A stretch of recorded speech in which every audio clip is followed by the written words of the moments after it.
Alright. 212. Where the fuck did iTunes go?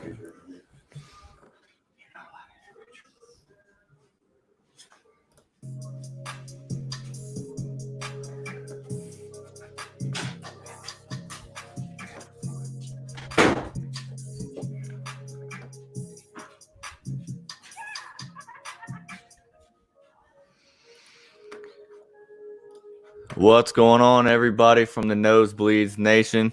Our very first live broadcast. You can finally put some faces to the names. I am Joe Butter, one of the co-hosts here with my guy Aaron Bonshot.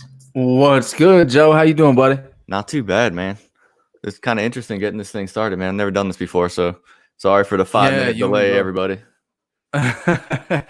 Yeah, man, I'm stoked to finally have this thing rolling, and most honestly stoked that it's draft day. Draft day. This is the day we've been waiting for, man. Yeah, and I thought there was going to be more that happened today. Nothing happened, really. Yeah, I think it's going to get a little bit crazy, though. I hope so.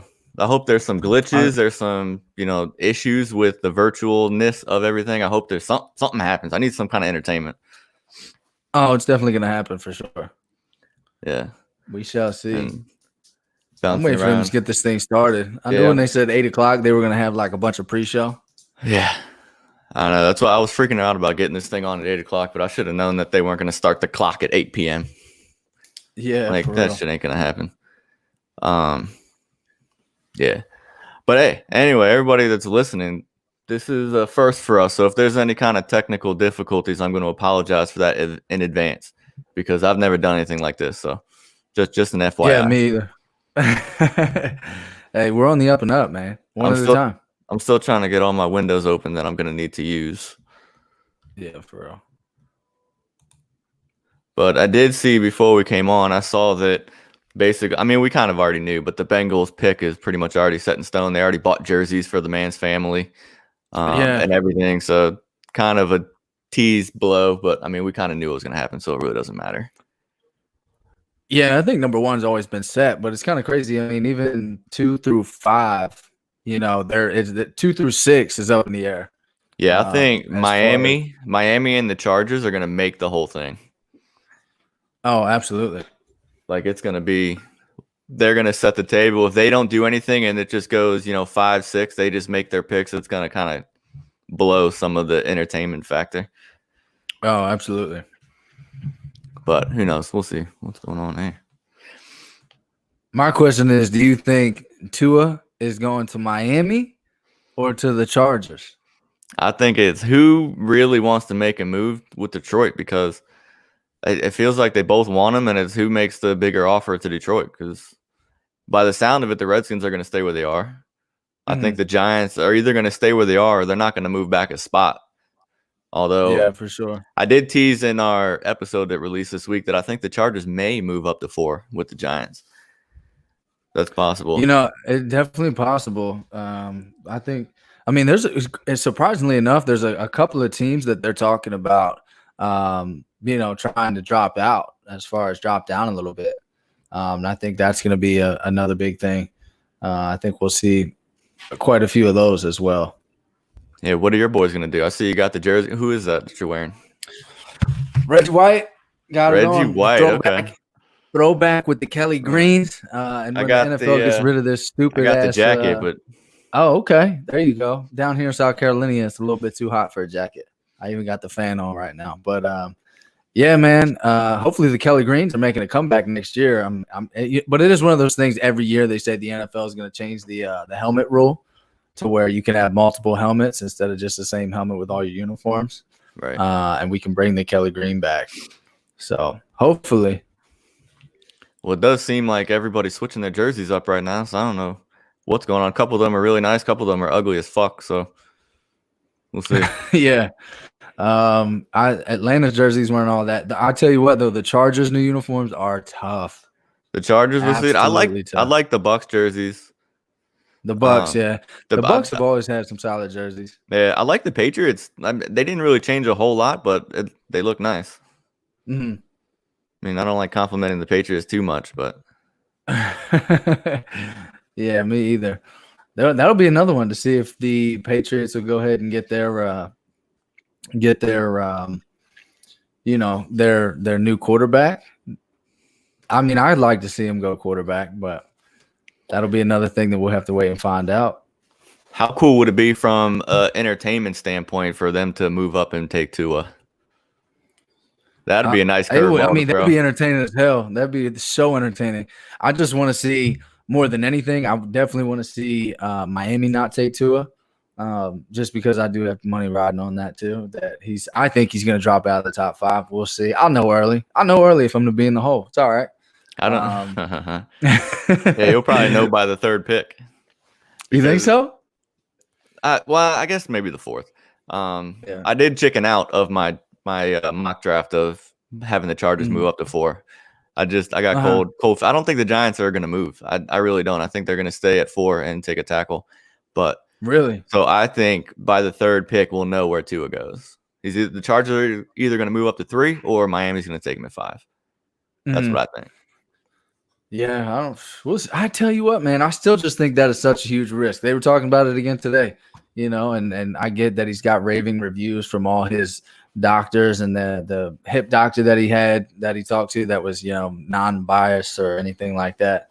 Yeah, man, I don't know. Do you want to bank your franchise? Now, I guess if you're Miami and you have 3 first-round picks, you're all right. I mean, to their defense, they've been banking their entire roster for the last 18 months. Mm-hmm. So, I mean, yeah, that's true. Unfortunately, the injury happened while this was all going on, so that kind of put a dent in the plan. But, I mean, to be honest, they've been planning for this since 2018. Oh, for sure. I mean, tank for Tua. Tank for Tua. I mean, it was a thing for a reason. We just need to go ahead and get this thing going, man. Yeah, I don't know what they're doing too much. Fucking this shit's not going to end till like 1. Watch. Good thing See, I thought it was kind of funny. They're showing all the war rooms on the broadcast right now. Mm-hmm. They're making a big deal of my man DG, him sitting at his little desk with his 600-page binder.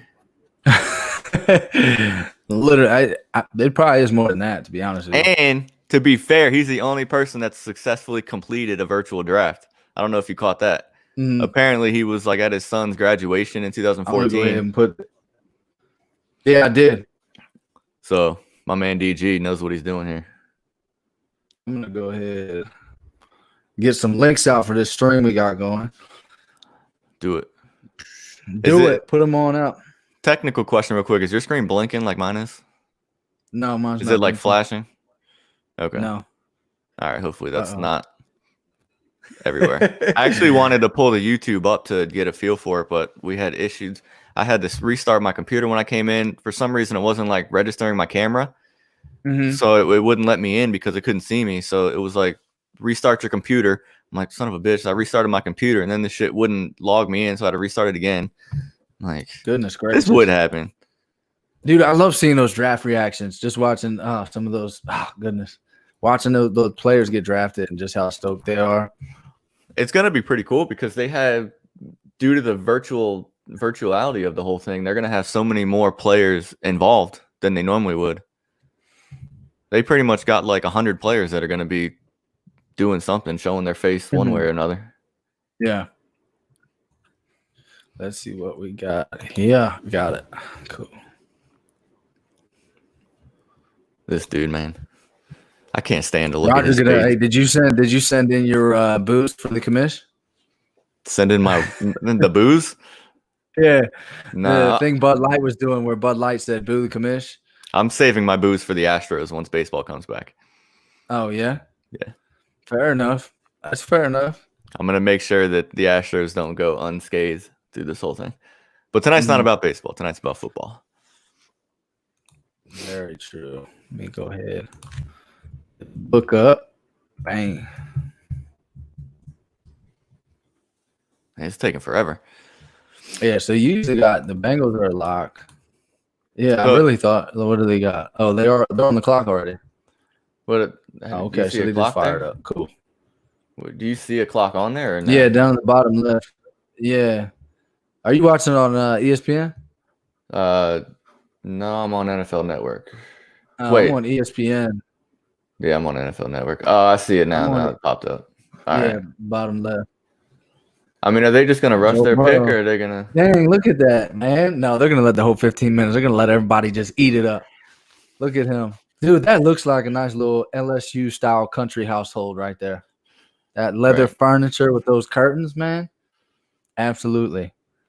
Also, I don't know if you can see it back there. I got a sign right next to me. I do see. I Little can't something. read it, but I do see it. It says Vontae Mack no matter what. Draft day. Great All movie, right. by the way, if you haven't seen it. Have you I seen have that? not. I haven't. Oh, my goodness I heard everybody gracious. talking about it last night, how they watch it every year before the draft, but I've never Yeah, done that. man. Never done it. To be honest, this is the first year that I've been this invested in like the draft as a whole. Like normally Mhm. I stay in for like the Giants, like maybe like the Eagles, the NFC East. But this year I'm into this thing. Like pick by pick, like I know who I want each team to take. Like I did my mock. I want to see how accurate I am. Mhm. I actually know some of the players. I have a little list of all the players that should be picked. Man, Joe Burrow's story is pretty wild. Bouncing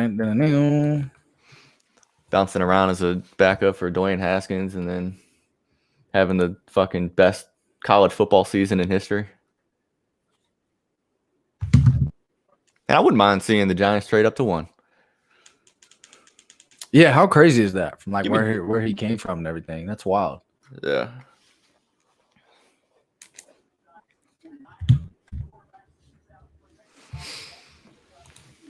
Now that we got everything all set up, let me send out a link real quick. Try to get some Yeah, people that's in what I'm here. doing too.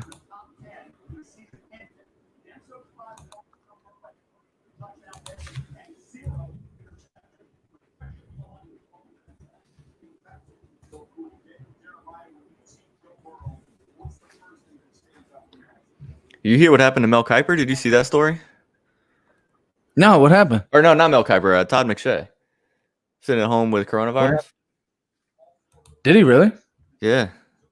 Oh wow. He's not going to be doing any analysis this year. Dang, man. That's crazy. That's shitty. Yeah. You ain't lying about that. This whole thing is shitty. This coronavirus situation. But, man, it's taking forever. I want to at least talk about one pick. Come on. Well, the crazy part is we know what the one pick's going to be. I know.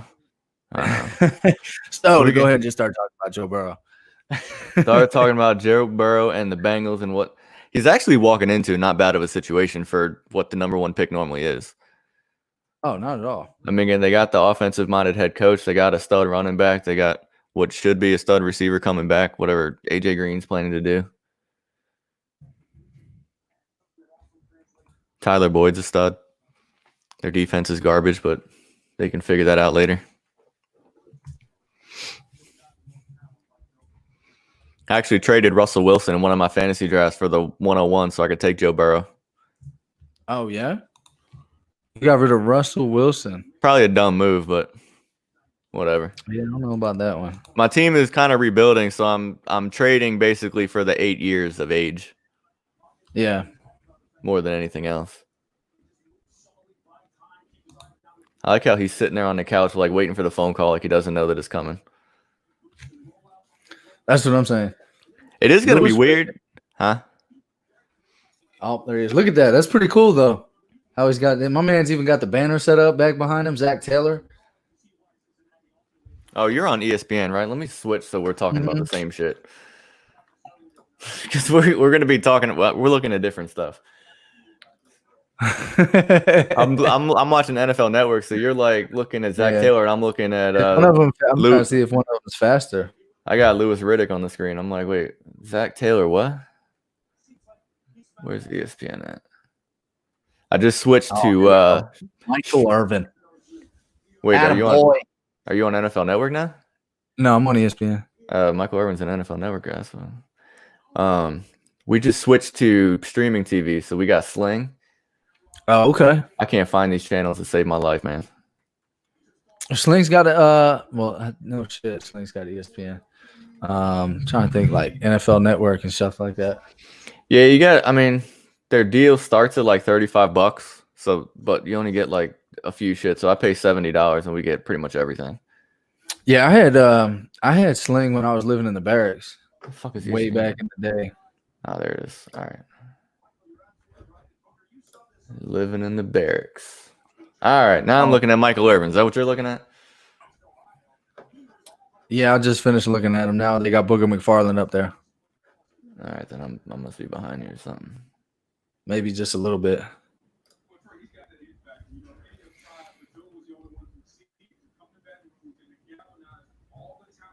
All right. You want to play the audio of Goodell on your side when he comes on? Yeah, I can do that. All right. That works.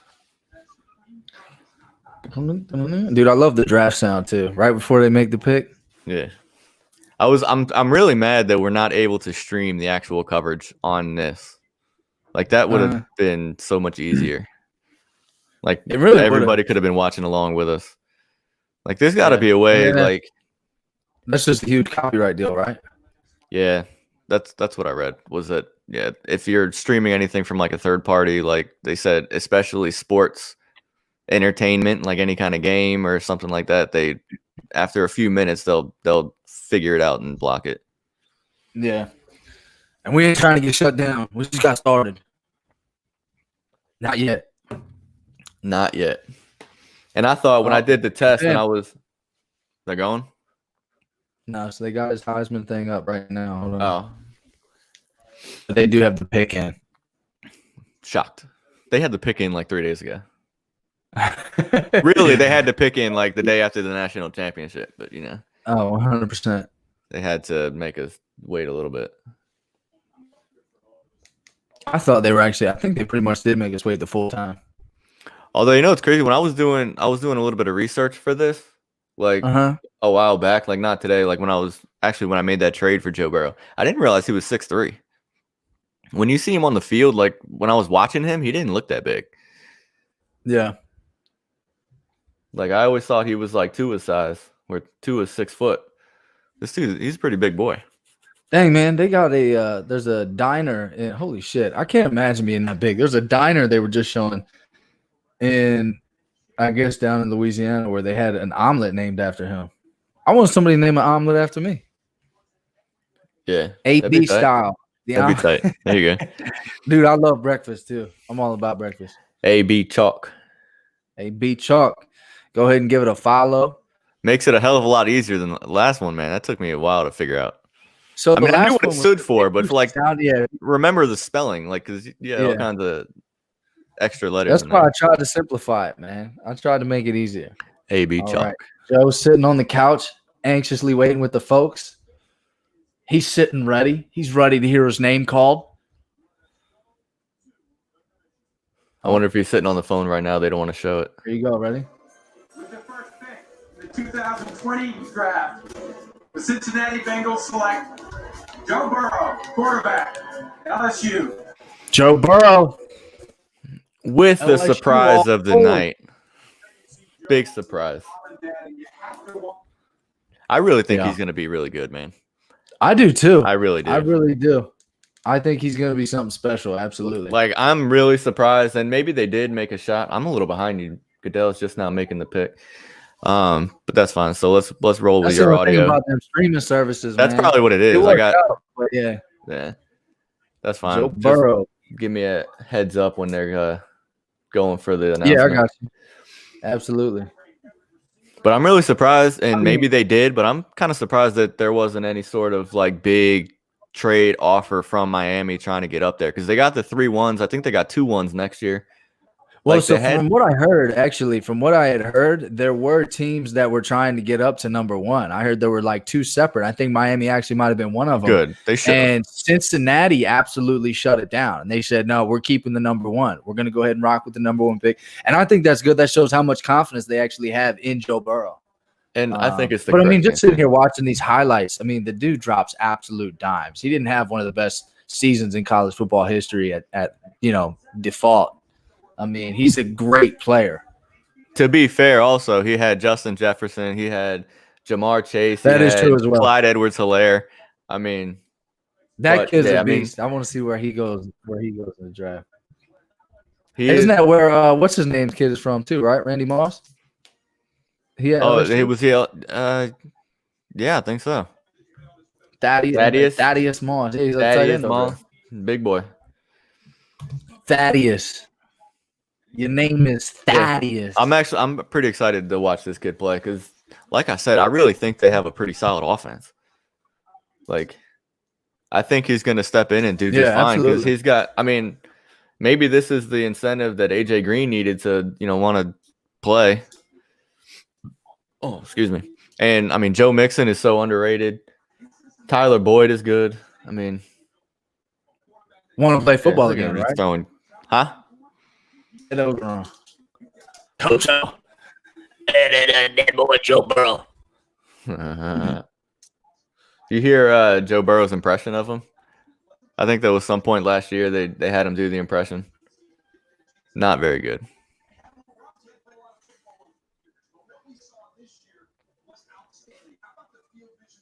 Dude, his vision is just incredible as well. Watching his vision is absolutely just incredible.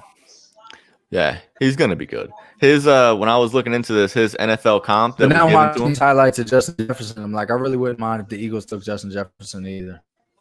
I think that's who they'll get if they don't trade. You think so? If they don't trade up, I think that's who's gonna fall to them. What is that? And I could always see Ruggs going. I think they say Ruggs could fall back there as well. But I like Justin Jefferson over Henry Ruggs. I know he had like a freak combine and, is an absolute monster as an athlete. But at the same time, I definitely just would much rather have Justin Jefferson. I feel like he's more developed as a receiver. He can come in and have a better impact. Did you see there was a dude that tweeted at us when we were talking about when we did that poll for the receivers and we were talking about them? There was a dude that tweeted at our podcast handle, the Nosebleeds Pod _ said that Henry Ruggs is a better Tyreek Hill. And I responded back to him. I was like, a better Tyreek Hill, that makes sense. He's going to walk into the league as the best player in the sport at the position. Yeah. Unbelievable. It was like, if you're better Tyreek Hill, you're the number one Hill? player. You're the number one wide receiver in the sport before you even get there. Man, that's a ridiculous opinion. That's a little irresponsible. The guy's a freak athlete, but what the hell kind of opinion is that? I mean, even if he ends up being that, you can't say that now. I mean, Tyreek Hill is one of the 3 best players in the game at wide receiver. Now they're comparing. Okay. They're comparing Joe Burrow to that Jared might Goff, be which I think is a little bit inaccurate. Well, the one I'm looking at is Tom Brady. Goff is anything special. No, he's the. Oh, they're comparing him to different players. He's the product of Sean McVay that first year where Sean McVay just kind of took the league by storm. Redskins pick is in. We're waiting. So assuming they come across the line, let us know what we got here. Considering that they didn't trade it, I mean, is there any question at who this pick is?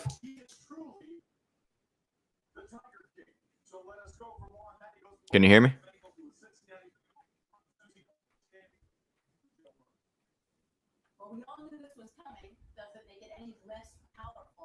Hey, can you hear me? Yeah, I got you. What did you say? Oh, okay. I was saying, considering the fact that the Redskins didn't trade, it's showing that their pick is in. Is there any question who this is? No. Any chance that this isn't Chase Young? Is there any chance? Any chance? No, I don't think so. What are the chances that this is Tua? Also very unlikely. Very unlikely. I think they're going to go ahead and take Chase Young. Yeah, I don't see them taking anybody else.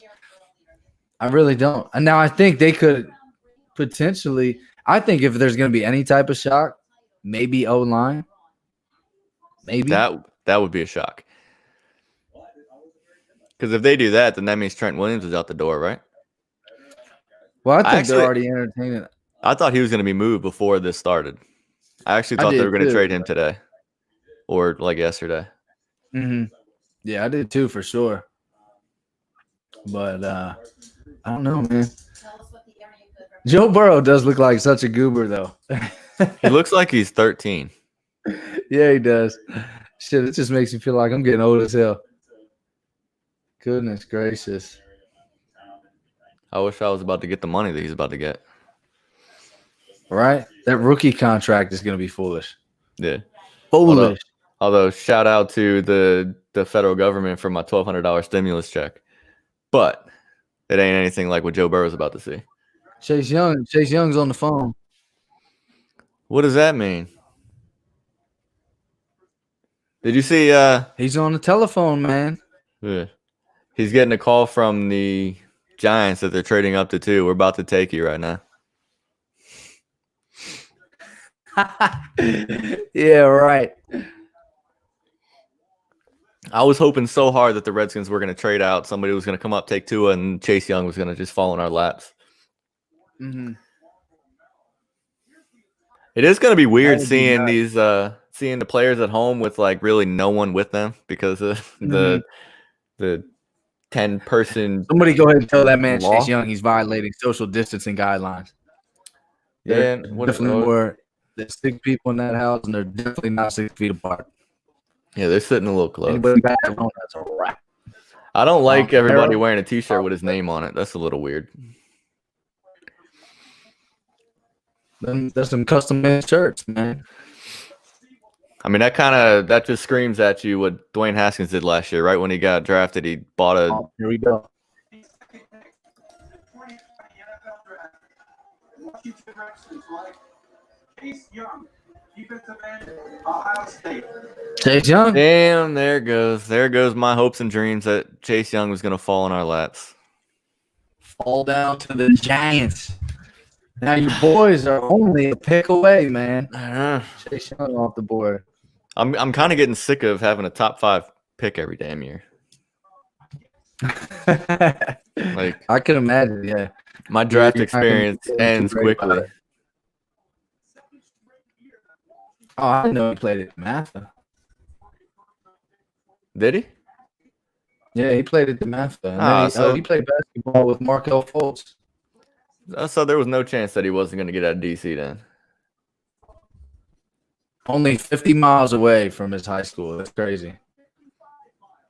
All right. Well, so now what? Now the Giants going to either get Simmons or they're going to get a tackle. Yeah, buddy. The real question is, who is Detroit going with here? Do you think they go Jeff Okudah? Yeah. Other guy from Ohio State, DB? Yeah. I think they may have taken Young if he didn't go too. Mhm. Like it's like every mock I saw was if the Redskins didn't take Chase Young at 2, the Lions were still going to take Okudah, and I never really understood that. Like it's not like you like don't need what's supposed to be a can't miss edge rusher, Yeah, exactly. but now that he's gone, I mean, Chase Young is an absolute beast, though. Goodness gracious. yeah, I actually got into an argument with my brother about him today. He was like, "Man, I don't want Chase Young. He's overrated." I'm like, "Dude, you're fucking What? stupid, man." And he lives in Columbus, so he watches him every weekend. Oh, really? And he thinks Chase Young is overrated? He thinks he's overrated. He's like, "I There's don't want not him." many guys that are that sized who can move like that at that capacity.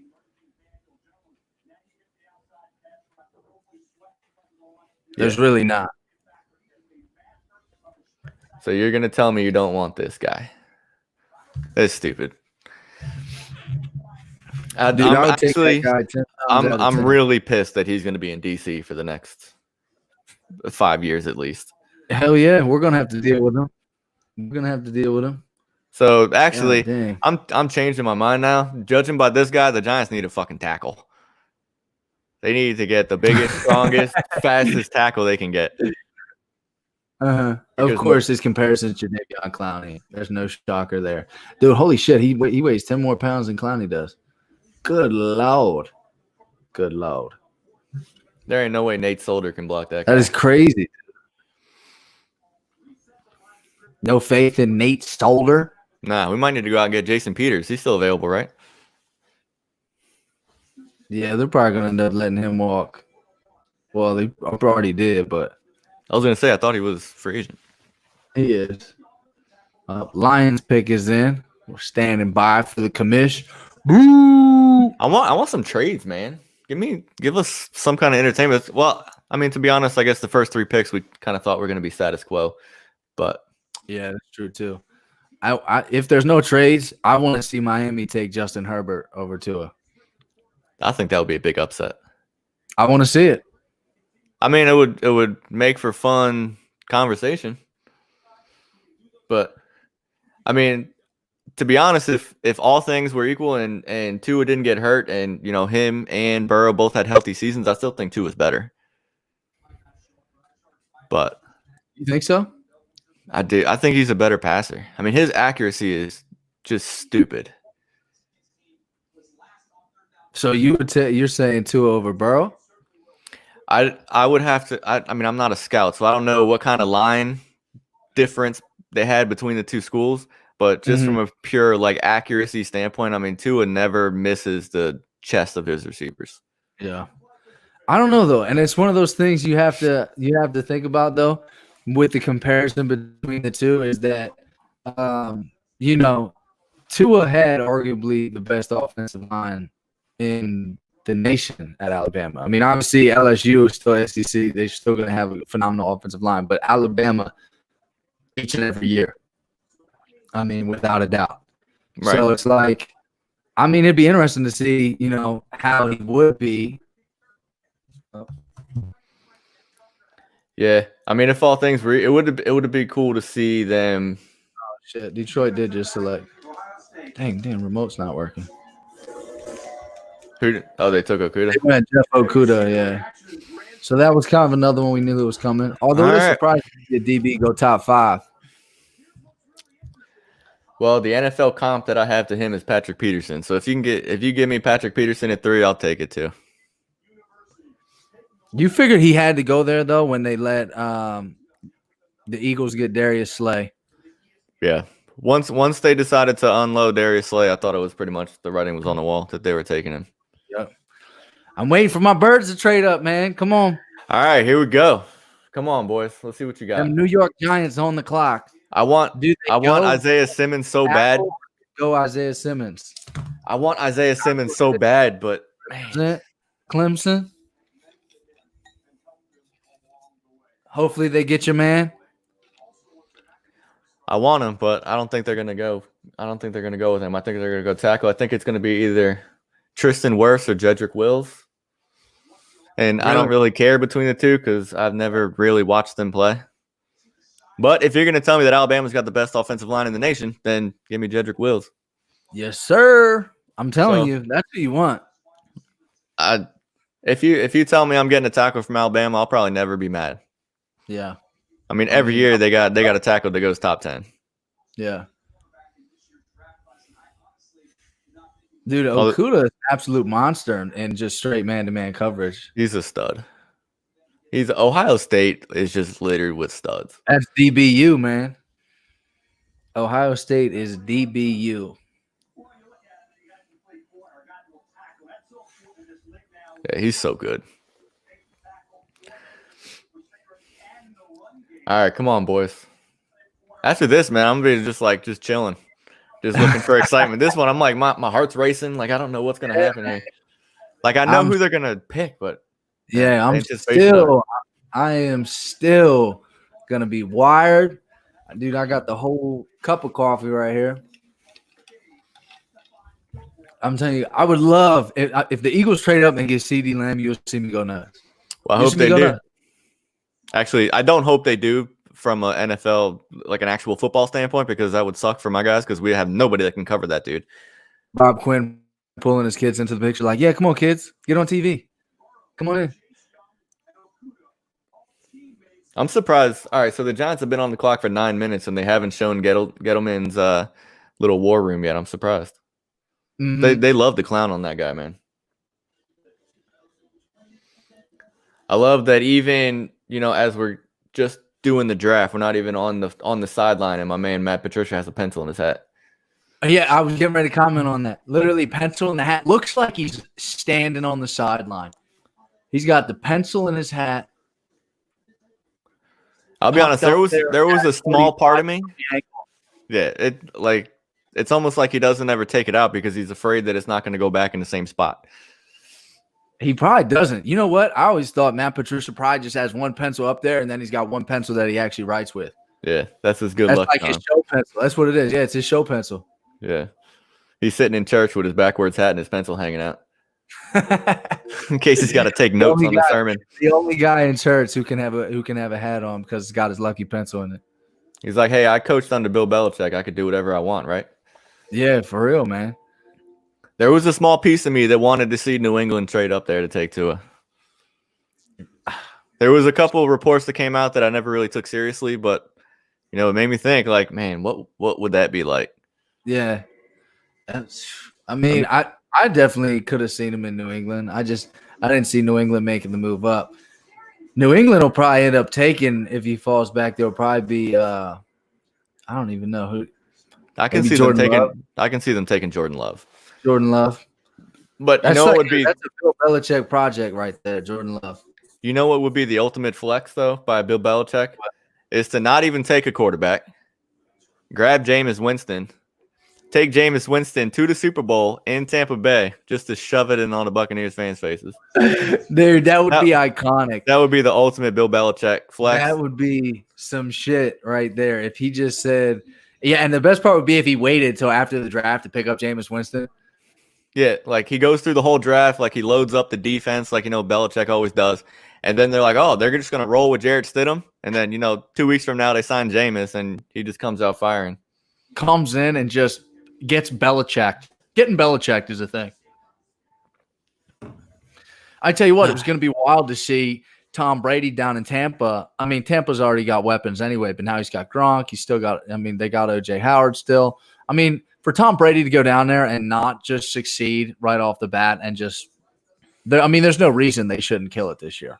None. Yeah. I don't see it. I'd be surprised to not see them do well. Like, I don't care who they got. I don't care who their quarterback is. I don't care what they do in the draft. They got Bill Belichick. I'd be surprised to see them not do well. Now, what would be crazy is if they didn't do well, they struggled, and then you had, Belichick still succeeding up in New England. Then everybody would start being like, oh, shit, it was Belichick the whole time. It was always Bill Belichick. That's why Tom's so successful, despite the fact that we know Tom's the GOAT. But 2 minutes left for your boys, man. I don't know what's taking them so long. What are they going to do here? They're trying to decide. He's like, shit, we might just go ahead and take CeeDee Lamb real quick. I just realized that we can chat from this thing. Oh, yeah. A little private chat. A little side chat. Oh, yeah. So, by the way, in case you didn't realize, I created a Views from the Nosebleeds YouTube channel just because I didn't know where else to stream this thing. Uh-huh. I was going to use my Facebook, but then I was like, I don't know if I really want to do that. Yeah. So we got a Nosebleeds YouTube channel if you ever want to do some video stuff. Just we're gonna do it. We are gonna do it. You know what we're gonna stream every time the Giants and Eagles play? Oh, we're gonna have stream to. that shit. We have to. I'll have just a big old bottle of whiskey right here and just be going to town every time we do some stupid shit. That would be ultimate entertainment for anybody that wants to watch guys get pissed. The pick is in for the New York Football Giants. Who do you think they're going to take as a not Giants fan? As a not Giants fan, I mean, if I were them, I would take Isaiah Simmons. I don't know how you don't, but I think they're going to go with O-line here. Probably the kid from Alabama. Either him or Wirfs from Iowa. That's what I'm thinking. It's going to be one of them too. Let me know when he's announcing. Oh, I got you. I'm getting ready to crank it right now. Of course, they showed Odell hitting himself with the field goal net. Man, that dude. Like, he can't catch a break, man. He can't, dude. He can't catch a break. I mean, if Tom Brady did the same thing, everybody would be freaking out. Like, look how fucking intense he is. Look how much he loves to win. Were you a fan of Pat Shurmur? No. I was a fan at the hire, but no. He's not. How do you feel about Joe Judge? You like the hire? I do. There's something about those special teams coordinators that come in as head coaches, man, for the brand. Hey, they've had the best special teams in the NFL for as long as I've been alive. So you give me that guy. And Bill Belichick was a special teams coach, and they said he's never let anybody control his special teams unit until Joe Judge came. He actually handed him the reins to the special teams. They said Belichick has never done that. Damn. Shows some kind of trust. Dude, Joe Judge, man, look at his little setup. It looks so chill. Like, it doesn't even look that serious. It almost looks like it could be like a casting couch setup, which is a little bit weird. He needs to add some decorations to that room. And that's another thing. Give me that swag. That's our head coach. Give me that swag. That guy just doesn't give a shit. He's just like, man, I don't even care. I just got my draft set up. It's not even that serious. Bucks. Hell yeah. None. Doesn't give a damn. Just chilling there with his dog. Oh, his dog isn't even in the. Then you got Gittleman. I'm just looking at it now. That is a casting couch. Isn't it? Setup. Oh my God. If I was ever to be like, bam, casting couch is right there. That's it. I'm not sure I would show that on TV. See, my man, they showed the picture of the dude's desk. They didn't show he's got a fucking 75-inch monitor sitting next to him. Yeah.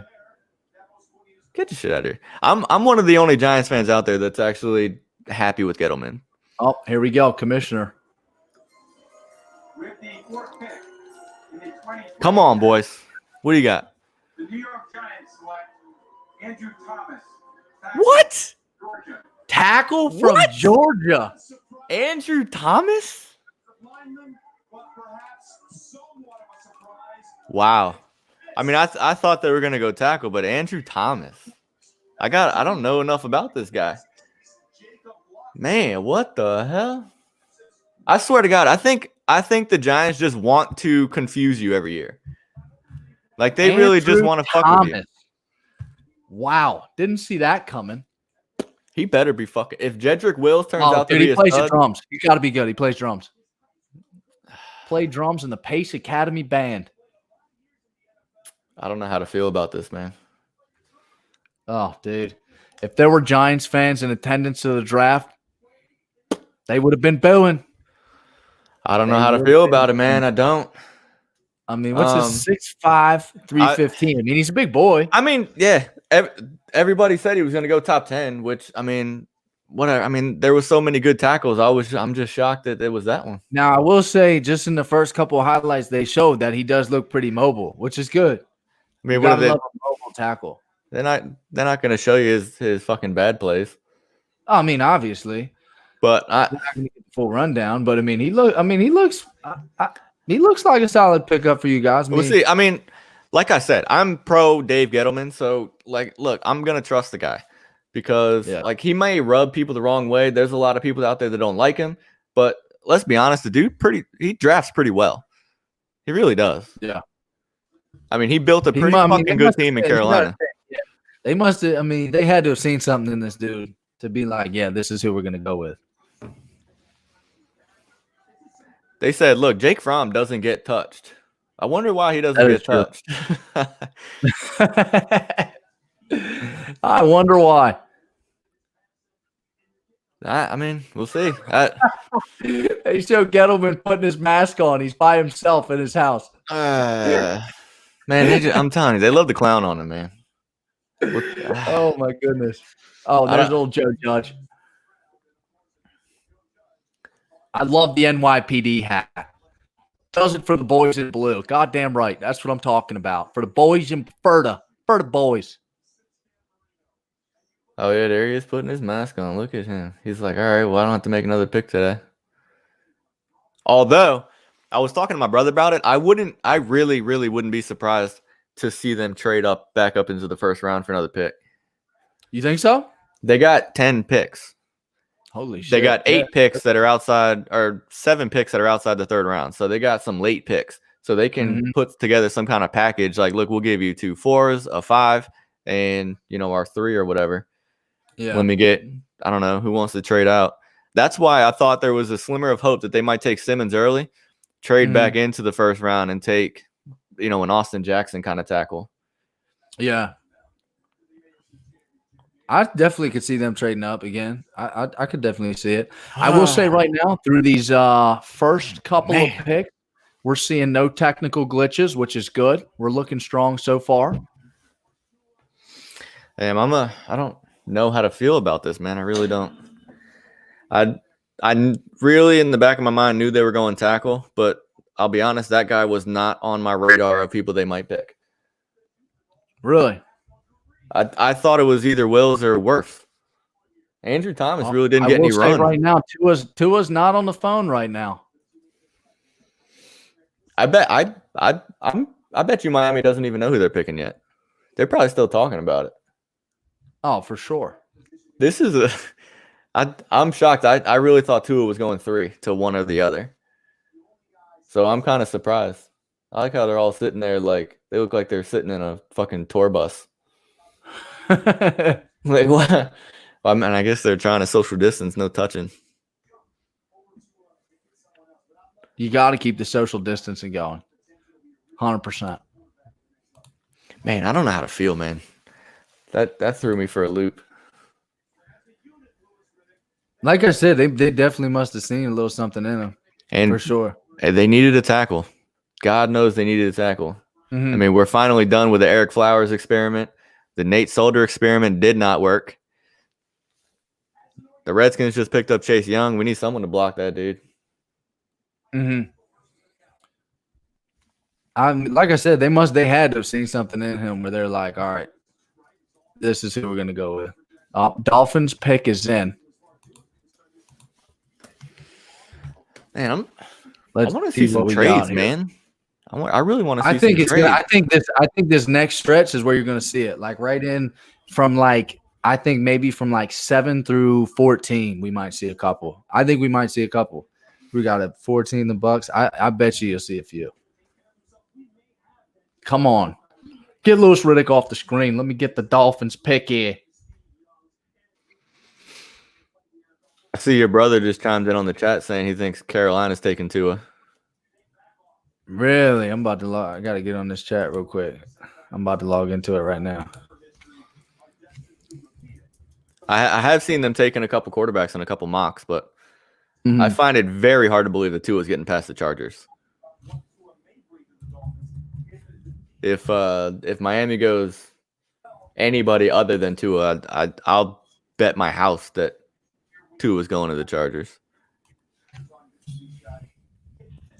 I don't own my house, so I can't really do that. But hey, you can bet anything you want. I'll bet my car. I don't even know if it runs. I haven't used my car in like 10 weeks. Ever since I started working for I literally haven't gotten in my car since. Well, hey, that's not necessarily a bad thing. I don't know if it works. I have no idea. I don't even know if I remember how to drive it because it's a manual. I'm going to be struggling that first time going to work. Come on.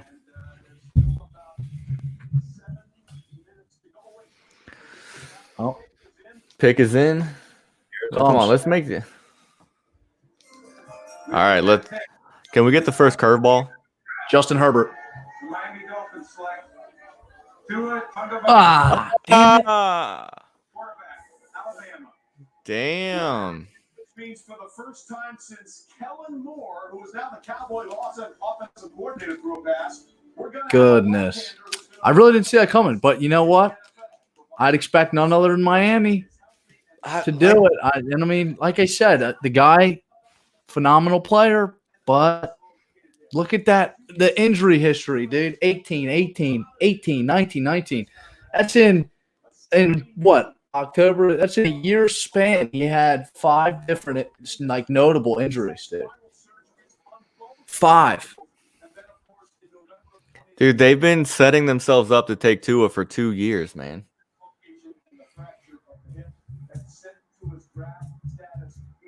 That is a lot of injuries. Although, you look at it, it says missed 4 career games due to injuries. Yeah, but he's had the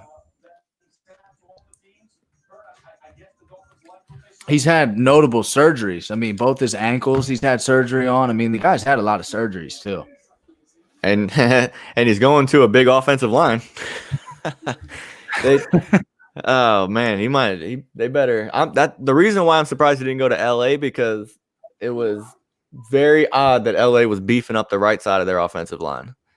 Yeah. Everybody else focuses on left tackle, left guard, this and that, and the Chargers spent all their time focusing on the right side.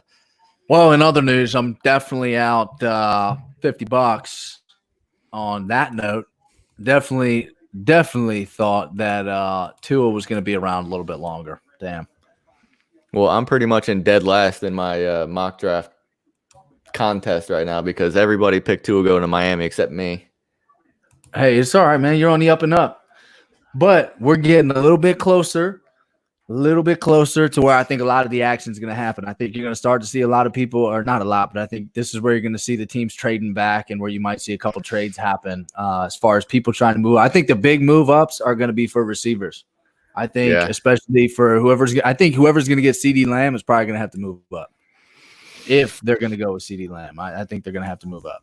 Although from everything I've read is that the Raiders love him. And if nobody moves ahead of the Raiders, then he'll sit there.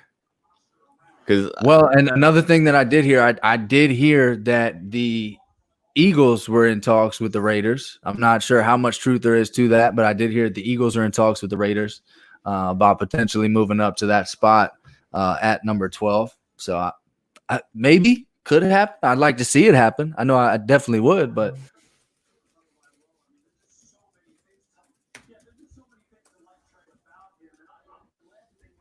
yeah, I mean, good. I mean, I definitely hope all the best for Tua in the league. You want to see a guy come in and do well. Man, he's not going to have the same protection that he had at Alabama. He's just not. So, I mean, no. I mean, I don't think there's a team in the NFL that can protect him like Alabama. Exactly, and that's what I'm saying. You're changing everything about him at that point. Everything. I mean, obviously he's got the mobility, but how often do you want to put him outside the pocket? But all right, so now is Miami going to trade up to take a tackle? I mean, I'll be honest, I thought Miami was going to take a tackle here.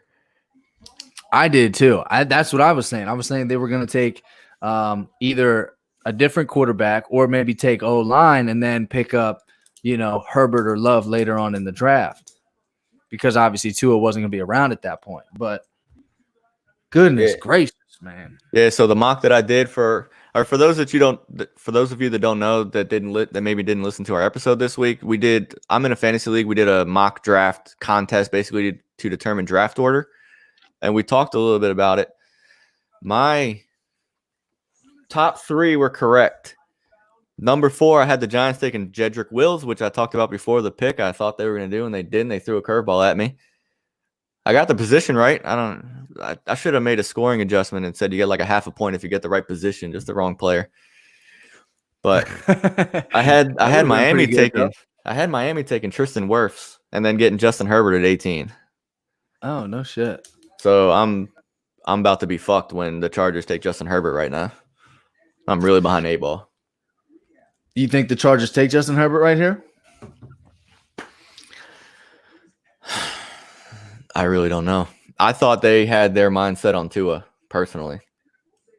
I did too, but do they like Herbert? I don't know. Obviously, they had to count on Miami probably taking Tua. I mean, that probably had to be a given for them. Yeah, I thought there was a chance that they would move up to either 3 or 4 to take Tua ahead of Miami. Chargers pick is in. We are on standby for the Chargers. What do you think? You think Herbert? Or you think, I don't know, I mean, they need a bunch. They need a lot of help everywhere, I think they're probably going to go Herbert here. It's a safe. I feel like it's a safe pick. I thought there was a chance. I think that's definitely what we're going to be looking at for sure. I was thinking about last year when the Giants were drafting at 6 that they weren't going to take a quarterback and they were going to work their way into the sweepstakes for Herbert this year. I like Herbert. I think he's going to be all right. I don't think he's like on the same level. I do too. I liked Herbert. Yeah, I mean, I liked Herbert as well. I thought Herbert, had the opportunity to, or has the opportunity, to come in and do great things. Especially, on a team like the Chargers. It's not like the Chargers don't have weapons already in place, with guys like Keenan Allen and them. But I mean, talk about a bust right there, showing Brady Quinn. I was getting ready to say the same thing. My God. And Geno Smith, I will forever hate Geno Smith so much. Yeah, and it's not even his fault. It's fucking Ben McAdoo's fault. But Geno Smith is the guy who ended Eli's streak. Oh, yep. So unnecessary. Ben McAdoo just wanted to be a douchebag. Dude, he was another one. What'd you think of Ben McAdoo? Obviously not a fan. I loved him as an offensive coordinator. Oh, okay. I hated him as a head coach. Offensive. There are some guys out there, some coaches that are great coordinators that just shouldn't be head coaches. Steve Spagnuolo. Mm-hmm. Rex Ryan, same way. Rex Ryan's a great coordinator. Yeah. Head coach wise. Oh, here we go. So let's find out what the Chargers are doing at 6. With the 6th pick in the 2020 NFL Draft, the Los Angeles Chargers select Justin Herbert. All right. I'm still waiting for the damn curveball that's coming. I mean, the Giants threw a little one at us, but not really. Like, but at the same time, I think this is where the trading is about to really explode. Yeah, that's what I was saying. I think it's where it's going to start to pick up. These first few picks, I think we're pretty much the only. I mean, still, you said you were kind of shocked by the Giants pick there. I mean, I knew they were going to take that position. I didn't know Andrew Thomas was good enough to be top 5 pick. I mean, I've seen him in mocks go down like 15, 16-ish. Yeah. But, I mean, those mocks are always a load of shit anyway.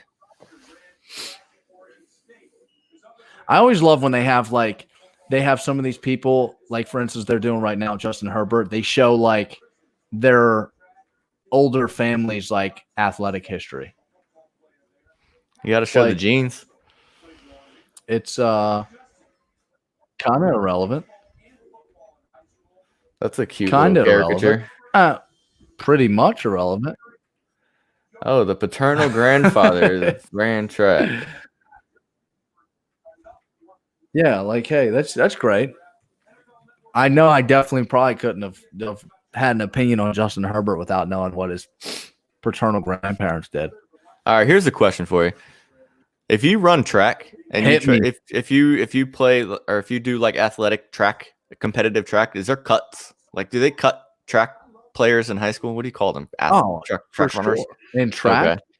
Well, I don't think it's so much that they'll cut people with a situation like that. I think they just won't run. I mean, you have different relays. Like, you're obviously like your number one relay in that situation isn't going to be anybody who isn't going to be good on the relay. Like at the 4x1 is some fast ass people on the 4x1. You're not going to have.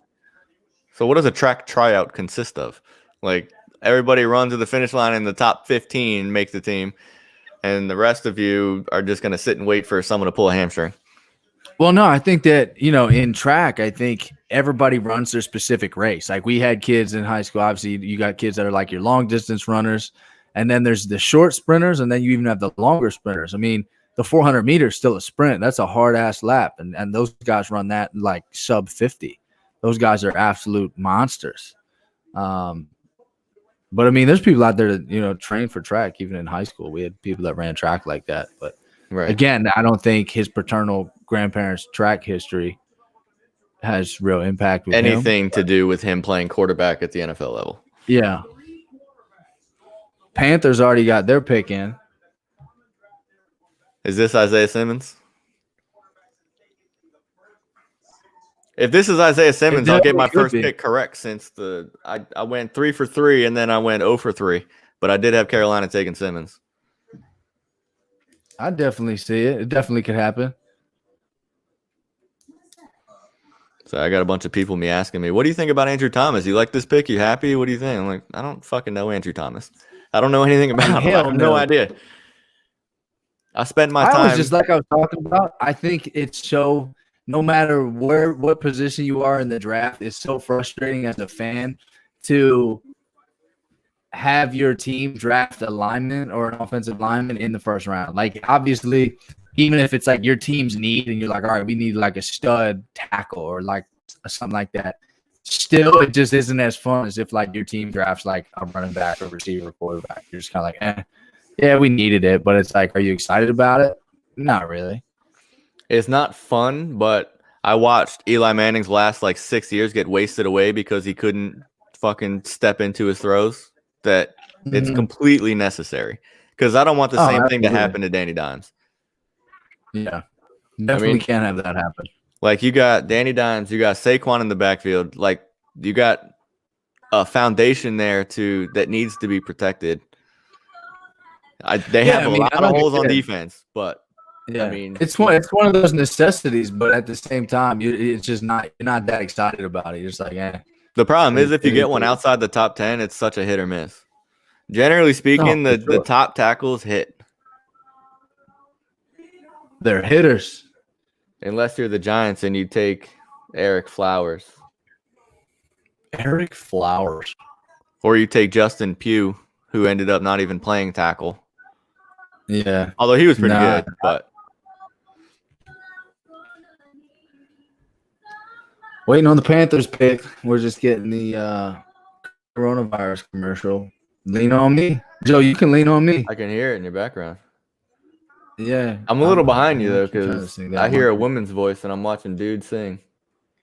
The streaming TV. I mean, I'm saving money, but man, I'm like 12 seconds behind you, which is cool because I don't get to see Words who gonna Goodell kill is you is picking. like during the season. I'm fully surprised when he calls his name because I'm behind the feed, so I don't know who's coming, who they're picking. I don't see anybody on the phone until after I hear you, like your end of the broadcast. Yeah. And then it's like, oh shit, there's two on the phone. Tua on the line. I'll be honest, I want to see some more. I want something more interesting to happen though, man. Yeah, I'm waiting for like that first shocker pick. That first like, whoa, didn't see that coming. Because right now everything's kind of going. I mean, obviously, like I said, these mocks tend to be pretty accurate, but at the same time, it's like, come on, just give us one where it's like doesn't seem like it makes any damn sense. Although I do think once we get into like 18 and beyond, it's going to be like a complete circus. Like I think there's going to be a lot of trades in this area too, but I think once we get towards the back of the first, it's just going to be a circus. Yeah, absolutely.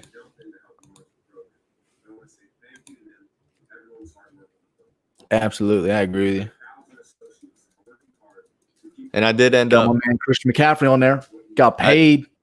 Yeah, he did.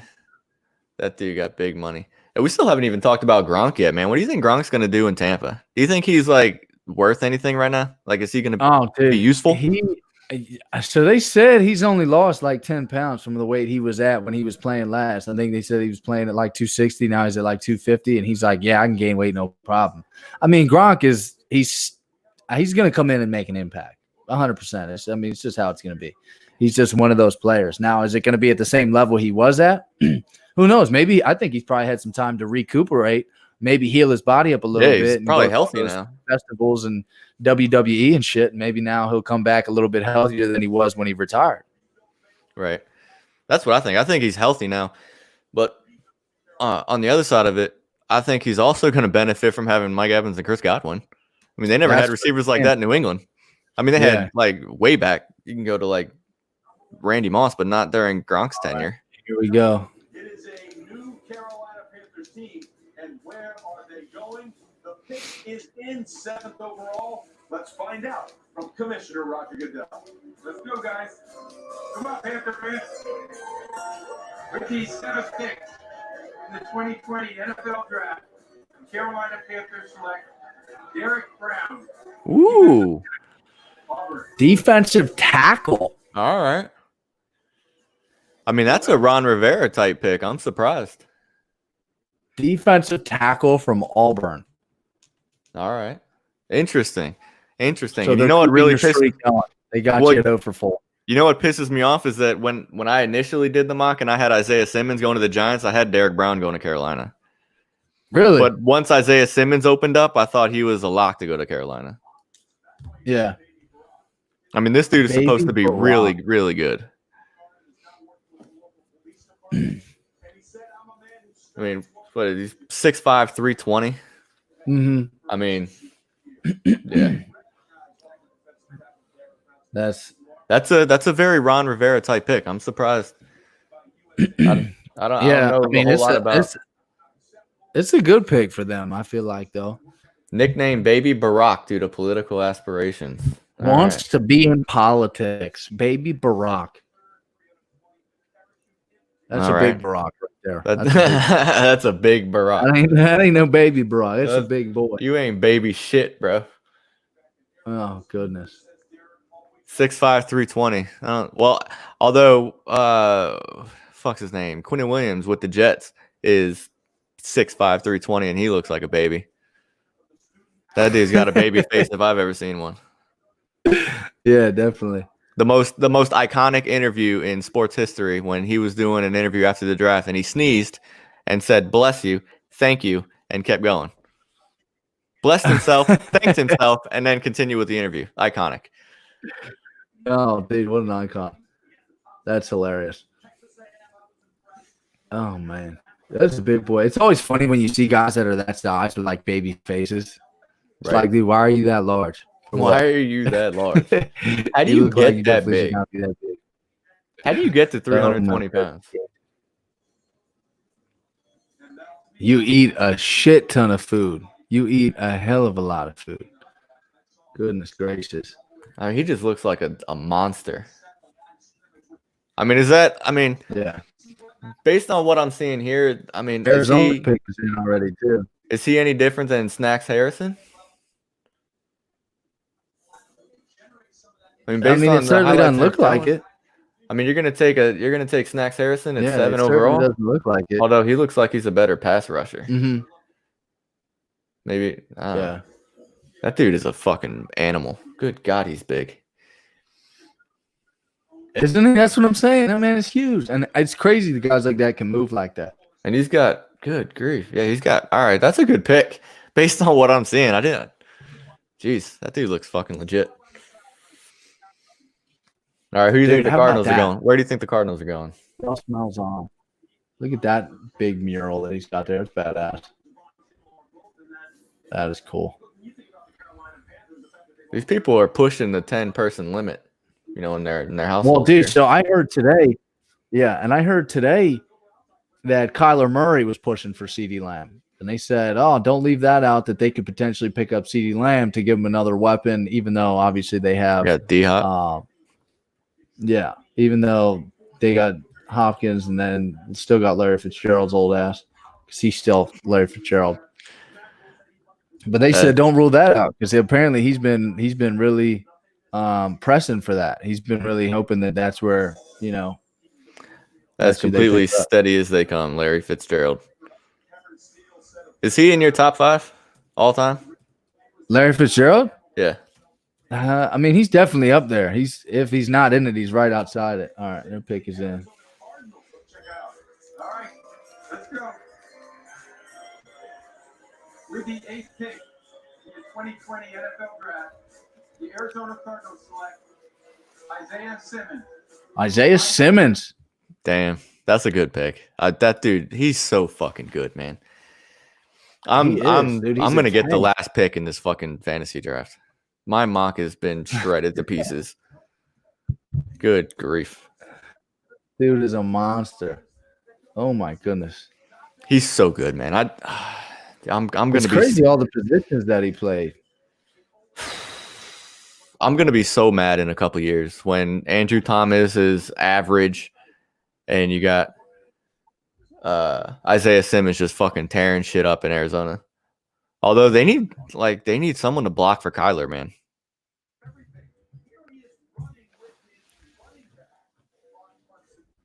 They got a garbage offensive line. So, I mean, is DeAndre Hopkins really going to be that valuable when Kyler Murray can't drop back? Yeah, I'd say probably not. Although Kyler's got the mobility to be able to move around a little bit, but man, you can't do that all game. Damn, Jacksonville's on the clock. I got to take my first bathroom intermission. You're gonna leave me here by myself to just ramble and ramble. I'll be hauling. Tell people to follow social media. All right, sounds good. All right, so since we got a little break in the action, in case you guys don't see the little banner that's scrolling across the bottom, we are live streaming from Views from the Nosebleeds podcast. You can find us everywhere on social media. You can find us everywhere you find podcasts. We're Nosebleeds Pod _ on Twitter. Got the YouTube channel set up, which you can see we're streaming here. I'm at Joe Butter _ BBP. Let me pop up this little screen for you can see it. Aaron thankfully changed his Twitter handle today to AB Chalk. It was a fucking circus to try to figure out what his Twitter handle was before today. So we'll give him a little pat on the back when he gets back for doing that, because that was very helpful. And last but not least, we are part of the FTS podcast network. FromTheStadium.com is the hottest site the hottest sports site on the web right now. Brand new. Go check it out. We got some awesome writers. We bring a much more comedic and humorous, kind of straight to the point take on everything. So it's a lot of fun, and it's uncensored. So it's a lot more entertaining than going to ESPN.com. So check out From the Stadium. It's pretty dope. And we should have some of the guys on here shortly now that we're getting to the good teams that people like, not the fucking Giants that I like. So should have a good time. Anyway, Aaron's back now, so I can Back stop like rambling. I never left. That was a Back like I never left. quick fucking piss, man. Hey, man, I'm out here. I'm doing it for you. I'm doing it for the viewers. I'm making sure that I'm not leaving you here by yourself too long, man. I didn't want to have you rambling endlessly too long. No, that was quick. I told everybody to give you a virtual pat on the back for changing your Twitter handle. Wow, honestly, Because- that is phenomenal. And I do apologize for the old Twitter handle. It was just, it was hard for me to be located, which I honestly didn't mind. You know, sometimes you don't need everybody to locate your Twitter, but now I need everybody to be able to locate my Twitter so you can give me a follow so that you can know about the podcast. You can know what's going on. Yeah, it's a fun podcast, man. You should be listening to it. This shouldn't be the first time you've heard this. I mean, we have some. It really fun. should. And it's funny. Basically, our whole last episode was about The Last Dance. I got into a fairly heated argument with our father-in-law today. Really? He stopped by the house to drop off some like hand sanitation goods that we haven't been able to find. They found some, so they stopped by, and first thing he said was, he was like, "Hey, did you watch The Last Dance?" I was like, "Of course I did." So let's continue this conversation. Next question. He Ask was me a like- simpler question. He's like, "Are you now understanding why MJ's the GOAT?" I was like, "Honestly, I am now understanding why I am completely confident that LeBron is the GOAT." So let's get into this So that conversation. sparked the debate. Oh yeah, it was a fun one. How long did that conversation last you? It was a good 20 minutes. Melissa actually walked away. It was like, "Look, he's going to talk about this for hours, so we're going to go somewhere else." We were outside. I mean, we follow social distancing. So everybody listening, we do follow the social. Everybody was sitting out in the cul-de-sac. But the 6 foot spread in the cul-de-sac. the women of the bunch did walk away because we were going in it for a little while. But it was a good For time. sure. Man, I tell you what, The Last Dance, phenomenal. I'm ready for the next couple episodes. Sunday needs to hurry the hell up. That's what we're waiting on. Like I said, man, it's LeBron gets hated for the same shit that Michael Jordan gets praised for. And if you want to hear my full rant, go listen to the podcast. I'm not going to do it now. I'm not going to give that. We want the download, so go over there and listen to it.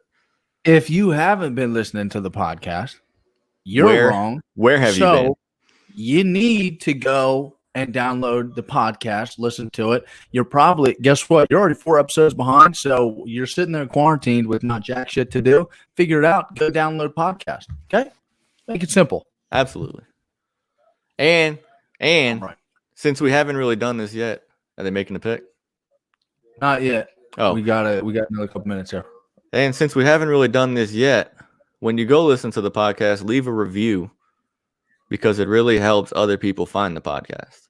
Yes. And if you have already listened to the podcast and you haven't reviewed yet, go back and give us a review. It takes 5 minutes. It helps the podcast get out there. It helps people find us. So give us your review. Give us your honest feedback. And like I said, me and Joe want to start taking some topic recommendations, some questions, anything that you guys would like to hear us talk about or discuss, whether it's related to your team or to whatever sport you want to hear us talk about.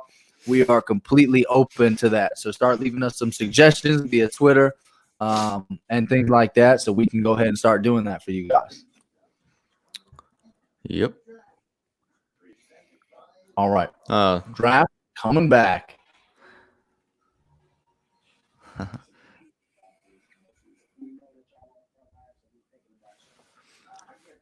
It's wild. They ring Right. off a couple of these picks like back to back to back, and then you get like 12 minutes worth of commercials, and it's like, man, we Right. could speed this up a little bit, just a little.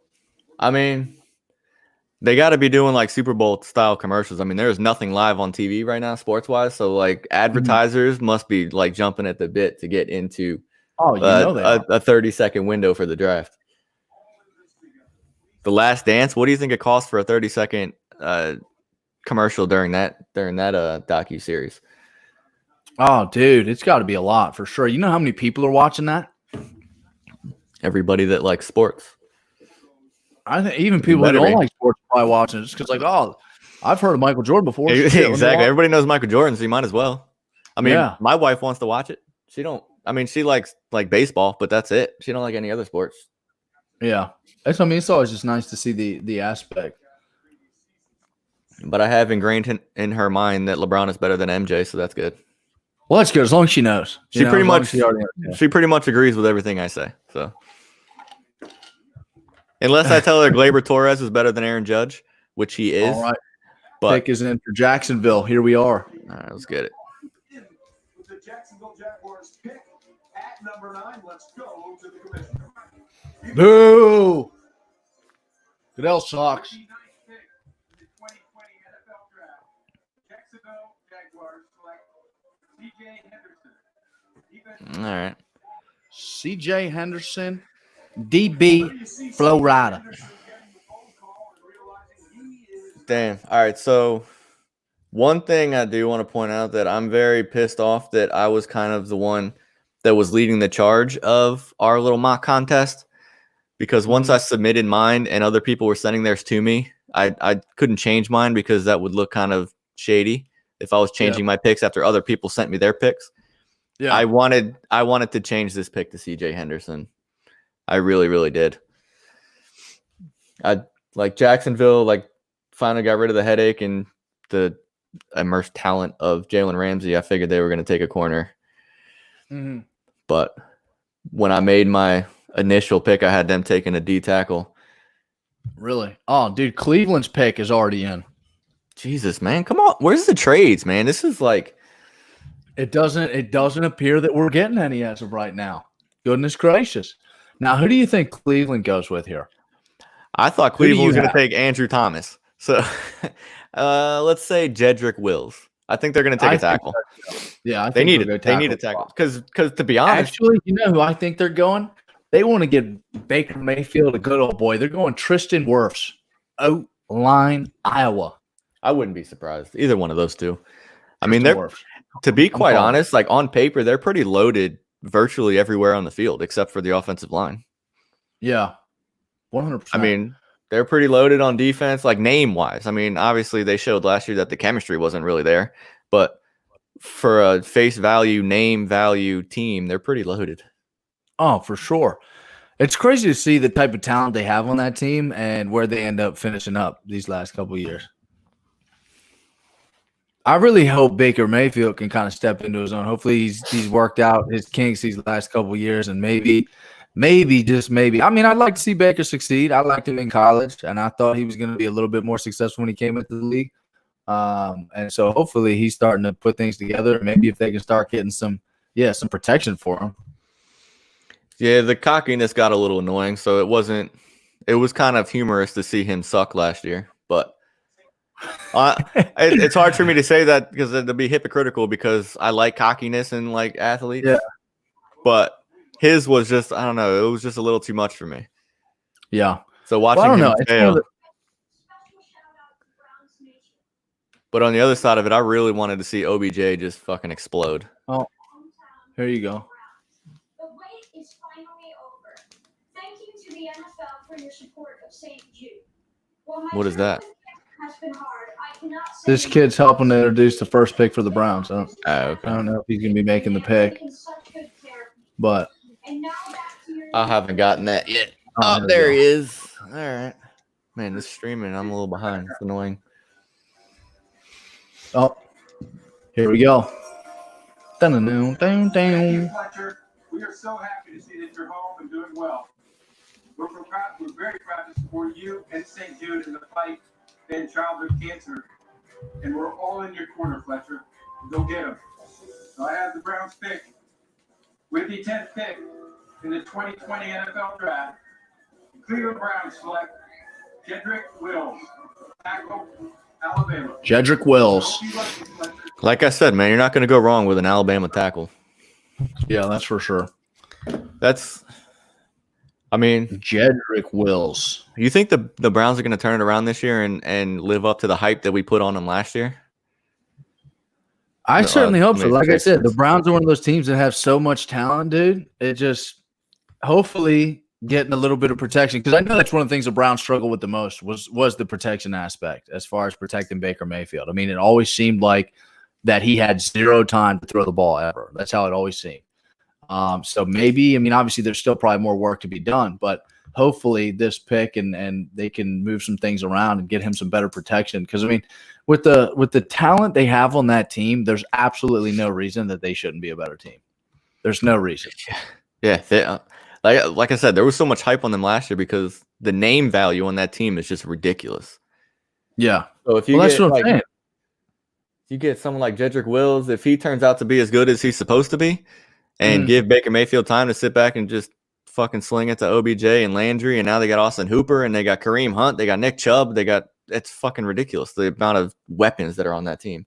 Exactly. And like all the offensive weapons they have, and even their defense is solid. I mean, they have weapons on defense too, man. They got Their a guy defense that legitimately could be the defensive player of the year, Myles Garrett. Yeah. I mean, as long as he, stays in the league, Lord willing. Hey, he stopped fucking beating people down with his helmet. Oh man, that was heinous. But yeah, man, like I said, there's no reason they shouldn't be a better team than they are. And I think that it's one of those things where it's like, hey, you guys, I think it's a bunch of small tweaks they need to make too. That's all it is. Dang, he's babyface too. What is with these guys, man? Maybe I am just getting older. I mean, to be fair, they are only Babyface as 20. hell. I mean, I know you're what, 25? So they're not that much Yeah. young. I mean, these guys are 10 years younger than I am. But it's funny because he has a beard, but he's so babyface. Man, that's who I wanted, man. If they were going tackle, I wanted Simmons, obviously, but if The Giants had to have seen something in Andrew Thomas, man, to I make him go guess. that route, especially that high up. There had to be something between the comparison, maybe the strengths between how they play and what the Giants scheme is going to be, with some of the things they're putting into place. Yeah, that's another thing. I don't even know what Joe Judge is going to do because we haven't been able to see anything. They haven't had any type of workouts because of all this shit. Like nothing. We have no idea what anything is. Exactly. The teams that have new coaches, they're kind of fucked right now. Now, the Jets is another one of these places where they said they could see CeeDee Lamb going. Mm-hmm. I certainly hope not. He needs to go to them birds in Philly. Well, if my predictions are correct, the first trade is going to happen after this pick, and Philly's going to come up to 12 and take Lamb. I'll be pissed, Really? but that is what I Dude, predicted. that's what I'm waiting on, Bob. And I predicted Judy to go to the Jets, but the fact that Tristan Wirfs is still sitting there, I would not be surprised to see them take Tristan Wirfs. You I think mean, so? 'cause they- Because the Jets are another team that struggled with that. They struggle with, they don't have weapons either. I got a lot of family members and friends that are Jets fans, and I'm sorry, but they got a lot of issues. I mean, Yeah. my team does too. So I'm not just talking shit I'm talking shit about all of New York right now. Mm-hmm. So one pick here isn't going to fix it. But They New have York- a lot of issues they New need to York fix. sports used to be so glorious, man. Used to be so glorious. Mhm. Now we're picking top mean, 3 every year. It's not too. I mean, especially with the Giants, man. Giants still got it. They got it. You guys got a lot of young receivers and things over there.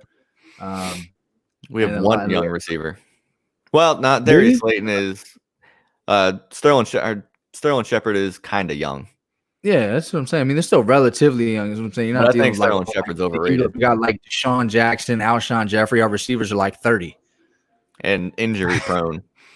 Yeah, and can't stay on the field.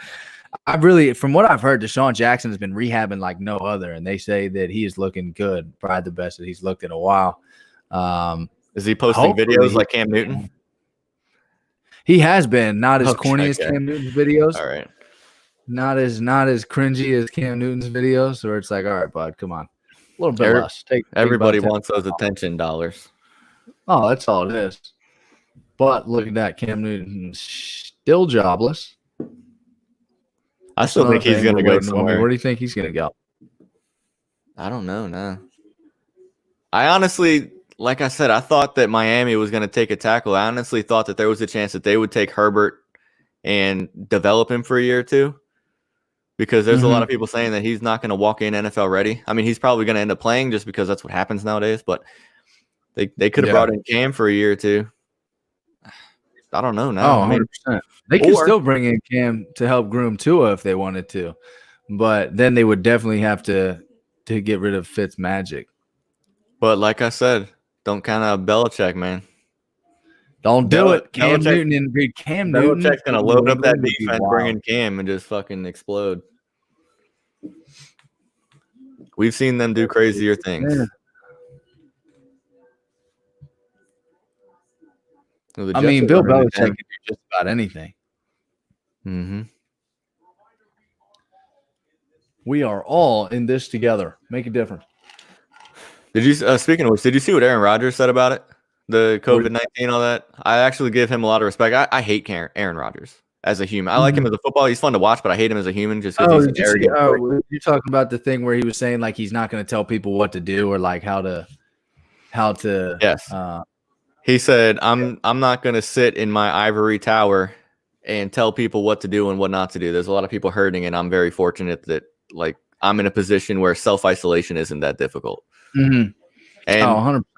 thank I you respect that for the as well. first celebrity that lives in a fucking 40,000 square foot house that says, "Look, my isolation is a lot different than your isolation." Exactly. I when I saw that, I had a lot of respect for that as well. Yeah. I was like, finally, somebody who doesn't think that, because a lot of times these celebrities and shit, they always act like they're talking down at us, like, oh, make sure you guys are social distancing and this, that, and the other. And there's, oh my gosh, it makes me want to vomit, dude. I want to literally vomit. And they're living in a small community with their chef, their nannies, their butlers, like all this. Yeah.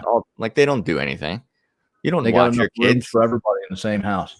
Do you know how fucking hard it is to be quarantined at home for 3 months with 2 kids under 3? God bless you. I It's don't awful. have any idea, and I have to tell you, God bless you. I This don't know how to do sucks. Like I want to go to work, man. it. You're ready to go to work. I want to go to work so bad. Hey, I don't blame you, dude. Or take them to the park or do something. Like they just now, so they had the park by us taped off. They just now put like trash bags like around the basketball hoops, like everything. Like you literally can't do anything now. They were just saying that the last time they haven't had a trade in the first 10 picks was back in 2015 was the last draft where they didn't have a trade this late in the draft. That wasn't that long ago. That was 5 years ago. Ain't that long. I mean, that's 5 years. I thought it would. Half a I mean, decade. there's trades all the damn time. I thought it would have been like 10, 15 years ago. Pick is there. In the 2020 NFL Draft, the New York Jets select Mekhi Becton. Ooh, Tackle from Louisville. they want the guy that failed the drug test. Good for them. That's very. Good for them. Hey, it wasn't a fail. It was just a diluted sample. Okay. I mean, he didn't have the gas mask on that Laramie Tunsil had on, but you know. That's what I was getting ready to say. It wasn't that bad. that was one of the best draft day photos. That was one of the best photos in general that I've ever seen in my life. Oh, dude, it was iconic. It was phenomenal. I remember seeing that pop up on my timeline, and it was just one of those, yep, there you are, getting ready to go into the league and make millions of dollars, and you're just inhaling weed through a gas mask. And the funniest thing about it was like his dad or his uncle or something that released the picture. It was like a close family member. Yeah.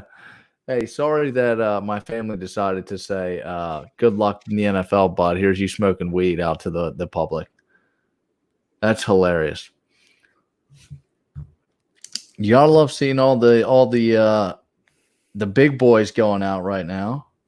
That's what, 3 in the first 11. Same thing with quarterbacks. 6'8" or 6'7.5", 365. Good grief. That is a big boy too. Goodness gracious. Holy shit. I mean, oh my God, look at him playing basketball. Those poor kids. Fuck me. If that dude can play basketball like that, he's athletic. I mean, if it wasn't for that drug issue, whatever the hell that was, I mean, there's a lot of people that are really high on this guy. Oh, really? Yeah, there was a lot of talk about him from the media. I mean, dude, he's huge.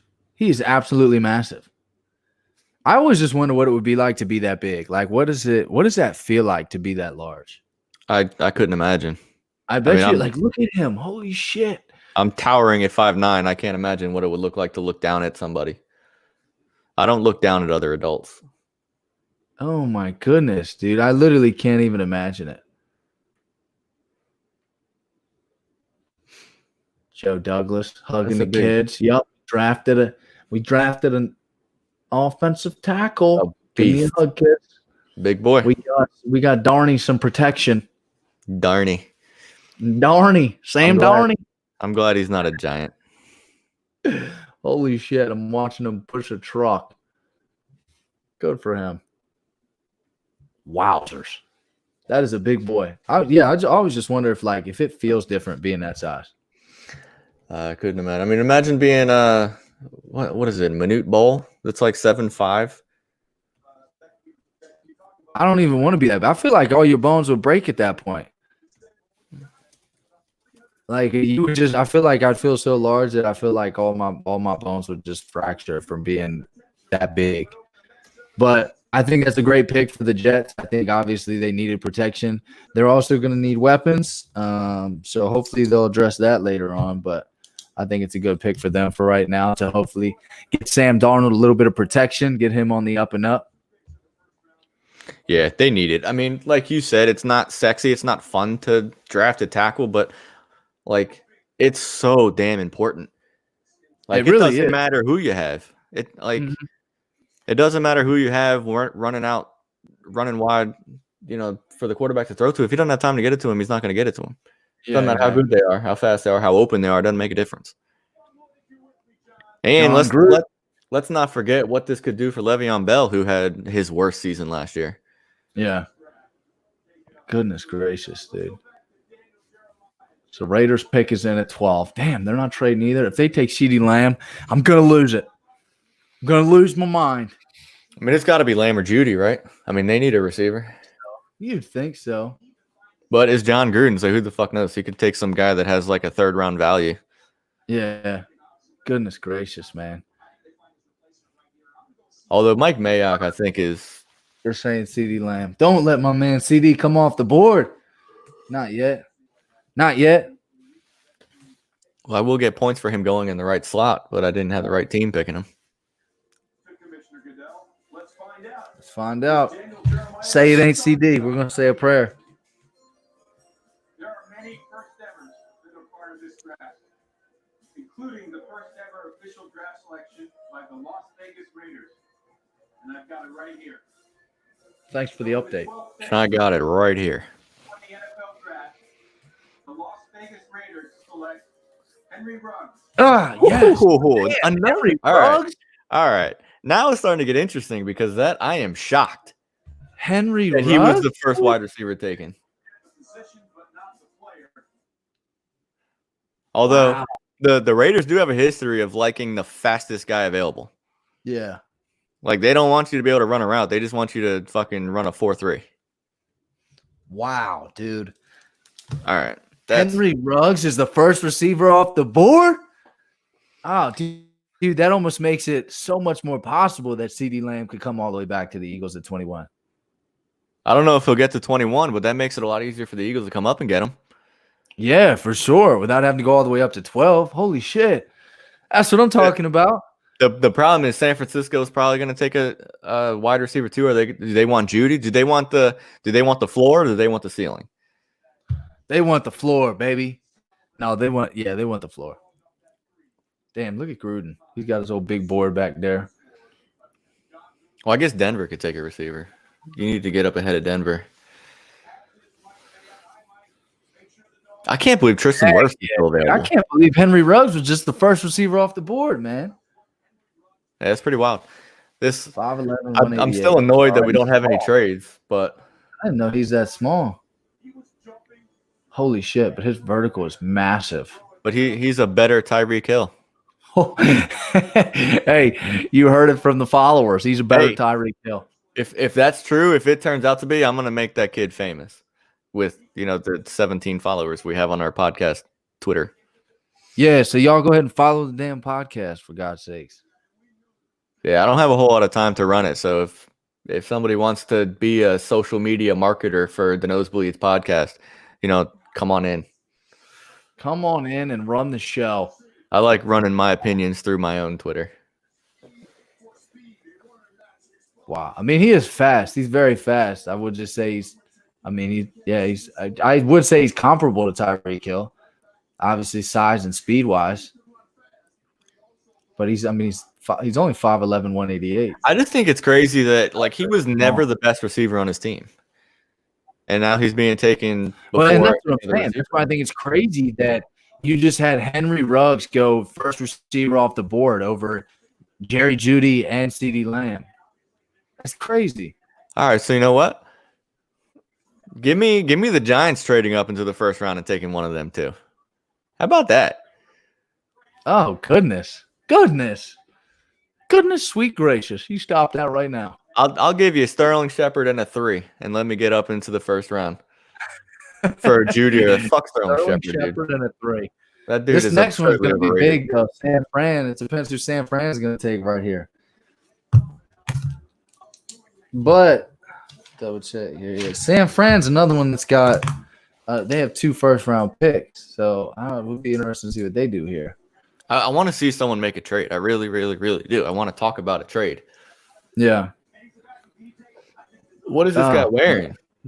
You see, I don't want that on my team. The dude's got fucking gold chains all over himself. I'm not interested in that. Just got into the league, and he's already flashing it all around. I'm not interested in that, man. Give me a dude that's humble and thankful for the opportunity to be a professional athlete.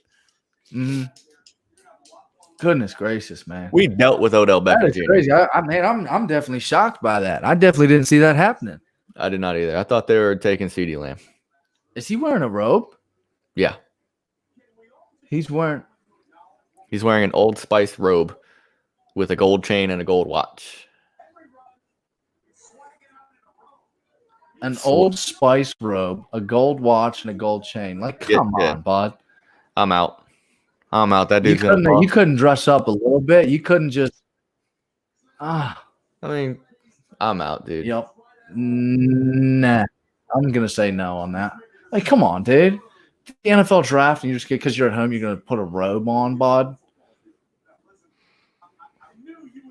B Glover sponsorship out the gate. That's right.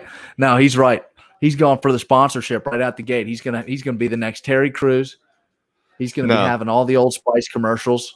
No, that Old Spice guy, not Terry Crews, the other guy. I don't know who he is. That does all the commercials where he's riding on horses and shit. Nobody's gonna take that guy. That guy is perfect for those commercials. I agree, but dude, he's next. I guarantee. I give it under a couple months, and he'll be on an Old Spice commercial. Guarantee it. They'll probably have him wear the same damn robe. Man, those are some big shoes to fill, man. Alabama's got a history of receivers. Julio, Amari Cooper, Calvin Ridley, Henry Ruggs, and Jerry Jeudy's coming, at some point here soon.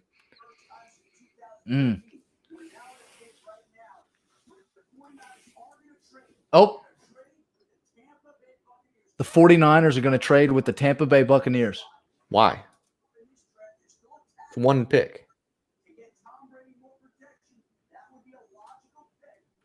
I mean, I am shocked that Tristan Wirfs is still available. Trade alert. Although for the first trade, we're getting Tampa Bay to move up one spot to take a tackle. I mean, how fucking uneventful of a trade can we get? Well, if they go tackle here, I mean, they probably will, but what else do they need? I don't get why they would they move up to take that unless you thought San Fran was going to take the tackle right there? I don't know. I mean, Or did Tom Brady make a call and say, "Hey, I need this guy"? Oh, yeah. That just seems like that just screams the Bears trading up one pick to take Trubisky that the team in front of them was not going to take anyway. I know, dude. It doesn't make sense. You gotta know. You gotta read the room. Well, I guess maybe because they're not all in the same room, you can't read the room. You don't know who they're going to pick, but you got to understand that you guys have different needs.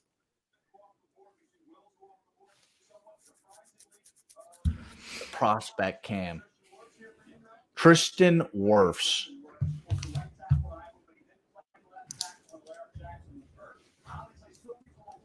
I'm shocked that he's not taken. I can't believe somebody like I thought from what I saw, I thought he was the safest.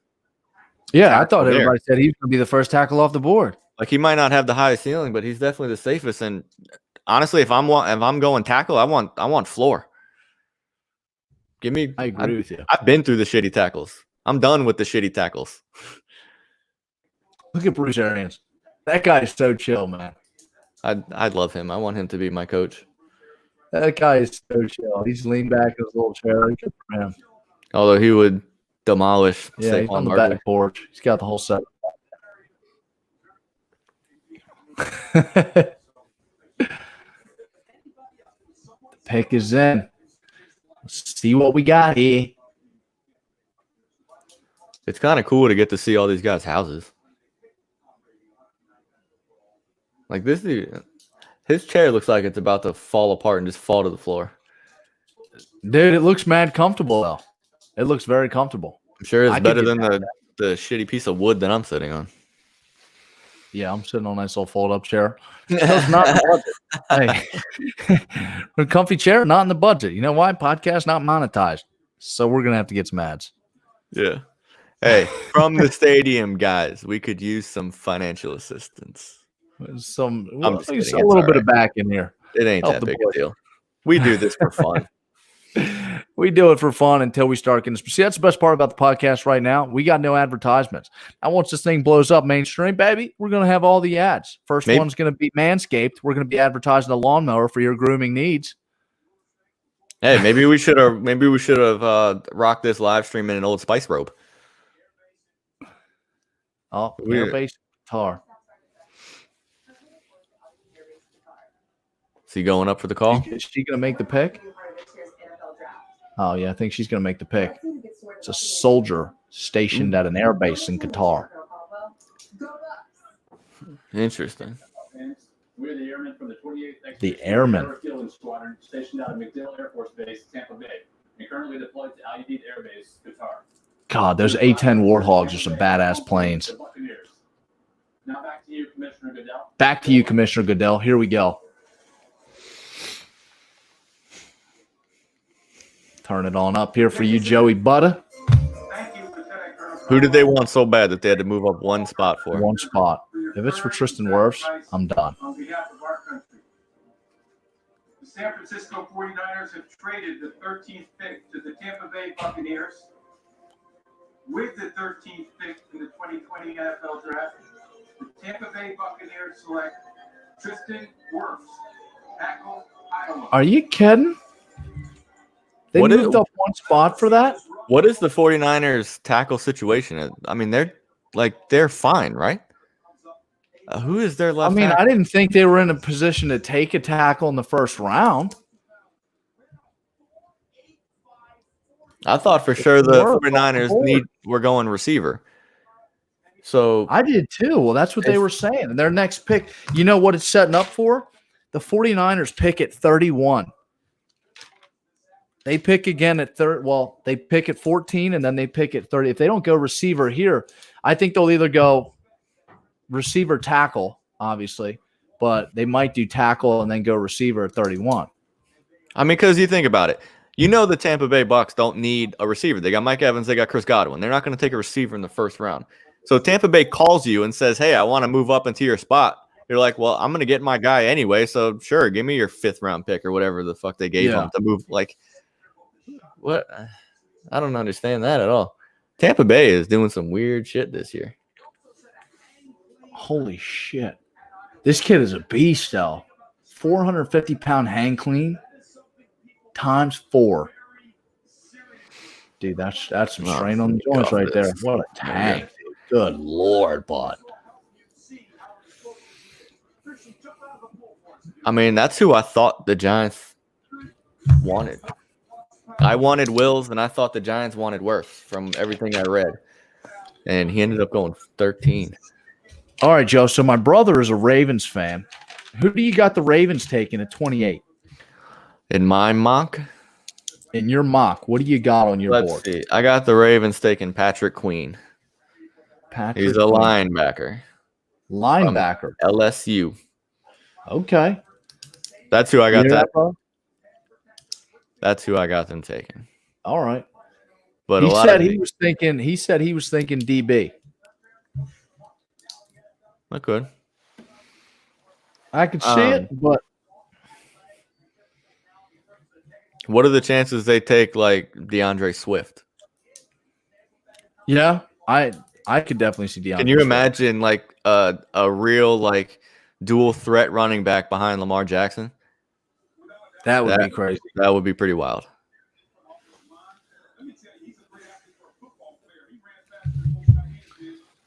All right, so San Fran still doesn't have their pick in yet. Ah, gosh, it's gonna kill me if they did that, and then they're just gonna trade back here, or they're gonna if they go CD Lamb here, I'm gonna bomb it. I'm gonna be sick. Gonna be sick. Come on, buds. I want to find out the reasoning behind this. I really want to like understand what the hell the Bucs were thinking. Yeah. Unless they thought somebody else was going to trade up to 13 to take him because nobody thought he was going to last that long. I guess could be the only explanation. Yeah. Well, I guess could be. What do you? I mean, was it just an even swap? What do you think well, happened yeah, to exactly. Lamar? What do you give up? Like, hey, I want your pick. I know you're not going to take my guy, but I'm afraid somebody else is going to trade up. So, Yeah, like, so can just we go ahead just and let me have swap your 13, pick. 14? Like, let's just pretend I lost one more game last year and I ended up with the 13th pick. Yeah. I mean, it's one of those ones you don't understand to see. Yeah, I don't know about that one. Now, it depends what San Fran does here. Unless they really had some insight that another team was going to move up and take Tristan Wirfs. He's high-fiving his kids like, hey, I made a dumb trade to go up and get a tackle. High five, little guy. Hey, guys, I got me a tackle. Oh, goodness gracious. Now San Fran's going to take the full time limit here.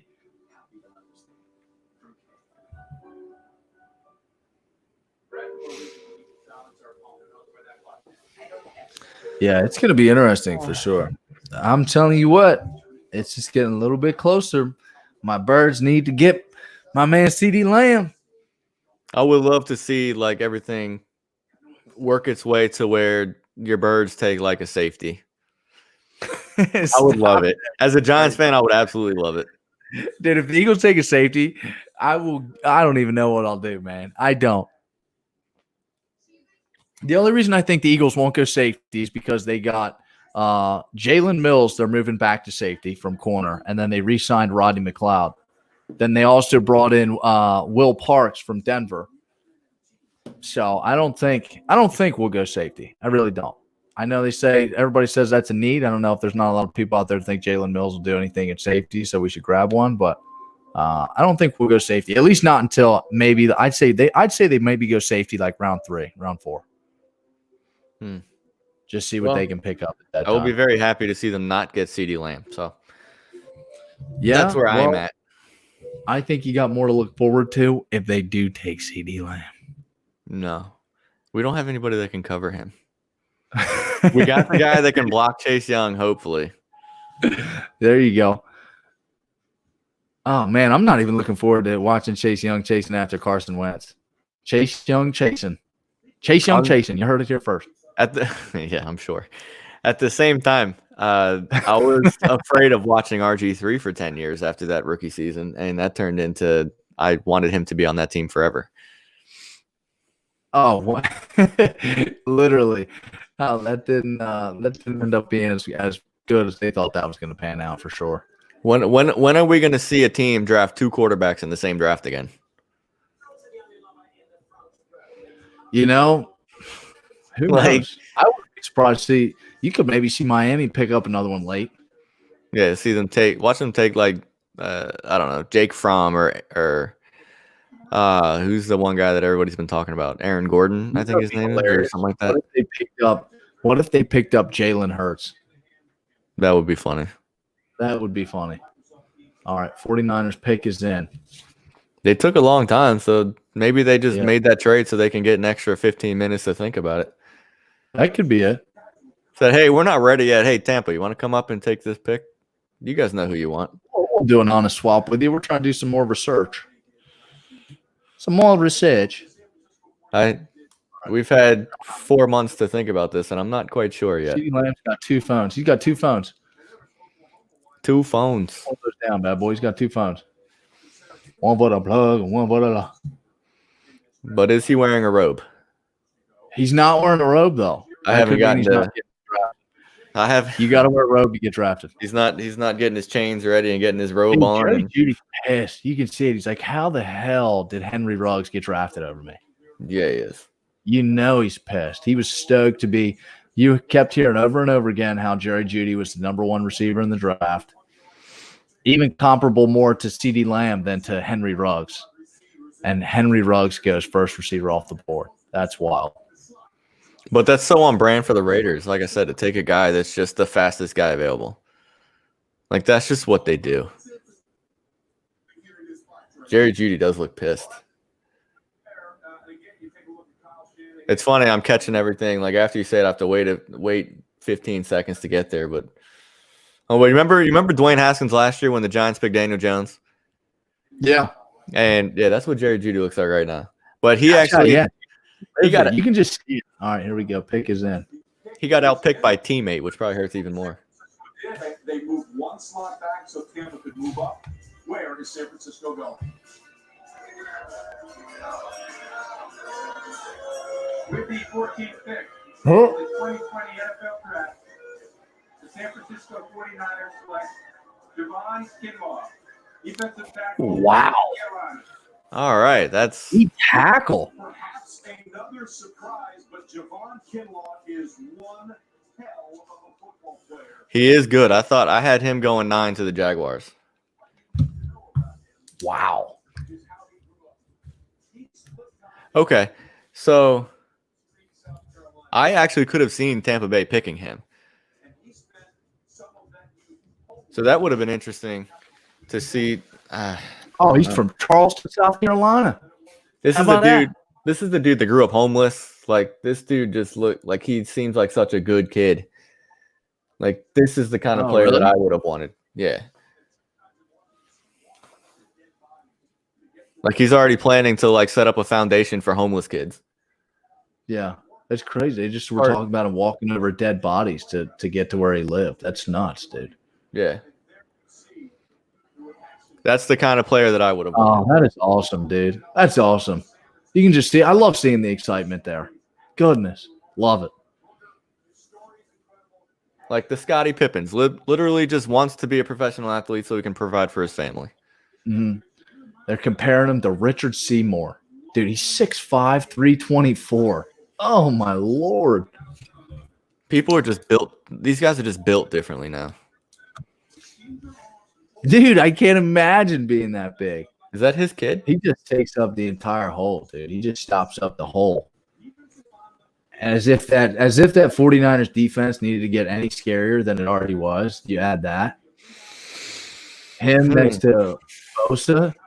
What, dude? It's just, That's That- going to be crazy, Ugh. bro. which is why I'm surprised they didn't go offense, because that defense is so good in the first place. Yeah. They And- just made that defense even more nuts than it already And they is. lost Emmanuel Sanders. Now I think that sets up for the 49ers to go wide receiver at 31, whether it's going to be, I don't know who will be available then. T. Higgins. T. Higgins or Denzel Jalen Reagor. Mims or My guy, Jalen Jalen Reagor. Reagor. Yeah, I think it could be any of those guys by that point. I don't think definitely Lamb and Judy won't make it that far. I just don't like Jimmy G. I don't think he's that good. I don't either. I think he got bailed out. Jimmy G got bailed out by that defense so many times.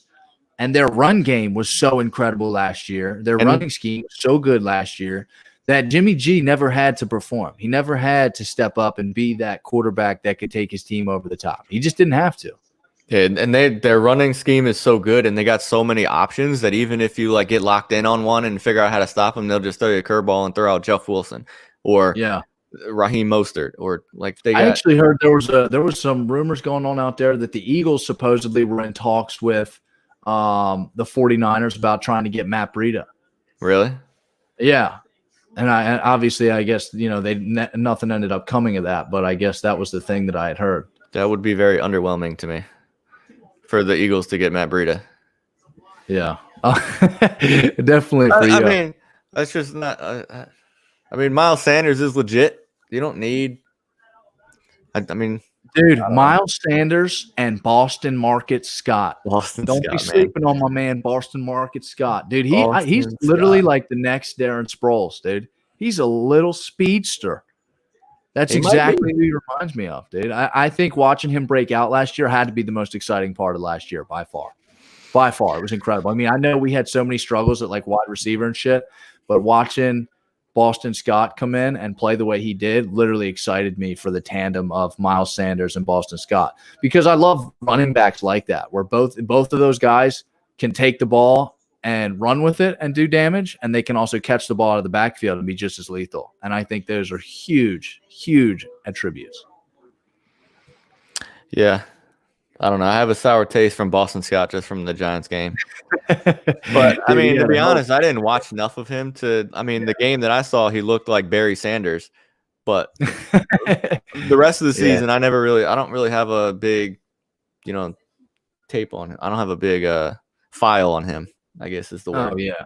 Yeah, absolutely. But if I'm going based on the game that I saw, I mean, that dude's going to be one of the greatest running backs to ever live.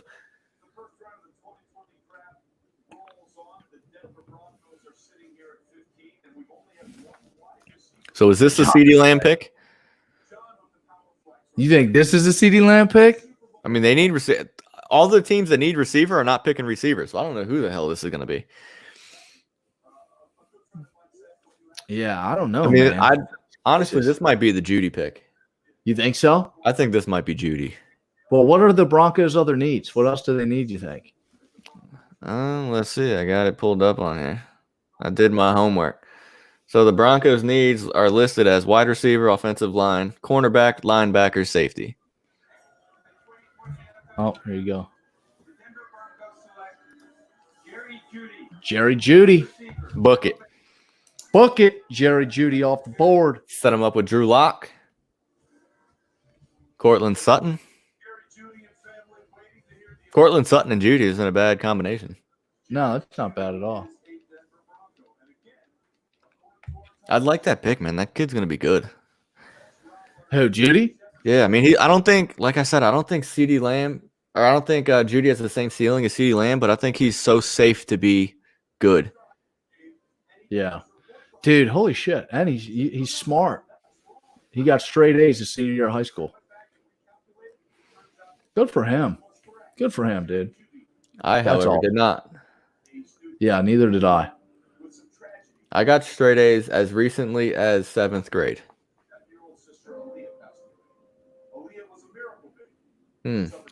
Oh, shit. He lost his sister? Goodness gracious. That's terrible. That sucks. Although it does bother me that he wears the Star of David around his chest and he's not Jewish. He just does it because they called him Jew.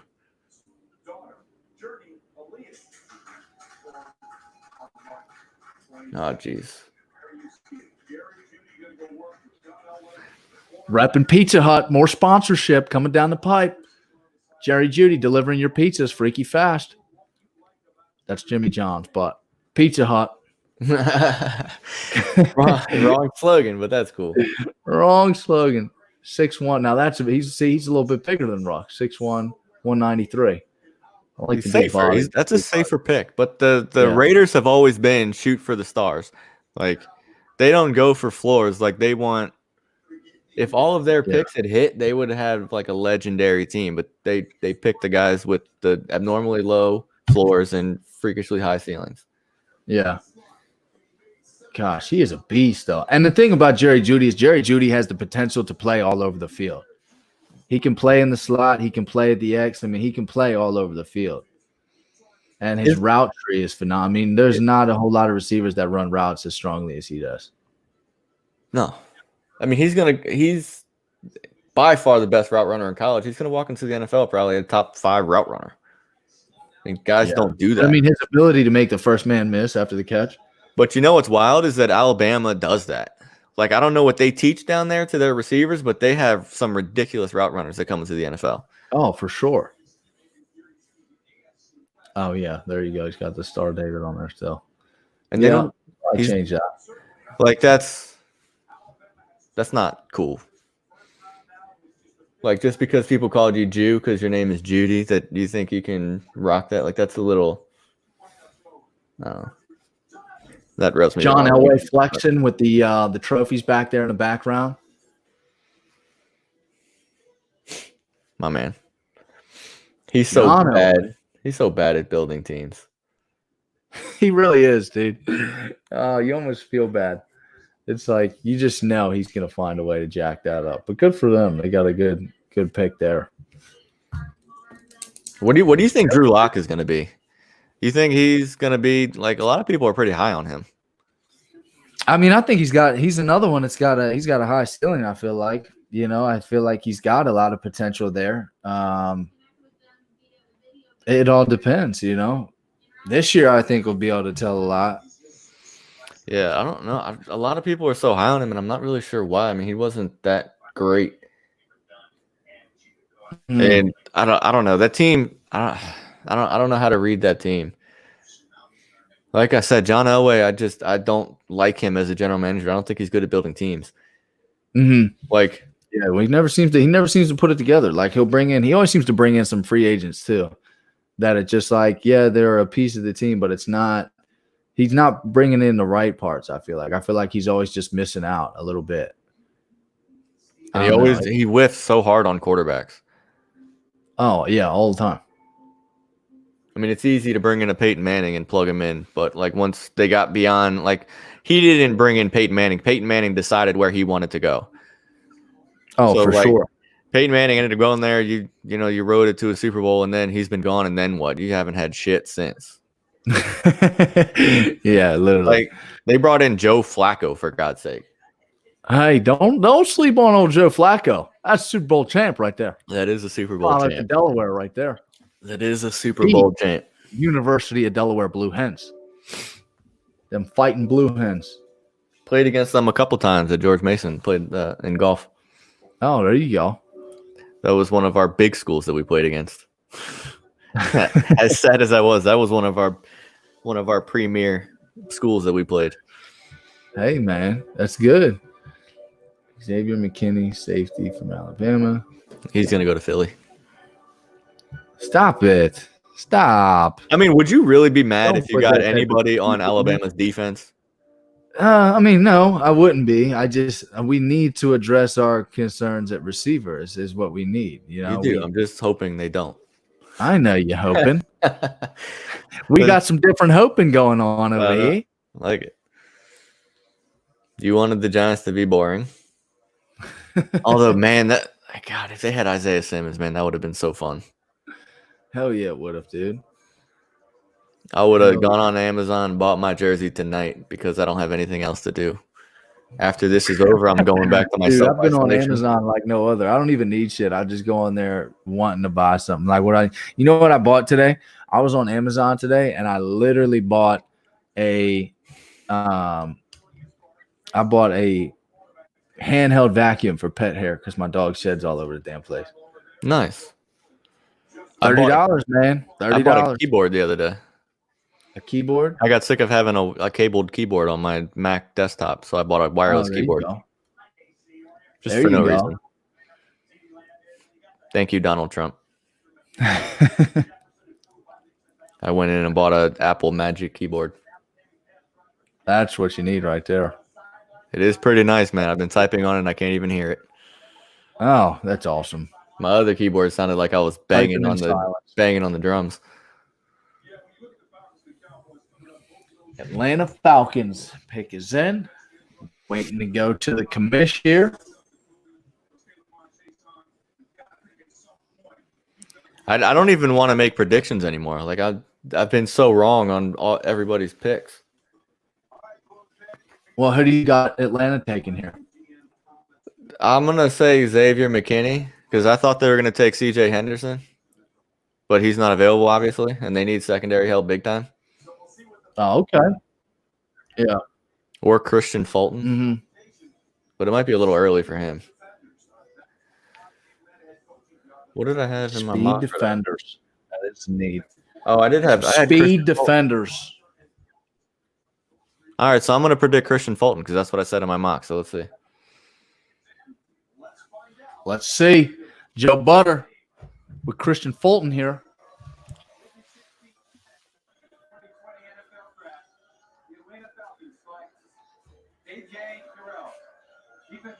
AJ Terrell from I'm getting the- Clemson. I'm getting the positions right.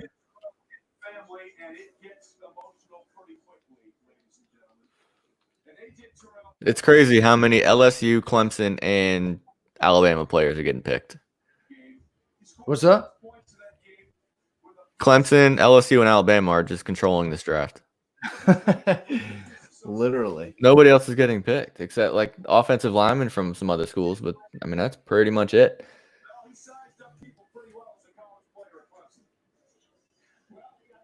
Oh, Dallas on the clock. I need them to find some way to just blow this out of their ass. I mean, is CeeDee Lamb really going to fall to 21? That's really going to blow my mind. The Dolphins don't need receiver. Well, I don't think Dallas is going to take receiver here. The Dolphins don't need receiver at 18. The Raiders don't need. Well, the Jaguars might take a receiver. They're sitting at 20.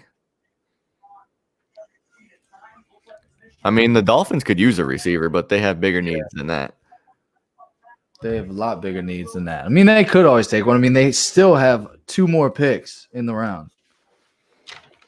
I mean, they got to take tackle at some point. At 18, they're picking at 18 and 26. They'll probably go tackle 18. Here's what I think: tackle 18 and wide receiver potentially 26 if they choose to go wide receiver. What does Dallas do? Man, I don't even know. Dallas probably goes Xavier McKinney here. Virtually everybody in our mock contest picked the same player over there.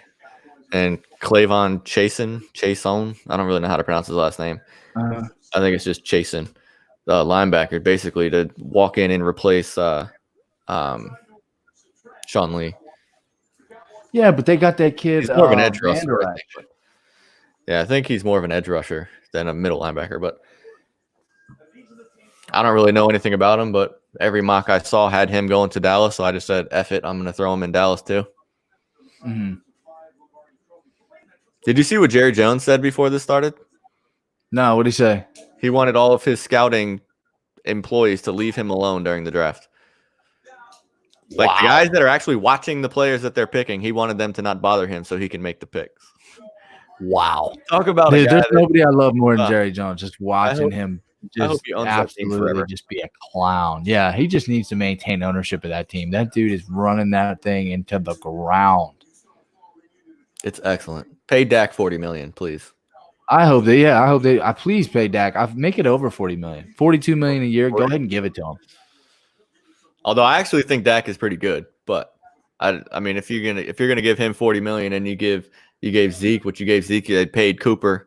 I mean sooner or later you're gonna not be able to pay anybody. The Cowboys logo and the Salvation Army back there. Jerry, because he's giving it away.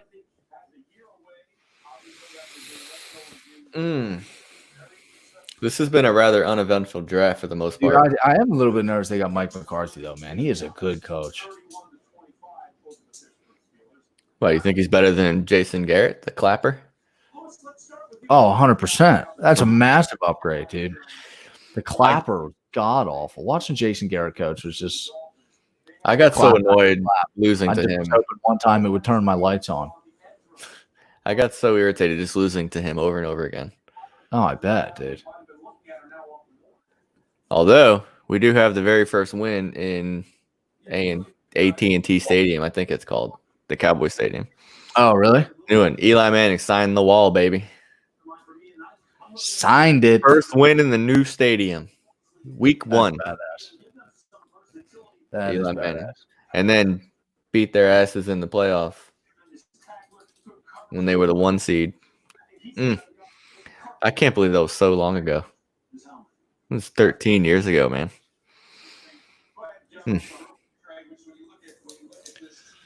Yeah, man. I just we'll see what Dallas takes here. That would be hilarious if what Louis Riddick said. If he takes CeeDee Lamb away from Philly just like to be spiteful, that would be excellent. Because y'all took Dallas Goedert away from Dallas. Like that was the only reason y'all took Dallas Goedert. Well, that and dude, Dallas Goedert was a phenomenal addition. I mean, he's really good. But We love tight ends. You didn't We need love it. tight ends here in Philly. Philly, dilly. That's not social Dude, distancing, friends. You guys are touching him. God, why is Mike McCarthy so close to the goddamn screen? Back up, bud. Did you see Frank Caliendo doing a John Gruden impression of like the virtual draft? Yeah. Oh, absolutely. Incredible. Oh my gosh, dude. It was excellent. Right up I on don't the- like how close Mike McCarthy is, dude. I feel like we're looking at each other. Oh, dude, show who he's on the phone with. If he takes CeeDee Lamb here, I will lose it. They don't need CeeDee Lamb, though. Amari Cooper and Michael Gallup. Michael Gallup is legit. He's a beast.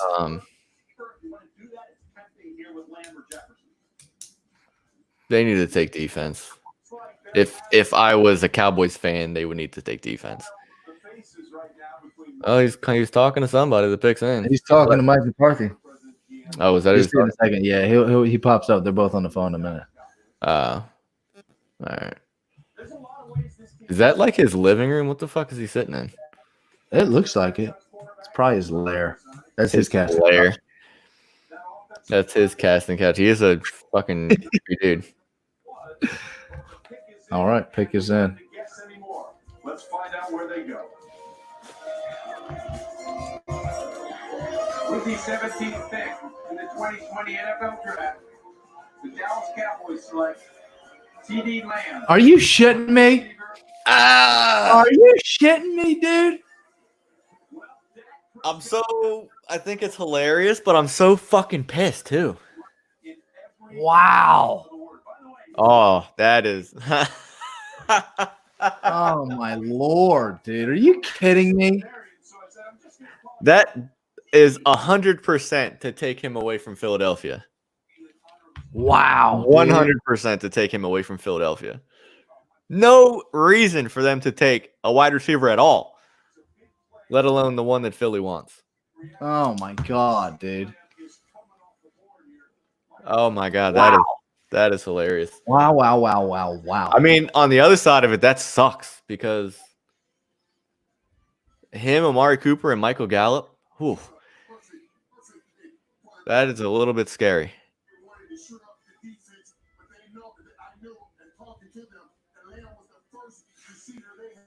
Damn, that's going to be a good offense, man. I'll let you grieve. Oh, god damn I'll let it, you dude. grieve. I'm sick, man. I'm sick. I can't believe I'm absolutely ill. this little cheat sheet that I made doesn't have wide receiver on their player of need at all. Oh, yeah, it does. It's in the back.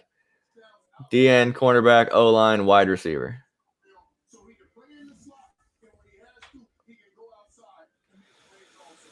Okay, so dude, I'm jumping on that dude. End up taking Justin Jefferson there. Oh, I am jumping on him in my rookie draft. CeeDee Lamb with Amari Cooper on the other side, Zeke in the backfield. Dak, dude, he's going to be dirty on that offense.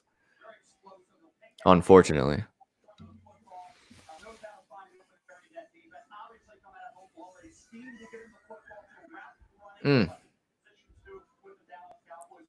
How you doing over there? You okay? 12. Dude, I'll survive. You know, as long as we go receiver, it looks like it's going to be Justin Jefferson. Maybe. Depends what Miami does here. Also depends what the Jags do. But Lincoln Riley is happy another Sooner is off the board. He ranks first at OU with 24 career receptions of at least 40 yards. Well, there's the first bombshell. Fucking up the Damn, hopes man. and dreams of the Eagles half of this podcast. you know, I will say though, if we can still pull Justin Jefferson at 21, I won't be disappointed. I think Justin Jefferson's a great pickup at receiver. I will say. Although, they still got Jacksonville's in front. Jacksonville needs a wide receiver. Yeah. Which could, oh man, that hurts. I mean, they got Gardner Minshew, the legend. They need him to throw it to somebody. Yeah. But they have, what's the dude? I had him on my fantasy team last year. He was tearing it up. DJ Chark. Yes, DJ Chark. That's all they got, though. Yeah. He was a beast, though. He's a stud. But That's all they got. They need something. Receiver help there, too. They got there. Who did they take earlier? Who did Jacksonville take? I don't even remember.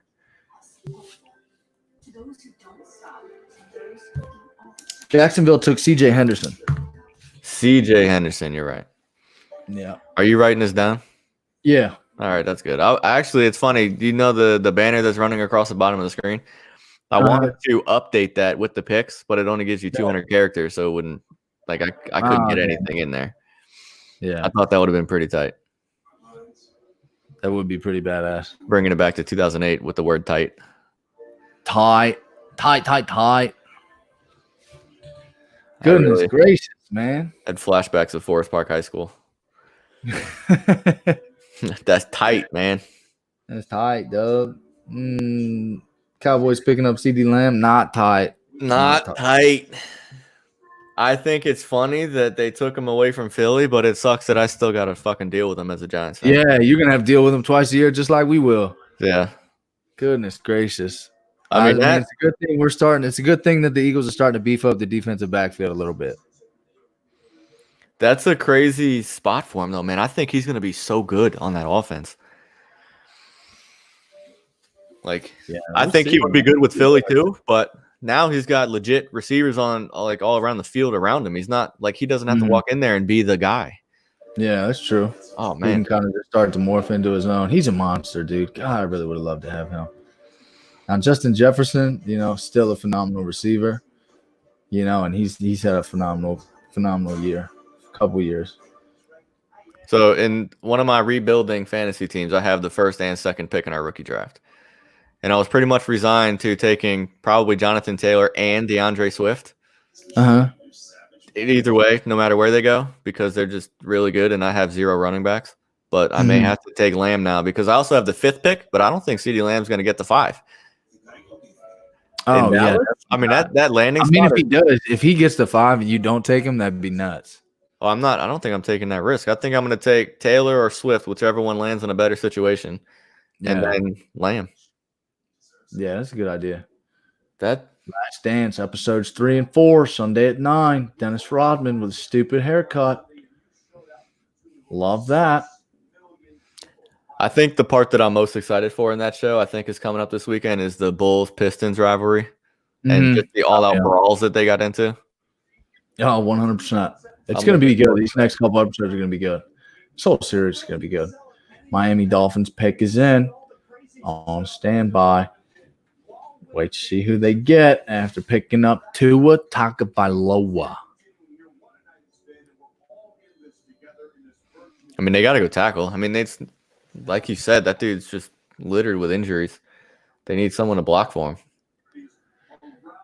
I'm surprised they didn't trade up with these 2 picks to take one of the big 4 or big 5, whatever it was. Becton, Wirfs, Thomas. Especially with Wirfs dropping like he did, they could have moved up to 14. What's your gut telling here? I'm already getting tagged and shit about the Cowboys taking CeeDee Lamb. Hey, dude, I went through that last year. I went through that last year big time.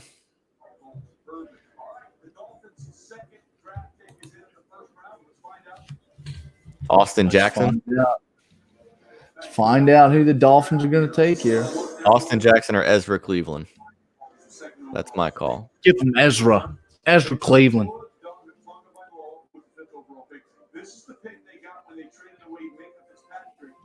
Or they might take McKinney to make up for the Minka Fitzpatrick trade.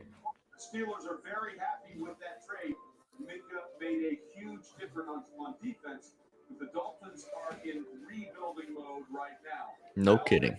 What's available here to Miami? All right. Thought we were about to go to the pick there. It's all right. Yep. He's saying offensive tackle. I mean, at this point, you could probably wait to 26 to take a tackle. Since the big four are gone, take, McKinney or some kind of elite defender here. Mm-hmm. Take your tackle later. All right, here it is. We got good news for Tua here. We got good news for Tua. Is that Goodell saying that? Yeah. I guess he just telegraphed the pick. What a douche. The Miami Dolphins select Austin Jackson. Austin Jackson. That's what I would have expected. That's fucking weird. What a weirdo. Got What an good news for oddball. Tua Yeah, here. he Got some good pick. news for Tua. He took the pick. That's funny. He's such a fucking What a tool. Look at him douche. standing there like waving the card.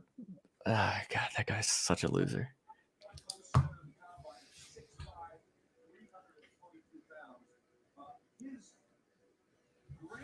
Why does he have a bucket full of M&Ms on his little table? I was wondering the same thing. Oh, my goodness. God, that guy's such a loser. Why? Oh, That's Austin Jackson, man. He looks thin for a tackle. He looks very thin. What is his measurables? Have they said it yet? what's that? I want. What is his measure? What is his weight? He looks really skinny for a tackle. Yeah, that's what I was trying to say. Austin Jackson 322 is what I got. He don't look 322. I love these guys with the headphones. Like, dude, sit there with your family and take the headphones off. I wanna know whose responsibility it is to go through all of these prospects and find like the most interesting fact about them. Yeah. Like the guy off of draft day. I'd tell you about it, but you haven't seen it, so you wouldn't know what I'm talking about. But you should probably watch it. I'll think about it. You know what? When we get done with this, just go to your room and watch draft day. When we get done with this, I'm going to bed. Just go to your room, watch draft day. All right. Vontae Mack, no matter what. All right. Man, that dude sitting on that couch right there does not look 322. Not at all. But he's probably every bit of it. Oh, Probably. look at him. Probably like rock solid. Wow, he looks like he moves pretty well. The way that some of these linemen move nowadays is absolutely incredible to me. Yeah, it's ridiculous. The way that they look 300, like 315 years ago was just fat guys. Yeah. Like you were just a fat guy that like had some athletic ability and strength and just stood in front of the quarterback. Now these guys are like they could probably be edge rushers if they wanted to. Oh, for sure, dude. Oh, he just tossed that kid to the ground. God bless. Say a prayer. So my dream scenario for the Giants was Isaiah Simmons and Austin Jackson, and I went 0 for 2. Not even close. Hey, what? You got Andrew Thomas. Got you Andrew an Andrew Thomas. Got Andrew Thomas. He's you have been assigned Chase Young for the next 11 years. Hell Good yeah, luck. dude. Good luck, my friend. Good luck, bud. And whoever's on defense, good luck covering Amari Cooper, Michael Gallup, and CeeDee Lamb. Oh, that's gonna be absolutely nuts, dude. With an overrated Zeke in the backfield.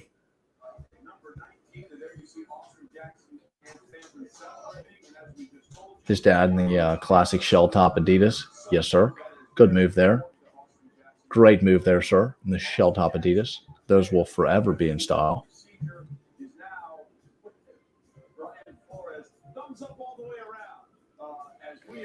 Raiders next pick is in. Who you got the Raiders taking here, Bod? Receiver first pick. Who do you got them taking next? Let me see what I had them. I'm pretty sure I had them taking a receiver first. So actually, no, I had them trading with y'all.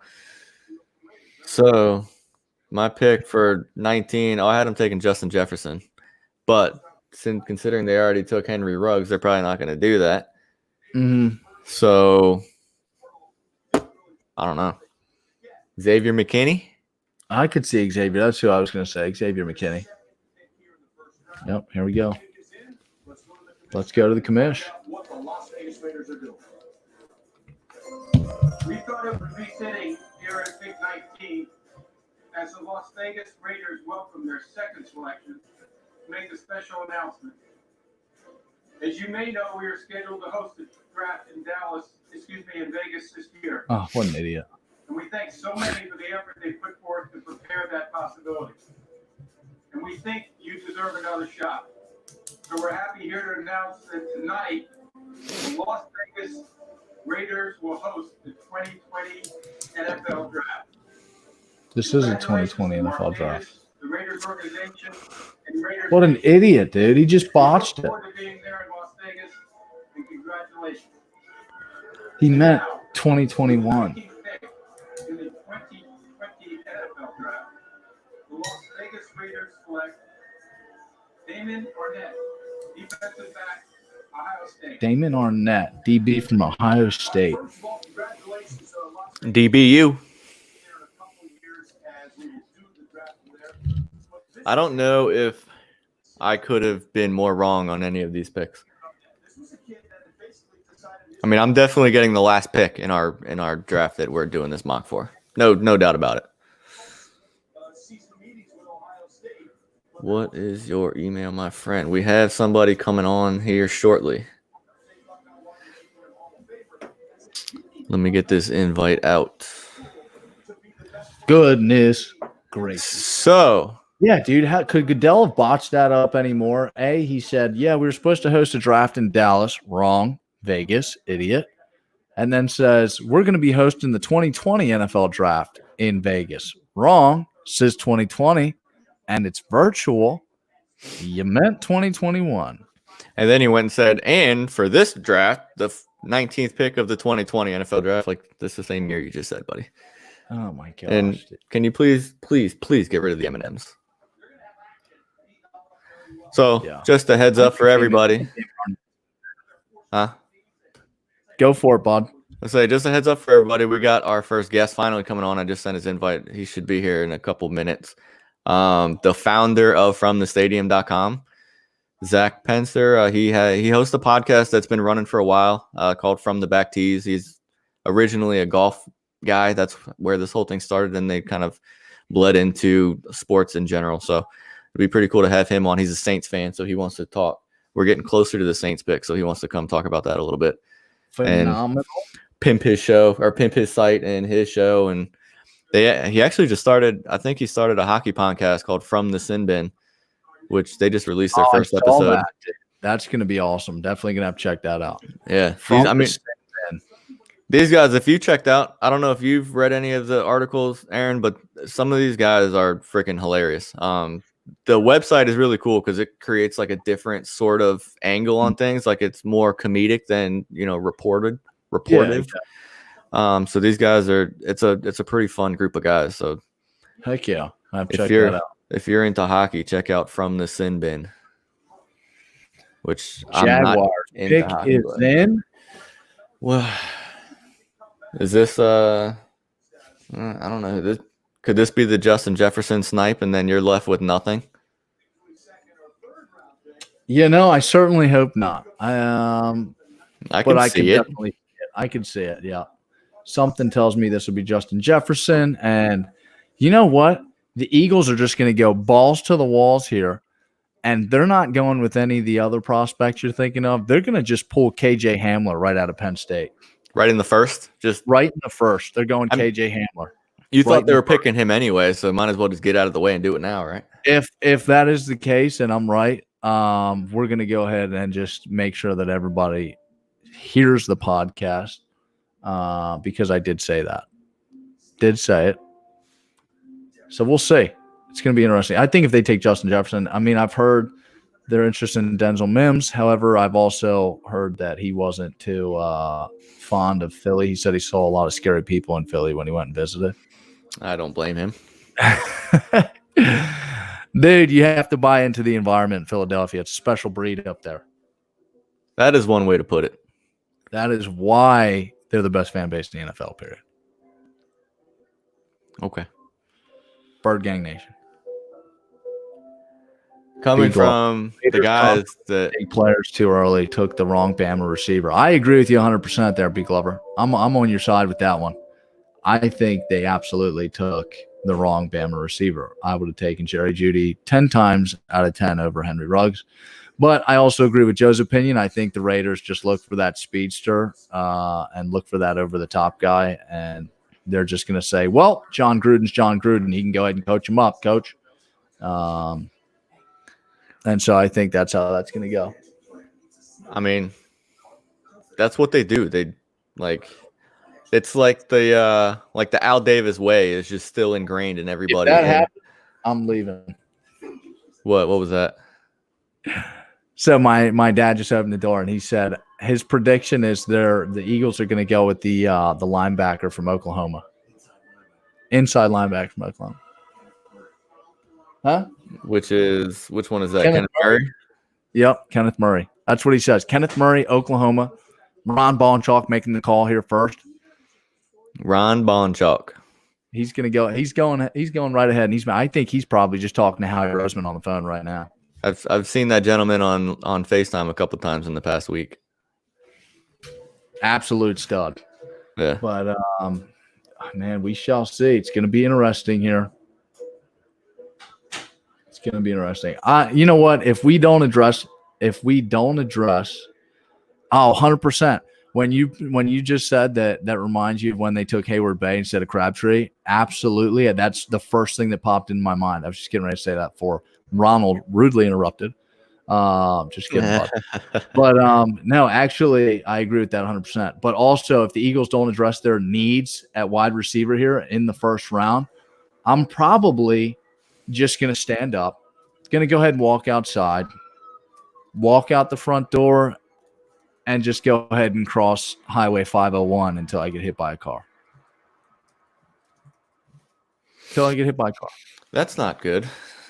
You know, Then I can podcast from the hospital as long as they can set the mic on my tray table. I can be in a full body cast. I just need my lips to be out because those things never stop moving. Okay, so then I'm rooting for that, and I want you to bring the camera with you so we can get that because that would fire up the subscriptions and the 100% the follows and everything. Oh, dude, we'd go viral. As long as you don't die, because I don't have to do it to myself. Podcast host decides to walk across Highway 501 and play live Frogger, and I'd take my laptop with me so you can watch it. I like it. I'm in. I'm not brave. I got kids upstairs. I'm not brave enough to take that chance. Yeah, absolutely not. That's good though. That's good. They need their dad. Yeah, something like that. They do right now in this self-isolation. That's right. I'm getting tired of this. I can't wait for this to end and I can just ship them off to grandma and grandpa and me, mom, and papa for weeks. Bye. See ya. And then day one, you'll be like, oh, gotta go get the kids. All right. I miss you guys. Come on back. I miss you guys. Come on back. I miss the screaming. It's like music to my ears. Oh, man. All right. The pick is in. The pick. Are they gonna steal Jackson? For a bit. It's been in for a little bit. Now we just need Trey Wingo to stop running his suck so we can get the damn pick. All right. Pick is in. Looks like we're getting ready to get the call. Getting ready to get the call. In the 2020 NFL Draft, the Jacksonville Jaguars select Kavon Chason, Linebacker. All right. From LSU. Well, there you see Caleb on Chason. Well, that's Jacksonville. That's Tom Coughlin, man. Build the defense. Caleb on Chason is a tour de force. Calevon Chason. That's a hell of a name. That's what I'm talking about. The Birds down to 4 minutes left on the clock. Do we get Justin Jefferson, wide receiver LSU? Do we get it, Joe? Do we? I think it's pretty much guaranteed. The people want to know. And I'm kind of mad about it because before I predicted the trade up to get CeeDee Lamb, I had Justin Jefferson on the Eagles pick on every one I did. But then I got a little greedy with like trying to predict the trade. Mm-hmm. I said, fuck it. They're going to go like Howie likes to, make the splash. He's going to go up and get CeeDee Lamb. Dude, I thought he was going to make a move, dude. I really did. I'm blown. Especially considering CeeDee Lamb was falling. Yeah, falling. I thought, you know what? They're going to make a trade up. It would have been perfect to trade up. I'll be honest. We're getting close to the Patriots. There's not a non-Giants pick that I'm more excited about in this draft than the Patriots because I have absolutely no idea where they're going. And I think no idea at all. I have no clue what Belichick's got up his sleeve. Do you think Jordan Love? Might be. You know what? Bill Belichick's going Jalen Hurts. In the first round? I like it. First round. Let's do it. Bold take, Jalen Hurts. You heard it here at 10:43 p.m. on 4/23/2020. That'll give us something to talk. That was a lot of numbers. It was a lot. I read it right off the bottom of the computer screen. It's the only reason. I like it. I had no idea what it was. Yeah, well. I thought it was Friday the entire day. Because I was so excited for the draft. It just felt like Friday. Yeah. Dang, they're all dressed up over at his place. Dude, his place looks nice too. Down in Houston, Texas. Everything's bigger in Texas. That's what they say. I haven't seen his place yet. I haven't gotten there. I'm waiting. I'm like, I want to see this. We love our healthcare heroes. Me too. So that defense is going to be dirty again. They stole my guy last year. Oh, that is a nice fucking place. Holy moly. Holy moly. Hey, every single guy has a set of headphones on. All of them. Hey, you guys don't have to wear headphones. Doug Peterson's on the phone. But yeah, the Jaguars, that defense is going to be nasty. Again.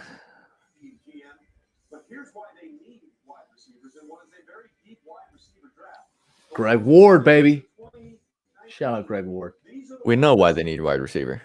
Because their wide receivers suck. We understand. It's very evident. I love how everybody's kids are just standing behind them.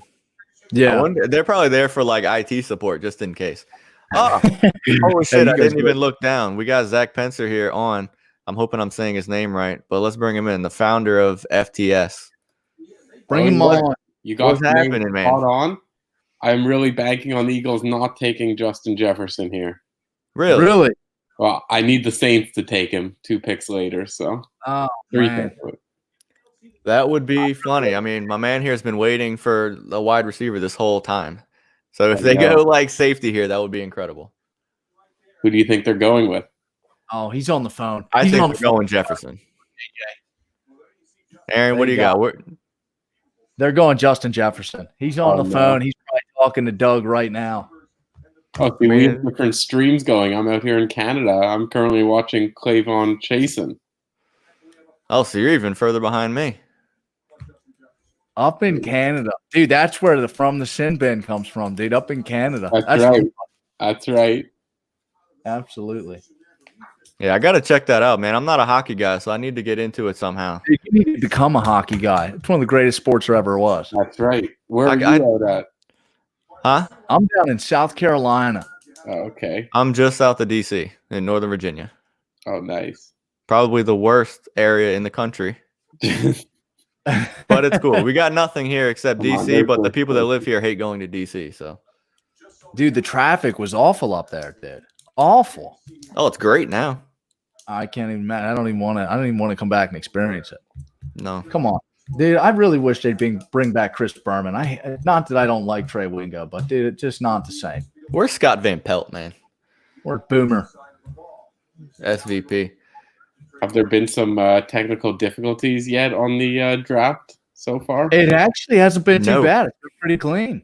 I'm actually pleasantly surprised. I definitely thought we were going to have something to talk about and have some technical difficulties and some figured picks out how Wi-Fi works. Yeah. And Those turns out those IT specialists, they pay a little bit of money to actually know what they're doing. yeah, they all got their 13-year-old kids behind them that are helping them figure out how to submit picks in a virtual fantasy Well, draft. I don't know why they need IT specialists. Why don't they just go on the computer like everyone else? Like, I mean, that I saw Matt Berry, the fantasy guy for ESPN, basically said all they need to do is The pick is in. Is he announcing it? All right, let's go. He's getting ready. Thank our fans for your contributions to the NFL Draft Fund. If you're able to give, we encourage you to go to NFL.com/believe to contribute to those most in need. And we thank you again for your support. With the 21st pick in the 2020 NFL Draft, the Philadelphia Eagles select Jalen Reagor. let's go, not Jefferson. All right, TCU. that's I don't know why they interesting. went him over Jefferson. Player and a name, guys. That's interesting. You guys are delayed. Up in Canada, we got quicker TVs apparently. Well, I was saying earlier, I do the streaming services, so mine's been delayed a little bit the whole time. Oh, I see. That's kind of surprising. I mean, Jalen Reagor, I like him, but I don't like him more than Jefferson. Wow. We'll see. think- Let's 5'10", 206. He's not that big. Dang, man. I would have much rather had Justin Jefferson. I'm not going to lie. All right, so there you go, Zach. Justin Jefferson going to the Saints in a couple picks. Please. Although, who knows, man? New England and Minnesota needs wide receiver. New England, who the hell knows what they're going to do? You guys must be bigger college football fans. What's the word on Jordan Love? I can see New England taking Jordan Love.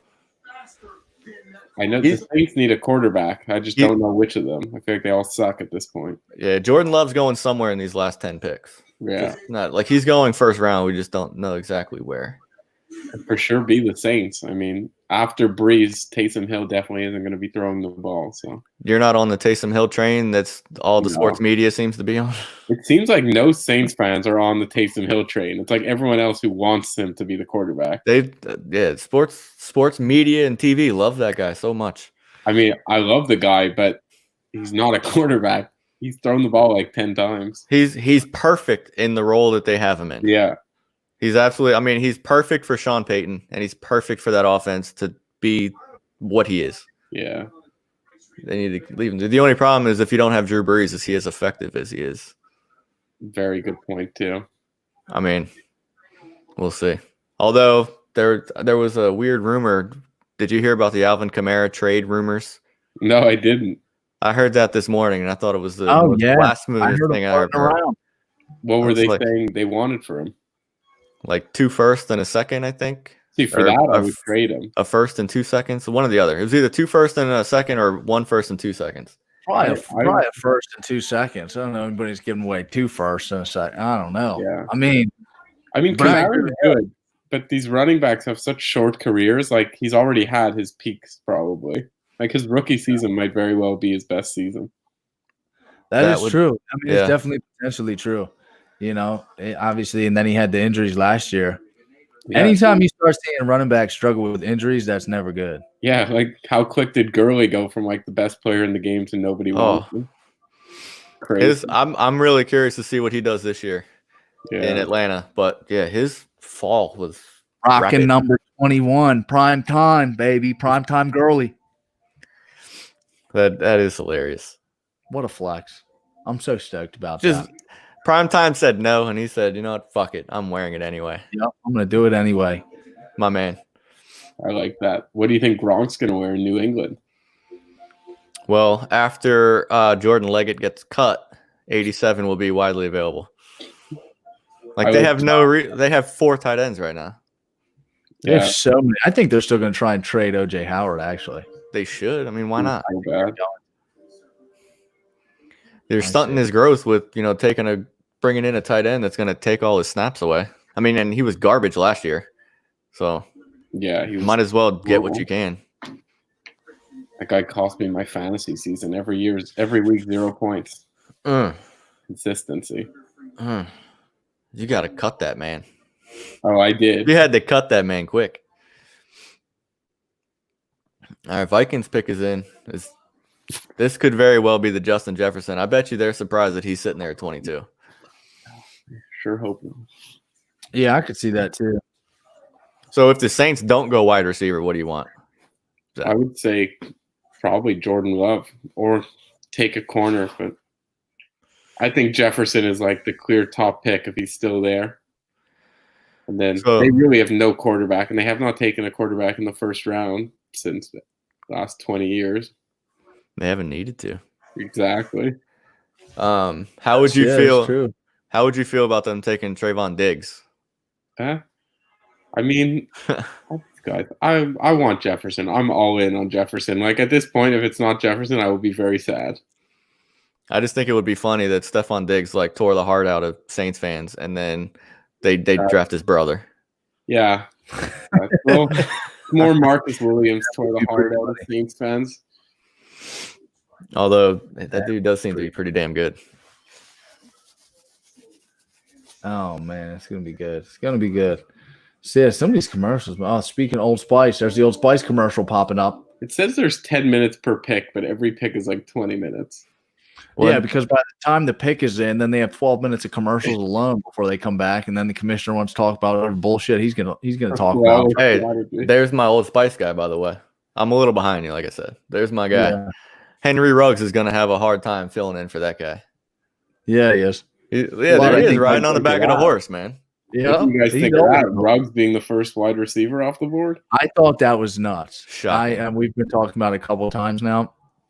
Obviously, I understand of his athletic ability, but of all the receivers in the draft, I think he's very raw and underdeveloped. I just didn't understand it. But that's literally textbook John Gruden and the Raiders.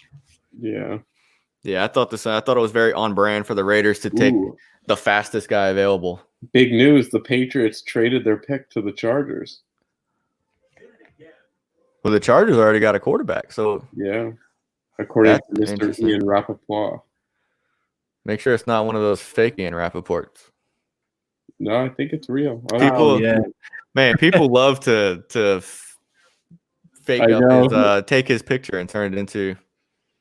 Oh, it happens all the time. And they get some big name guys to fall for it too. Yeah. That's interesting. What would the Chargers need so bad to move up after they already got their quarterback? Hopefully not Justin Jefferson. I mean, they don't need receivers. You wouldn't think. I mean, I didn't think the Cowboys needed receivers either, and they took CeeDee Lamb, so what the hell do I know? Yeah. That was 100% despite Philadelphia. 100%. I agree. 100%. I mean, that makes that disappointing to me, dude. And again, it's like, why did the Eagles do this to me year after year? We needed a receiver last year. They go out and get J.J. Arcega-Whiteside, 4 picks in front of DK Metcalf. And we saw how that worked out. Absolutely brilliant. And then now it's like you got Jalen Reagor. Huh? What is this camera views they have going?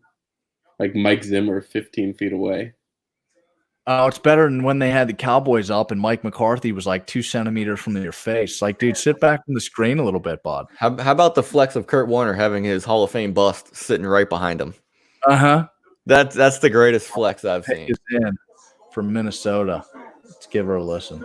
Mike Zimmer's got a hell of a living room. All right, Goodell, simmer down, bud. With the 22nd pick, fuck. The 2020 draft, the Minnesota Vikings select. I haven't even heard it yet. Justin Jefferson. Wide receiver. Well, that didn't go well. All right, there we go. Right as I tweeted out, didn't age well. Roger Goodell's got to chill with the fucking playing with the fans on his little Zoom meetings. I can't stand that guy, man. I'm so far behind you. He hasn't even made the announcement yet on my screen. Oh, dude, yeah. So far behind. Like, what the hell? The only reason I knew is because of Zach's response. After I said it, I realized it was. Everybody's like, oh, dude, the Pats traded their pick to the Chargers. Well, all right. So now what, Zach? Jordan Love. We got one more year behind Breeze, I feel like. Well, and I mean the Patriots moving out of that spot open, like he's going to be there. I mean the Yeah. Chargers aren't going to take him and Herbert, so Yeah, I don't. I'm curious what this is. What do the Chargers need that they moved up for? They could always take that tight end. What is it, Komet, or if you're looking offense? I would be shocked that I would be shocked he'd be a first round pick. He's like the top tight end on the Yeah.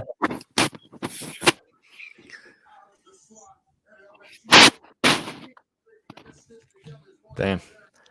All right. Well, Look, God, I wish the Eagles would have gotten him. Come on, bud. I mean, they just upgraded. I mean, I've always been kind of high on Stephon Diggs, but I think his upside is higher than Diggs. I think Jefferson in Minnesota is going to be big. Yeah. Well, I guess the guy from Arizona State hasn't been picked. Ayuk or Ayuk? Yeah, Ayuk. No. That'd be another big one. Yeah, there's a lot of receivers going off the board. You're right. I mean, I wonder really? if the Saints would pick Diggs. Yeah. I just think it would be hilarious to see Trayvon Diggs go to New Orleans just for the Stephon Diggs. I feel like they won't pick him because of that. I mean, your fans would hate you. Yeah, exactly. Like, we don't want to see Diggs on the back of any jersey. Chargers. I mean, what do you think the Chargers are doing here? I have nothing. I don't know where they're going. Let me pull. I got to pull up my little sheet where I had their needs. Needs. Give us the needs. Yeah, this is weird that they're trading up. I mean, the Patriots seem to always trade down in the draft. I got quarterback, tackle, linebacker, DN, tight end. I mean, are they really going to? They'll probably go linebacker. Are they going to go with your dad's boy, Kenneth Murray? Kenneth Murray, I think so. I'm actually surprised Xavier McKinney is still there. So I wonder. I mean, they don't need safety, I guess, but I really thought that dude was going to be off the board by now.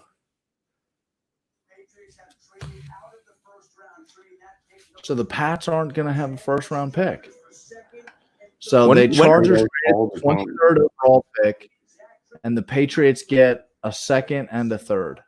That's so Bill Belichick. I wish, like, my team did that more often. I feel like you get so much value out of moving down. I mean, considering the fact that the Giants took a tackle at 4 that probably would have been there at 10 or 12, like the Giants should have traded down this year. And outside of the top couple picks, I think it doesn't change too much from round to round. All right, the pick is in. Good. All right. No, okay. The pick is not yet in, but again, not surprised. Okay. The pick not yet in. Is Good. that our first technical glitch? This is what Bill Belichick has done. As we're trying to see what Anthony Lynn, head coach, and Tom Telesco, general manager of the LA. See, that's the war room that they were comparing to my guy DG. Tom Telesco has like 14 laptops. So what's the NFL draft schedule? Is it all round 1 today, 2 and 3 tomorrow, and then I think 4 and 7 is Saturday. They should have done each one on its own day. That would be wild. That would take forever. 7 days of live streaming, baby. What else do we have to do? Think of how exciting the 7th round would be. Well, they don't even get 15 minutes in those rounds. Like 4 through 7, I think they only get like 8 minutes or something. Give them 15 minutes. I think they get chopped down to 5 minutes. Oh, 5? We'll get so hyped up for our team's 7th round picks. There's nothing else. Yeah.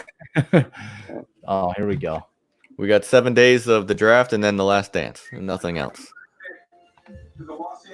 All right, let's see what we got here. With the 23rd pick in the 2020 NFL Draft, the Los Angeles Chargers select Kenneth Murray.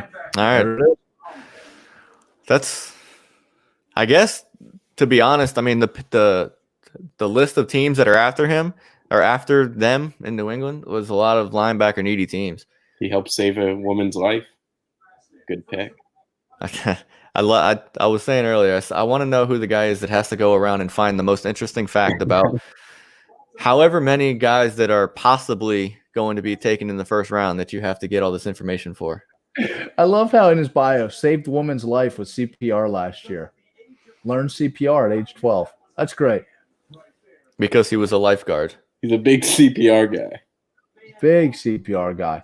You know, that's probably why he's going to be a great football player, because he did save a woman's life with CPR. It translates well. Okay, who are the Saints going here? I hope Jordan Love, but You think Jordan Love here? I think there's a good chance. Year after year, we've taken a quarterback in like the 3rd round, and I feel like now they're pretty desperate after losing Bridgewater. Like, we have no one behind Breeze. They don't believe in the Taysom Hill thing either. You got Taysom. They don't believe in that. I don't think they believe in it, but it's crazy how much like the rest of sports believes in it. Yeah, like Peyton's even made comments like how Taysom Hill isn't really their quarterback of the future. I think like he likes him. Well, then isn't he like 31? Yeah, Like, it's not like he's young. No, exactly. He's been around for a while. He was on the Packers like practice squad for years. Yeah, he just came into the spotlight this year, but it's not like you can really bank your future on him, and he's only got 4 good years ahead of him if he's even a good quarterback. Exactly. Kenneth McMurray.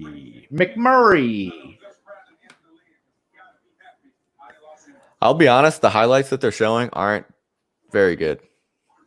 For this guy, it's not like I'm not jumping out of my chair like excited about this guy. Yeah. Definitely wasn't what I expected. How about the jump? Wow. This is like the Tim Duncan. Like, it's not flashy, it's just fundamentally sound, maybe. So what's been the big steal of the draft? I saw Isaiah Simons fell.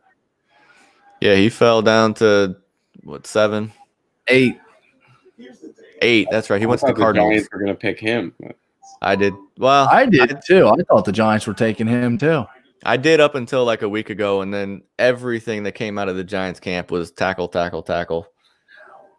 I didn't think it was going to be Andrew Thomas, but all the beat writers, everybody that follows the Giants closely said they were going tackle, so I just kind of prepared for it.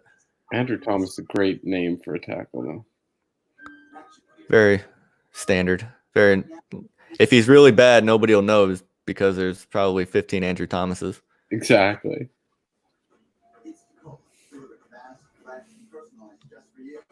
But I would say the biggest steal so far is probably Dallas getting CeeDee Lamb. I mean, yeah, that's wild, man. The fact that he that much after where he was supposed to go. No, but I mean, Ruggs getting taken ahead of him, Judy getting taken ahead of him, just seemed weird. Wide receivers, I feel like it is hard to differentiate them. Like even like Jefferson fell below those guys. I don't see why he was so much below all those other guys.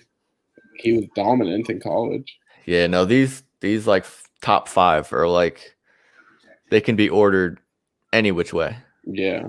And there's still that Ayuk guy who everyone, like going into the season, everyone thought he might be the top wide receiver. Maybe that. Yeah, too. And then we still got, they still got some studs out. I mean, T. Higgins, I think, is going to be pretty good. Yeah, I think there'll be another one's going to be solid. Yeah. He's just, his 40 wasn't all that. He doesn't have the top end, but he's a good route runner. Yeah, but he's like 6'5", isn't he? That's what I'm saying. He's a big guy. Yeah, he's a big boy. Give me that. Give me that. I'm done with the 5'11" guys. I think the Eagles should just get all wide receivers this year, and we'll see how it works out. That's what I said. Just pick one at every spot, and you'll hit with 2. You'll have to hit a couple, and then we'll be set for a few years at receiver, you know? They need it. Yeah, Lord knows. Everyone needs to stop hating on Carson Wentz. He needs to get some real targets that can help him. Preach it, JoJo. Preach it. That it doesn't taste good, but I do like Carson Wentz. I think he's so good. Yeah, man. I like why his escapability is always what throws me for a loop. It's like you think he's getting sacked, and then he just pops out of the middle of nowhere. You're like, oh shit. He makes those like Aaron Rodgers like plays. Like he's not as talented as Aaron Rodgers, but it's like he's halfway to the ground, like about to get sacked, and he just flips it sidearm and hits somebody in the chest, and they probably dropped it. He's just somehow finds a way to make a play, whether or not his receivers catch it or not is different, but like he just always finds a way to get the ball out of his hand. Yeah, 100%. And it's annoying. Dude, I will say so far of all the picks, the Saints are taking the longest time as of the last 10 picks or so. I think they're going to go the full length of the time here. Haven't they all gone the full length of the time? This is taking absurdly long for everyone. All pick is in now. Jordan Love. Yeah, do it. Watch them throw a loop. I'd really want to see them take Saints Trayvon have done Diggs. that so many times. I mean, they traded up. Everyone thought a couple of years ago, everyone's like, oh, they're taking Lamar Jackson. They take Marcus Davenport. Marcus Davenport. They traded their first-round pick, 2 first-round picks to move up, I'll never get over their trade for Ricky Williams. get their entire draft. They traded 1.5 drafts Yeah. to get Ricky Williams. Yes, sir. And they traded. It was the Redskins, right? I think so, yeah. It was the Redskins. They got like 12 picks and they still sucked. They picked no one good. Like, you can't get any worse than the Redskins war room. Oh, my goodness. Ricky Williams. Hey, bring me back to this draft. I'm still watching commercials. Sean Payton, hoodie, sweats, chilling on the couch. Love it. I remember like the one, what was it, like 3 years ago where they weren't sure that Sean Payton was going to continue to coach the Saints.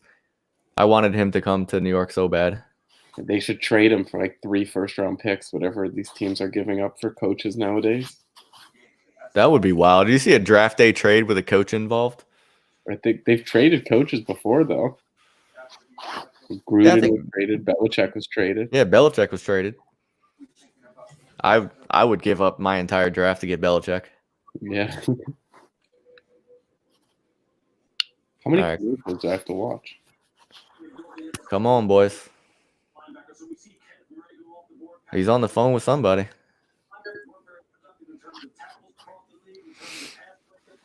Man, Louis Riddick thinks it's going to be Patrick Queen. Patrick Queen. For everything I've read, that dude is supposed to be really good. Could someone fill me on who Patrick Queen is? He's a linebacker from LSU, I believe it is. Canadians all college sports, by the way. Okay. Yeah, he's an inside linebacker. He's like his NFL comp is Thomas Davis, so There we go. he's not like Ray Lewis, but he's going to be steady. NFL draft. The New Orleans Saints select Cesar Ruiz. What the fuck is this? A center. Center. The center? They picked a center last year. A center. Oh my goodness. How you like that? They're obviously going to move him somewhere. You can't really move center. I mean, they're only like 6'2". It's one of the more emotional reactions we've seen. Well, 'cause he was- they're probably like, why am I getting picked? Yeah, he wasn't supposed to go that high. He just got a lot more money than he McCoy. thought. They picked Eric McCoy in the 2nd round last year. And he was good. That's all right. I would say that's the biggest reach of the draft so far. Man, he is like bawling his eyes out. Yeah, because he's probably supposed to be picked in like the 5th round.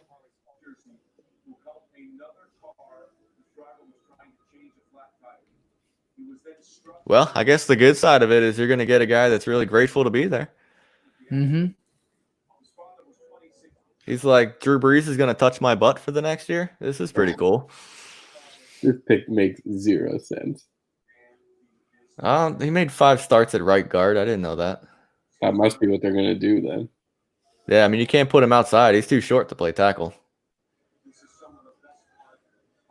Everywhere there's Wow. literally, like That's a wild card pick. I swear, I did. I don't know how Wow. much you've listened, Zach. I did a mock draft myself, and I've gotten literally like maybe 4 right. Did you I have didn't even have Ruiz Ruiz in the first round. 6'2", 307. It's not like the Saints have guards or anything, or a center. So what are they gonna? They're gonna try to. I don't know. Maybe they're going to move him to running back. There you go. Brandon Jacobs 2.0. He'll be a tank.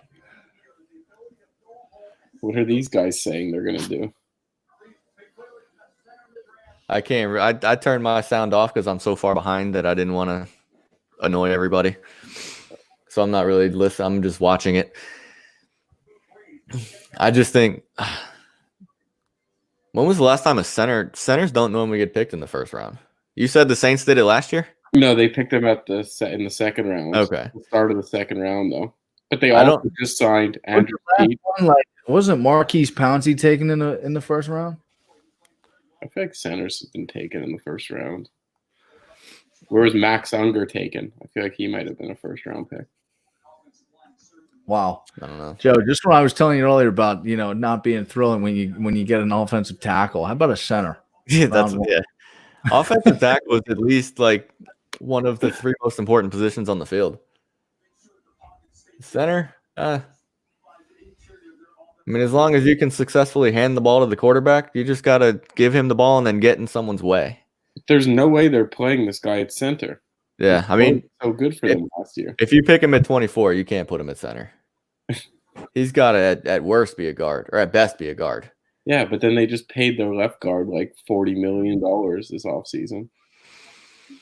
So, He is in like- short, you're not very happy about it. No, this is a horrific thing. He looks like a lovely fellow, though. He does look like a lovely fellow. He looks very excited to be there. He's very grateful. That's I don't have a whole lot of things to talk about for a center, so I don't really know what to say. Yeah, no, this is I didn't really build a file on this guy. I wasn't expecting to talk about him. not ideal. I know Colby wanted to come in and chat, Is he ready? and yeah, you may have to send him an invite. The Vikings have traded their pick to the 49ers. Wow.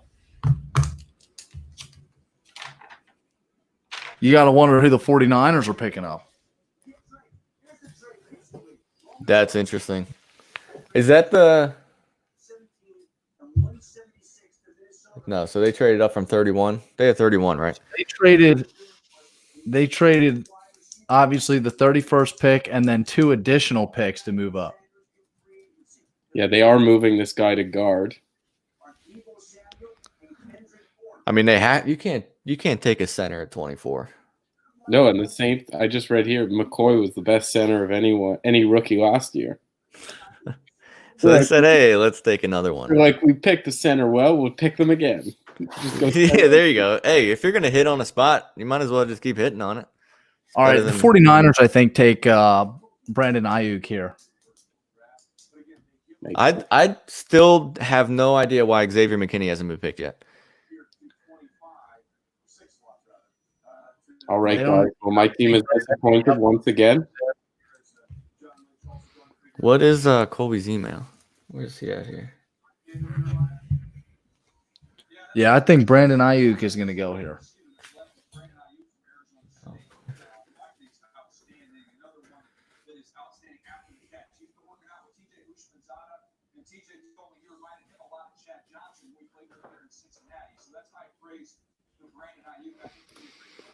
All right. All right, here we are. San Francisco has moved up from 31 to 25. Let's see where they're going with another first-round pick. The Minnesota Vikings have traded the 25th pick to the San Francisco 49ers. With the 25th pick in the 2020 NFL Draft, the San Francisco 49ers select Brandon Ayuk, Yep. Nailed it. Oh, Yep. Arizona State. Easy call there. All right, Daniel Jeremiah, nicely done. Brandon Ayuk. All right. So who was their first pick, Aaron? You're right. They took Kinlaw, right? Their first pick was Tristan Wirfs. Or no, excuse me. Yeah, it was Kinlaw. Sorry. Yeah, Kinlaw. So all right. So they got the ridiculous D tackle. What's supposed to be a high ceiling receiver. I mean, that team is drafting well. I think they're doing well. I can't believe the Eagles didn't take Ayuk or Jefferson. We took Jalen Rieger. I'm still a little blown. Hopefully Howie's pulling magic out of a hat. Like, I don't know. Although, like I said, I'm big in the fantasy community. Jalen Rieger is talked about very highly. Oh, really? For some guys that get deep into college football that, watch TCU. Mm-hmm. Like, I don't watch TCU. I study about him afterwards, but a lot of people are really high on him. Yeah, I'm gonna have to do a little more digging. Actually, you know what? Let me pull that thing over right now. The They were talking about him falling out of the first round because of his 40. Because his 40, I think he was like a 4.7 or something. All right, I think- guys. Well, the Saints have disappointed, but it's now my time to go. All right. Well, thanks for All right, joining. You guys It are was on a great show. I have many questions about the graphics that will be asked afterwards. So great work on the technical side. Very much appreciated. Graphics is not my forte, so I'm doing the best I can. All right, I'll talk to you guys later. All All right, right, Zach. Zach. Buddy. All right, that was Zach Pencer, the founder of FromTheStadium.com, who is not really our sponsor because they don't pay us, but they're our partner. So check them out. Check them out and check out From the Sin Bin. And that couldn't been From the Sin Bin podcast. That couldn't been more of a disappointment for somebody to come onto a live stream to talk about their team pick and they pick a center. They pick a center, I mean, that can't be any more disappointing. receiver, and then they go center. That was actually pretty funny. That was good. I feel bad for him. As he wrote, I don't know if anybody saw it. He wrote a piece on the Saints on the site talking about their curse and like since their 2009 Super Bowl. Not that they've been cursed. I mean, they've been good, but they haven't been quite good enough. And now he's got to come on and watch them draft a center in the first round. That's terrible. I mean, obviously they felt that they had a need for it, but I guess. I mean, as of right now, I mean, the 49ers, in my opinion, are having the best draft. oh, for sure. I think I they've mean- come out. I mean, but even dude, I'm sitting here looking at Jalen Rieger's stats, and I mean, I'm just not overly impressed. You know, I mean, Though, he had 72 catches for 1,000 yards and 9 tutties. But then last year, he only did 43 catches for 611 yards and 5 tutties. but did he miss any games, or was that a healthy 43 catches? I'm trying to see. Pull up Then the game again, now. what is TCU's quarterback situation? You also like True too. he doesn't Yeah, I have mean- Joe Burrow throwing to him like Justin Jefferson does. That is true as well. I don't know. I mean, Andy Dalton is the last TCU quarterback I know, Yeah. and even if he was the one throwing to him, I wouldn't be impressed. Miami. It's been a quirky draft, I guess, to say the least. Just a hasn't- tad quirky. It hasn't been like wildly entertaining, but it's been strange. Yeah, it's definitely been different. I definitely thought we would have seen a lot more trades than we have so far. At least some meaningful trades. I mean, Yeah. the trades that we've seen haven't really been that cool. Yeah. I tell you what, though, Belichick's stacking up a few more draft picks, knowing that, you know, the players that he wants are going to be there later on. That's textbook Belichick, Genius at work. literally. I mean, how does he do it? All right, so here's the scenario. New All right. England doesn't go for Cam Newton. They don't take a quarterback, or they take like a project quarterback and they have a bad season. Say they go 7-9. Tampa Bay goes like 11-5, you know, wins maybe a playoff game. And people think that Brady was, you know, the meat of the operation in New England. Mm-hmm. And then Bill Belichick starts stacking these late picks, you know, building quietly like he has, and then he goes on another dynasty run. What do you think? It seems Possible? valid. It seems valid. Or he stacks up some picks right now. Stack some picks, you know, get some good talent to surround him with. However, they don't go quarterback at all. They just rock with what they got right now. And they're going to end up having a bad year. It's going to be very unlike Belichick. But then they move up to number 1 next year's draft, and they take Trevor Lawrence. That would be something. That would be some shit. Talk about a scenario.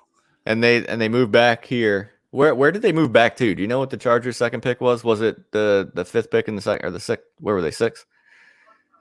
So if they move back to 2-6, say they get like, I don't know, T. Higgins. Like if he falls out of the first round. and then they get Trevor Lawrence next year, and then their offense is lethal again. That'd be crazy. That would be absolutely nuts. I can see it happen. Or like you said, they get Jalen Hurts and like he just surprises everybody and turns into a superstar.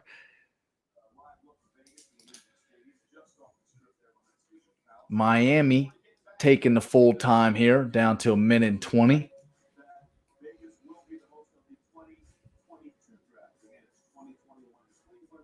Where are they going here? Are they going wide receiver? Wow, that makes it even. Actually, they could be going This could be the DeAndre Swift pick. You think so? Could be. I mean, is Jordan Howard really the answer? Probably not.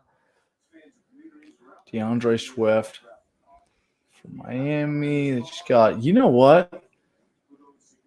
Where'd they go at 18? Who'd they take? I forget. They took Austin Jackson. That's right. I should have been writing this down. Oh. Trade alert. Miami Dolphins trade their pick to the Packers. Oh, so the Packers are taking either Denzel Mims or T. Higgins. Dolphins bang. I still can't believe Xavier McKinney's still there. I'm baffled by that. I wouldn't mind seeing the Giants trade back into the first round, take him. Similar to what they did a couple years ago. They traded up to get Landon Collins. Yeah, yep. Trade up and take another Alabama safety. That's right. That's right. Landon Collins did us good for a little while until he went to the dark side. Jordan Love. Green Bay taking Jordan Love. You think so? Let him sit for 3 years? Yep. Groom him right under Aaron Rodgers. I mean, he probably could use the couple years. I mean, he's not ready to come in and start slinging it. Green Bay's pick is in. He looks very happy, and everybody's taking pictures of him. Wide receiver. I don't really understand why they would trade up to take a quarterback when Aaron Rodgers, if they take this quarterback, Aaron Rodgers is going to be pissed. He doesn't want a backup quarterback. He wants somebody to throw to. Yeah. You right. You right.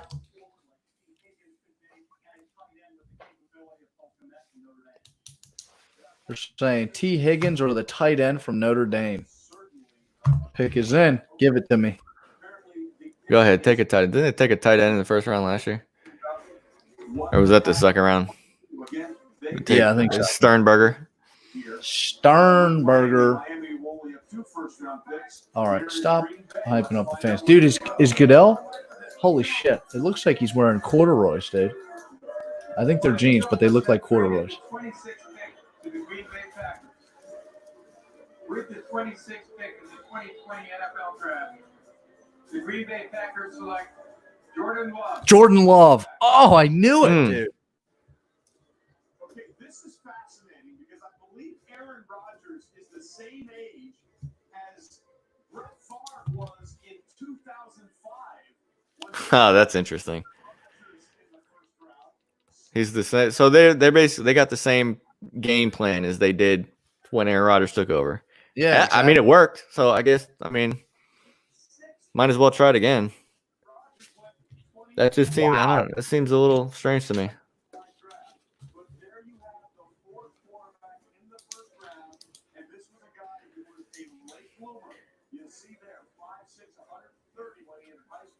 I'm interested to see how Aaron Rodgers reacts to it. 5'6", 130 when he entered high school. He's 6'4". Yeah, 6'3". I was about 5'6", 130 when I ended high school too. But I was Dude, I think I was too. I was about 5'9" when I finished high school. I wasn't blessed like Mr. Love here. I had a hell of a growth spurt where at like freshman year going into sophomore year, I think it grew like 5 inches. Nice. And then I ended up now I'm about 6'2" and 1.5 quarters. 1.5 quarters. I wondered if you were going to pick up on that. I was trying to figure out what the fuck that meant. Oh my goodness. 1.5 quarters. Green Bay defense greatly improved. Yeah, they did. Shout out to Darnell Savage playing safety for the Packers. I played high school ball with him when I was a senior. He was a freshman on our squad. Now he's in the league. That's great. Oh yeah, Yeah, Darnell Savage from Maryland. Yeah, that's interesting. he got taken by the Packers in the first round, pick 21 last year, I think. We have no pro athletes from my high school. We have no male pro athletes. We do have a female pro athlete. Oh, there you go. We actually have a female pro athlete that was engaged to Kevin Durant, Oh, shit. and they Hey. broke up over religious reasons. But For religious reasons. Okay. she was a beast. She was a beast, huh? Monica Wright. I don't know if you've heard her. She played at Virginia. College basketball played. She was married. She was engaged to Kevin Durant, and then that's all we got from my high school. Nothing else. No other professional people. Yeah. Yeah, there's a bunch of kids. And then Chris Godwin for Tampa Bay. He played at Middletown. Middletown was a high school in Delaware. Now, we didn't play against them because they were Division I. We were Division II. But I saw him play in high school before he went off to Penn State. I watched Ahmad Brooks play in high school. Ahmad Brooks. Ahmad Brooks played at my brother's high school. They were all there together, and he was at that school for 4 years, and they lost 2 games. They won, I think, 3 state titles in that 4-year window. And then my high school football team won 7 games over my 4-year tenure. They were so bad. Goodness. Oh, wow. That didn't take long. They got him behind the computer real quick. Is that this? Oh, no, they took Aaron Rodgers at what, 24, 25? I was going to say, is that the same pick? Like this, so like it's almost like I mean, it's deja vu. close. Although Aaron Rodgers was like debated about being the number 1 pick, like between him and Alex Smith. This guy's not in that stratosphere. Mm-hmm. Yeah, that's crazy though. That is, I mean, and think about it though. Aaron Rodgers is a hell of a guy to learn under. Let me get this off of here. Yeah, I mean, if he's willing to let you learn, I mean, you can learn by watching him, but is he willing to teach? I don't know. Oh, I bet he is, dude. He seems like an ass. I just don't like him. He seems like he'd be kind of funny, dude. Like just some of the things he says and some like the interviews that Aaron Rodgers has had, dude, he kind of makes me laugh. He bugs me. He's talented. He's one of the most gifted quarterbacks I've ever seen, but he just bugs me.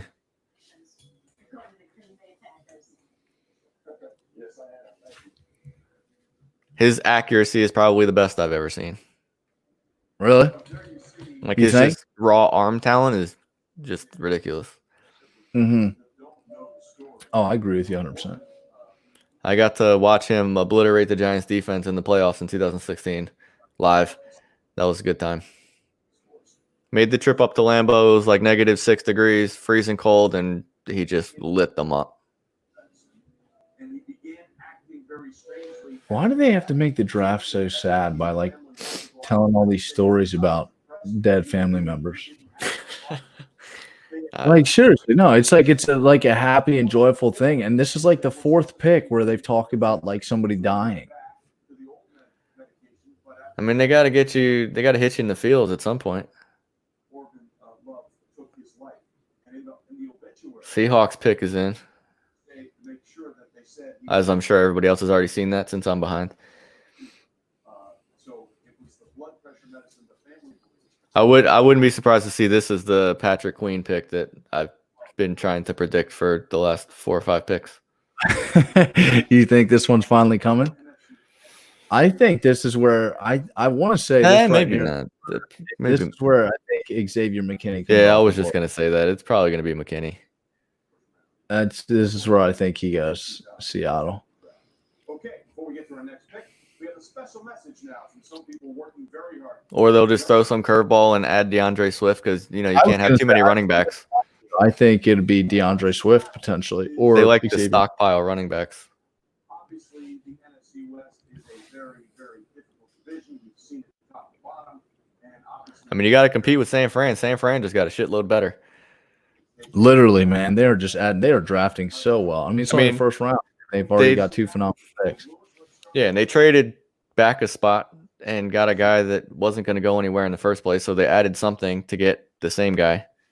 the lines are really where maybe they would look to address right here, both offensively and defensively. Could they use another offensive tackle, particularly on the right side? Of course, could they Right. use another pass rusher? Look, they struggle generating Use another pass rusher. pressure on the quarterbacks with 4 up front. They do like stockpiling those too. Pass rushers and running backs. Well, they I still mean, have they a leash got on like who? Clowney. No, Clowney's still available. Yeah, that's what I was thinking. G-Men. I want him to come to the Giants. Man. I don't. No. They're not going to want to pay him, but I think he'll end up back in Seattle. they still have no pass rushers. Yeah. That's why I wanted Simmons. They have nothing on defense. They got a bunch of run stuffers, and that's it. Yeah, I'm with you on that one. They got bad linebackers. They got bad corners. They got bad safeties. Jabril Peppers is okay. I like Jabril Peppers. He's okay. We have a special message I think he's going to get better. very hard on the front lines at CenturyLink Field in Seattle. He better. I mean, if they still had OBJ, their offense might be kind of dirty, but I really would have liked to have seen Daniel Jones and Odell Beckham Jr. and Saquon Barkley.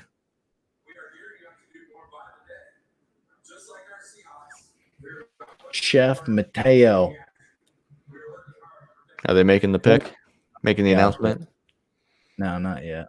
They got a chef on here talking about the 3,500 meals they're making a week for the people affected by coronavirus out at CenturyLink Field.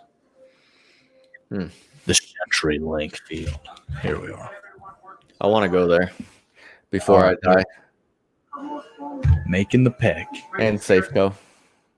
Helping those who need it the most in our community. So with the 27th pick in the 2020 NFL Draft, the Seattle Seahawks select Jordan Brooks, linebacker. Jordan Brooks, linebacker from Texas Tech. Well, this is Do not have a file on him. I wish people would stop putting Jordan Brooks in their mock draft. We love this kid. We don't want everybody to know him. But you look at the numbers there, 367. Yeah. I haven't seen him in any mock draft like they just said, so I have no idea. 367 tackles in his career. 6 foot, 240. He's a tank. Butt Kiss Award finalist, first team All Big 12. That's a Seattle pick. Mm-hmm. I can't believe how bad I did on this mock. It's been crazy, man. Everybody's been all over the place. Yeah. I feel like couldn't a have lot of things anticipated any of these. didn't end up as expected. And it wasn't even like I thought if it was going to be something that was out of the ordinary, it would have been teams just moving all over the place, just playing, musical chairs all through the first round. But we haven't even seen that. Yeah, exactly. It just goes to show that everybody knows nothing. Like media, like mock draft people know absolutely nothing. Yeah, because even those guys, I mean, outside like the first 5 picks, 6 picks, then it starts to go downhill from there. Yeah, I got the first 3 along with the entire country. The Baltimore Ravens on the clock. This actually could be where Xavier McKinney comes off the board. I could see it. Got to be somewhere. He can't fall to the second round. Xavier McKinney Damn good. or maybe the potential for some D-line in Baltimore. I could see some D-line. I could see DeAndre Swift. I think that would be like the splash pick that fans would just go ape shit for. You think so? Lamar They have him- Jackson and DeAndre Swift in the backfield with they got Hollywood. Hollywood. Like, yeah. That would be pretty gnarly. Definitely a tandem. Although I'm still interested to see how Lamar Jackson reacts to defenses understanding how he plays.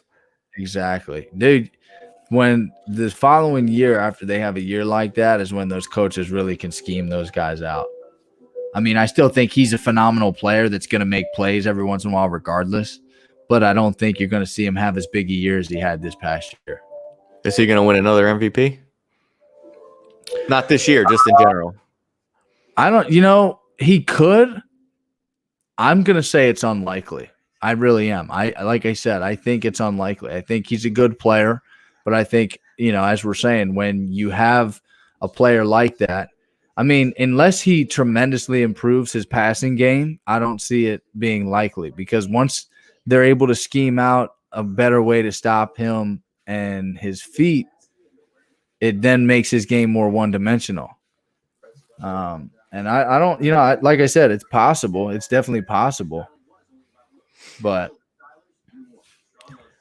I don't know. It's a tough call for sure.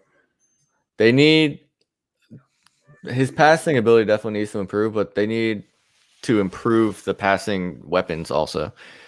Mhm. Like they're not bad, but they don't have anybody that scares you. Like he's the only guy on that offense that scares you. Yeah, exactly. So I mean, it's like he had a year this year because nobody knew what to expect. Exactly.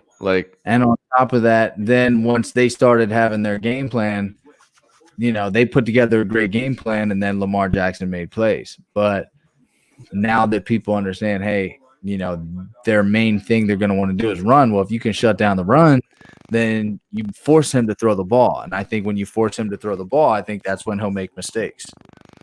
So then in this spot, then you watch him go just throw a curveball at us and take a receiver. Everybody thought Denzel Mims was going to be a first-round pick. He hasn't been taken yet.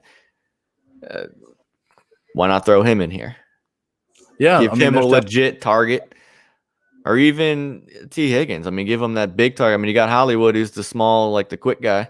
Bring in T. Higgins on the other side, who's that big, red zone type guy. Yeah, for sure. All right, we got another guest on. I see Colby just popped in. So it's another writer, podcaster at From the Stadium. He's the host of the 73rd Hole podcast, and was it Locked On Pokes, I think it's called. Nope, he just disappeared. The Ravens pick is in. My man disappeared. Oh, he's coming back.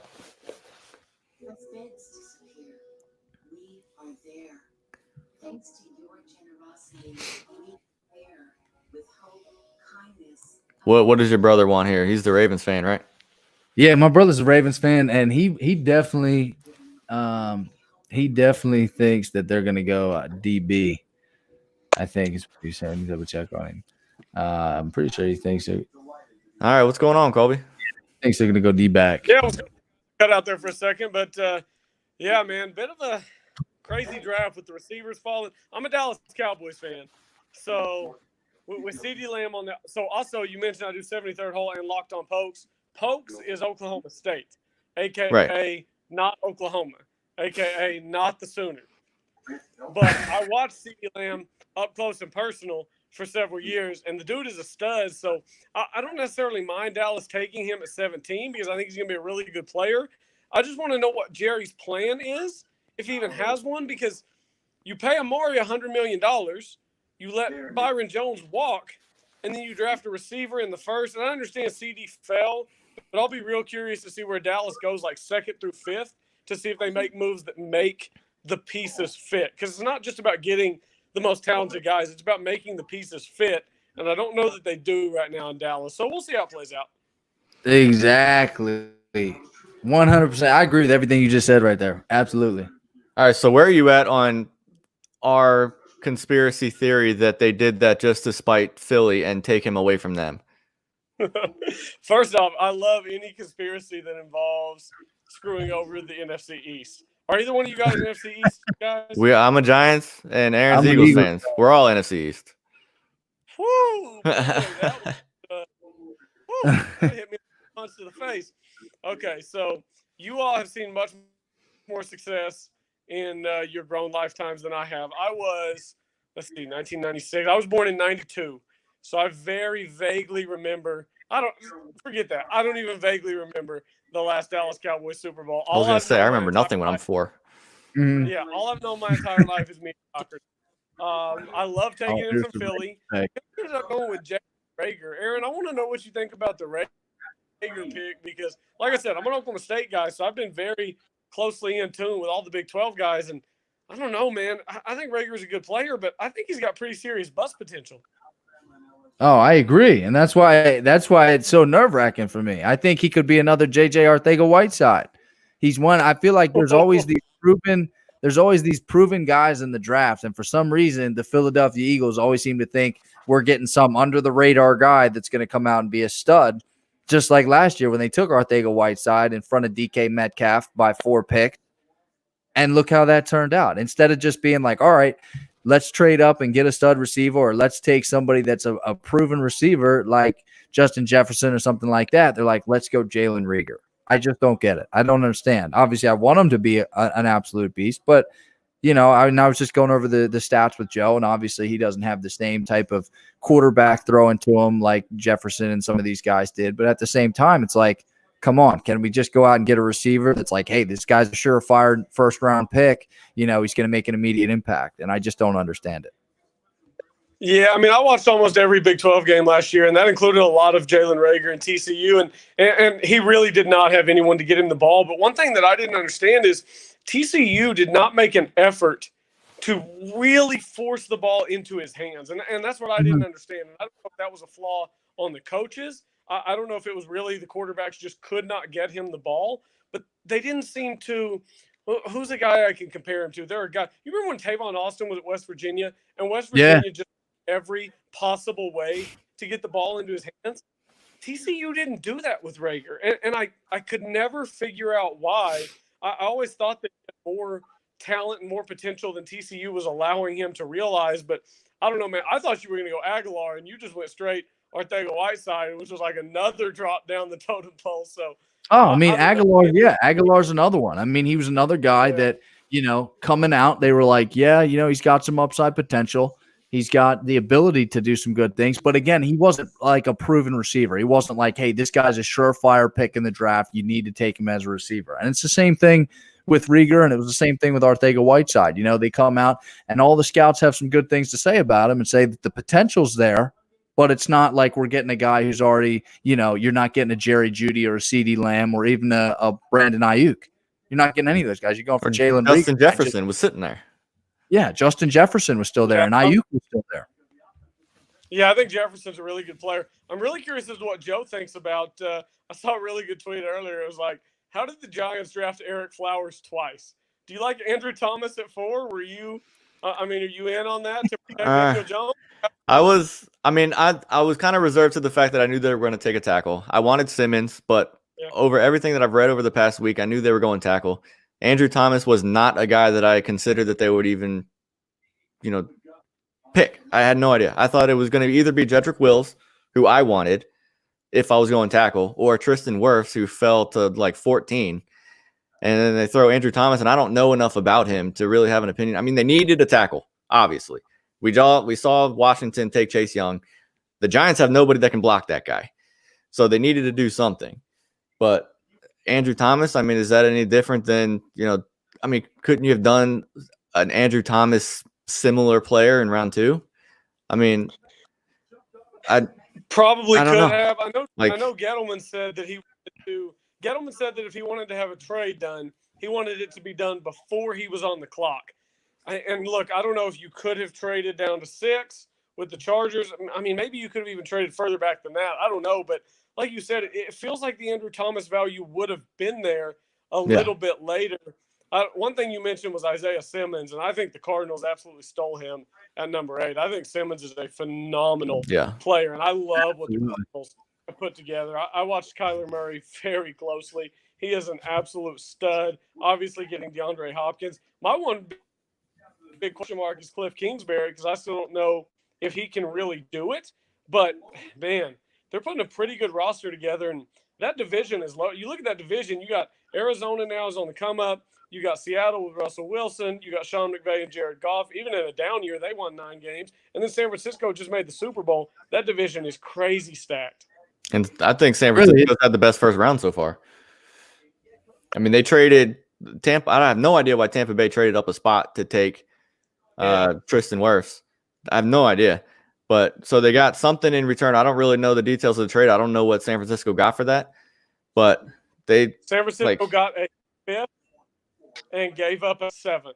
So to move back 1 spot to get the guy they were going to draft anyway, they moved up 2 rounds later. Yeah, so that's the best trade of the draft so far, because you got 2 rounds up in your pick, and you've still got the same player you're going to pick anyway. Like that division is crazy. The Cardinals have some incredible skill players now. I'm still worried about their offensive line. I really thought they were going to go O-line, but again, I didn't think Simmons was going to be there at 8.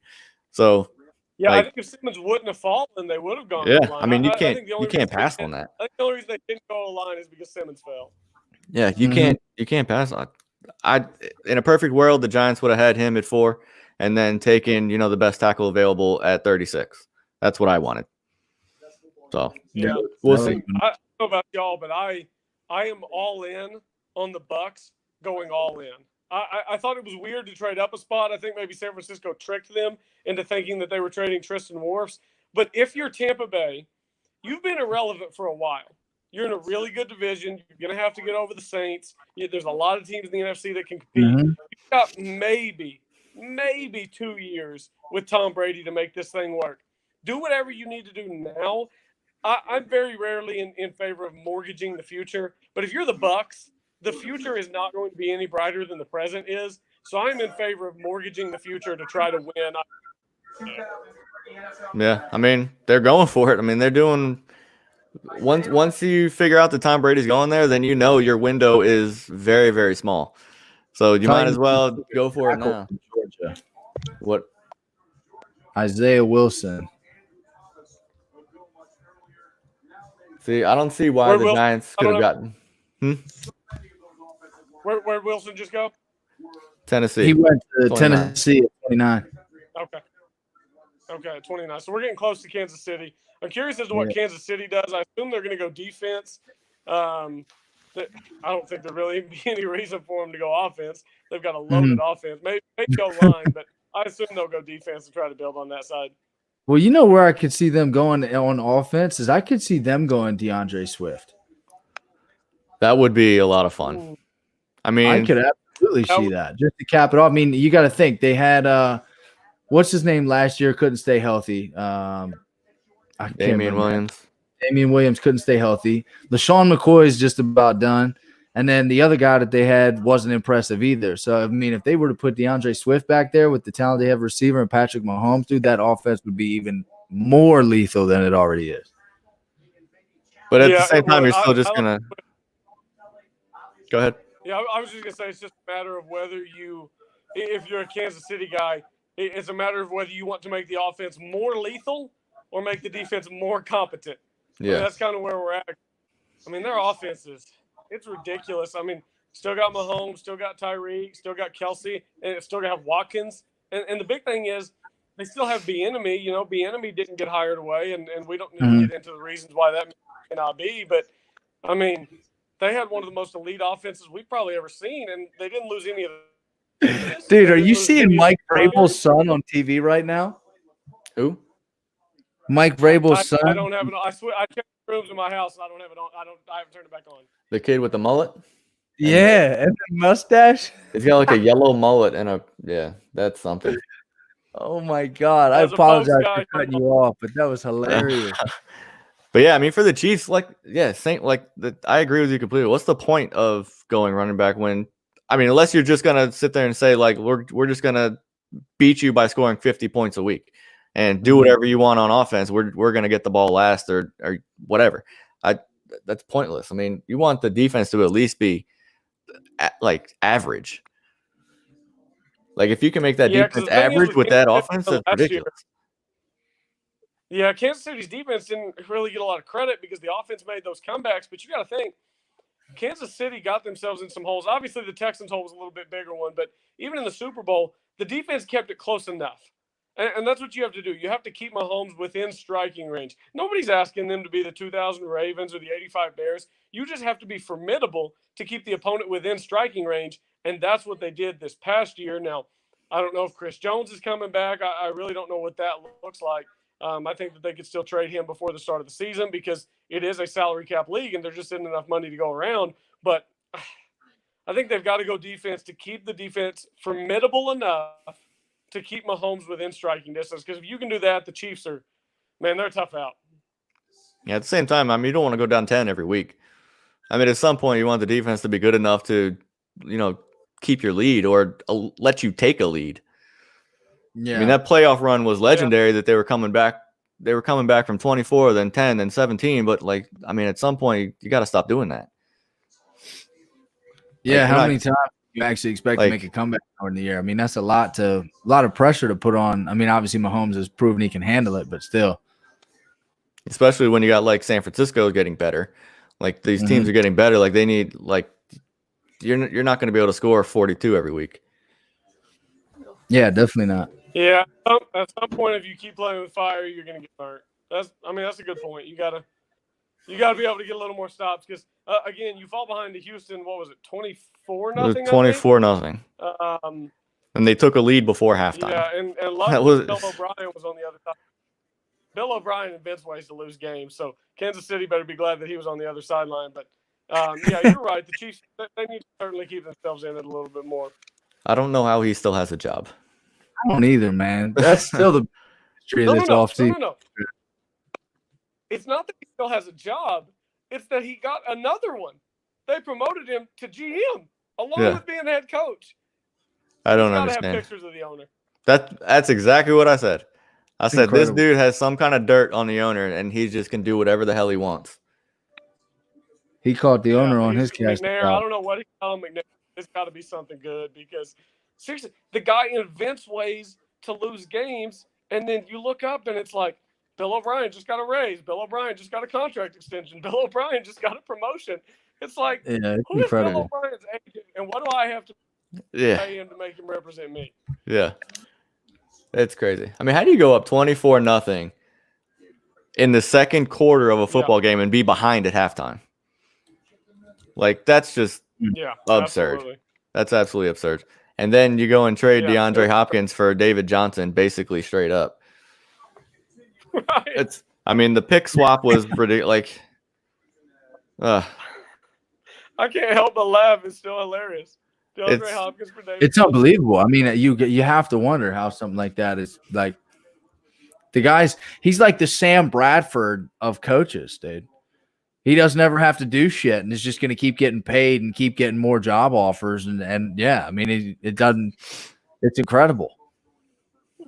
Yeah, absolutely. It's impressive. Fellas, I just wanted to hop on here for a few. My phone is about to die. So before it does, I'm going to say my goodbyes and call it a night. Y'all been at it for a while.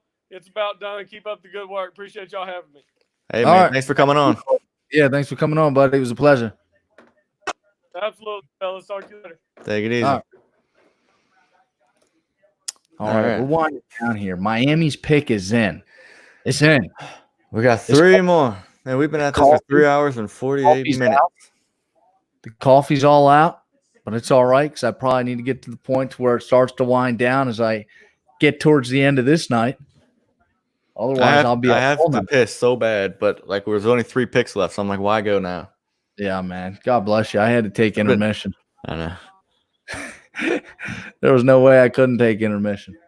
That dude is good. We should get that dude on an episode once. That dude knows his shit. Yeah, man, for sure. I'm all about it. I'd love to. His I don't know if his college football podcast, Locked On Pokes. Have you ever heard of the Locked On Podcast Network where they got Locked On pretty much every team in sports. Oh, okay. So he's part of that network. So I'm not really into Oklahoma State like that. but I might Mhm. check it out because he sounds like he really knows what he's talking about. Yeah, for sure. At least with Big 12. And gave you some assurances of Jalen Rieger. Yeah, man. I mean, it sounds good. Hopefully, not. I don't know. We'll see. He seems like it could go either way. It's one of those things. I don't know, man. I'm gonna hope for the best, like I said, and we probably just need to get another wide receiver coach in Philly because That is quite the mural on DeAndre Swift's wall. yeah, it is. Like, J.K. why? Come on, Dolphin. Take Yeah, this go ahead. in. Just keep it. I would love to see them take Jonathan Taylor. That dude is gonna be so good.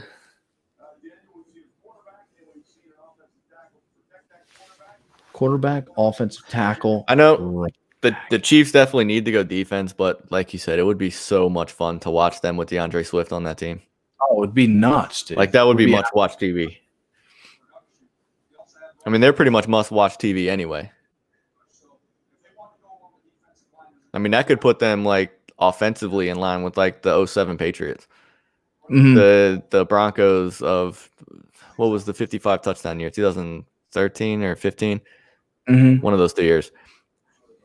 Like that kind of offense that they're just putting up 35 a week. The pick is in. Are we gonna go to the commish?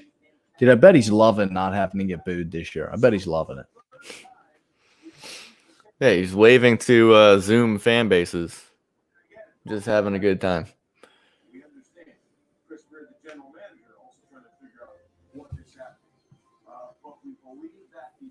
Although he is now my second most or least favorite commissioner. Rob Manfred when flying past him. Tua Tagovailoa. What a name, dude. Tua. What do you think they're gonna go running back, or you think they're gonna go something else? I mean, it's pretty much running back of the field right now. I mean, I think DeAndre Swift or J.K. Dobbins. Jake, that would be interesting.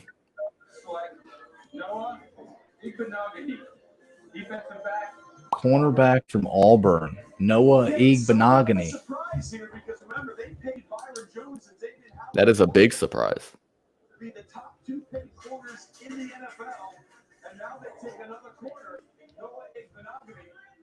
Did Goodell nail the pronunciation of that name? It sounded pretty good to me. I think that's the Okay. first thing he has fucked up all night. Okay. So good for him. Yeah. He's on it. His dad's name was Festus. What? I'm kind of confused by that, to be honest with you. Igbenogany. You Festus Igbenogany. Look at the city where they're living. Trussville. Big Truss. That man needed to go to Baltimore. What is going on? They missed the marketing possibility of a lifetime. Uh-huh. Big trust. There's your boy Festus. You gotta have competed Festus. in the Olympics. All right. Yeah, so did his mom and his sister, dude. They're all track athletes. Man, it's starting to hurt my ears, man. I need to get a better pair of headphones, apparently. Or I need to not sit on a 4-hour live stream. Hope, faith, and Festus. I like it. All right, so what? They signed Byron Jones, right? Doesn't Miami have Byron Jones now? They're saying they just Byron Jones. They're paying Byron Jones and Xavier Rhodes all this ridiculous amount of money. So, all right. So I don't understand this at all. Neither do I, dude. Why do you go DB there? Wait, why are they showing pick 33 on this list? They're not doing round 2 today, are they? No, they're not. It's just what's up next, I guess. Okay, they're just letting it roll.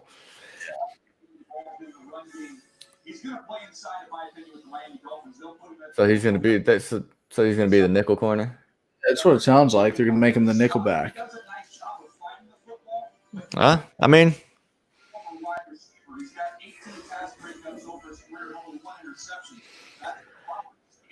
if he hits, well, their draft seems like it's either gonna really bust or they could have really done well. Like Tua is like pretty much the tip of both spectrums. And that guy, I don't really know enough about him, but I mean, when Yeah. you're using a first round pick on a cornerback that's going to be number 3 on your depth chart, Yeah, that doesn't really seem to make a whole lot of sense to me. I don't know about that one. this could. Pick is in. We're rolling now. We are rolling right along. Last 2 of the evening. Booger McFarlane. I'll tell you the obvious. So the Vikings going to go Trayvon Diggs? Are they going to give up a Diggs and get a Diggs? His high school coach said, I've been doing this for 41 years. I've Or never. Xavier McKinney, man, he might fall to the Giants, bruh. I think he's talking about Xavier Rhodes. How long will he play though? Well, yeah, but I'm saying Xavier McKinney's still not taken. He might fall to the boys. He's not gonna fall to the boys because He might. Cincy's gonna take him 33. Or Oh, I here we don't are. know, Jeff Gladney maybe. The Giants need a cornerback now.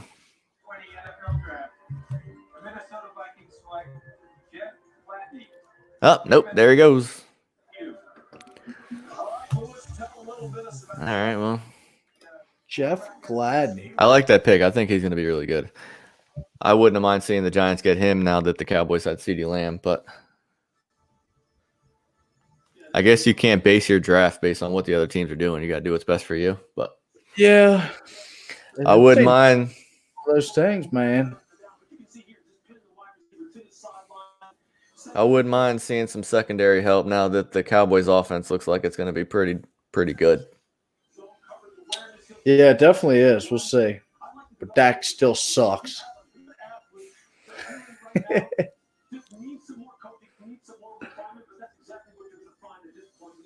Oh man, what a play! Love the corner blitz. Love Although it's nice to see that we had a Cowboys fan on that was confused by it. What's up? I said it was nice to see that we did have a Cowboys fan on that was confused by the pick. Oh, for sure. Because he understands the same thing. Yeah, they went ahead and they took like one of the best talented players available. Yeah. But at the same time, that's all it was. Did they fill any of their holes with that? No. You already had – you were stacked at receiver. You probably made your best unit just better. Yeah. Like that's probably because their offensive line really isn't their best unit anymore. So pretty much wide receivers. I mean, Amari Cooper, Michael Gallup. I mean, that's not like anything crazy, but very solid. It just made them better when you got holes everywhere else. Kansas City, the last pick of the evening. Andy Reid, Big Red, with the Hawaiian shirt on. I love it. Gosh, he looks like he's sitting in a mansion with his projector screen sitting on the wall. Well, he's probably accumulated some cash over the years. He's been at it for a very long time, doing it very well. Hell yeah, man.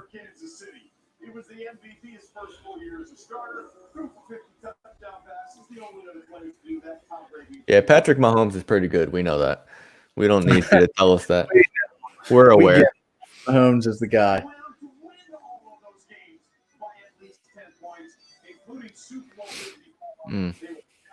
Kid's a monster.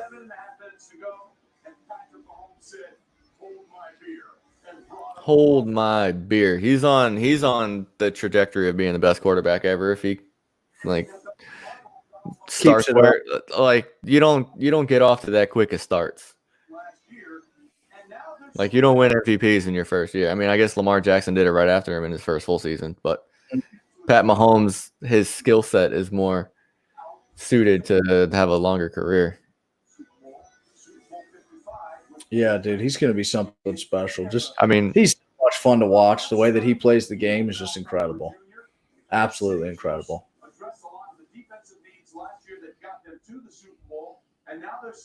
And let's watch that clip of him throwing without looking, a couple more times. ESPN doesn't play that clip enough. They really don't. They, we could use that probably 12 more times today. receiving a little inconsistent. He had a couple drops this year. Ball security's gotten a little bit better. I think you look at Jonathan Taylor. Andy Reid doesn't really look like he's doing anything. Like he's not like preparing for anything. He's just like reading Twitter. Phenomenal pure runner.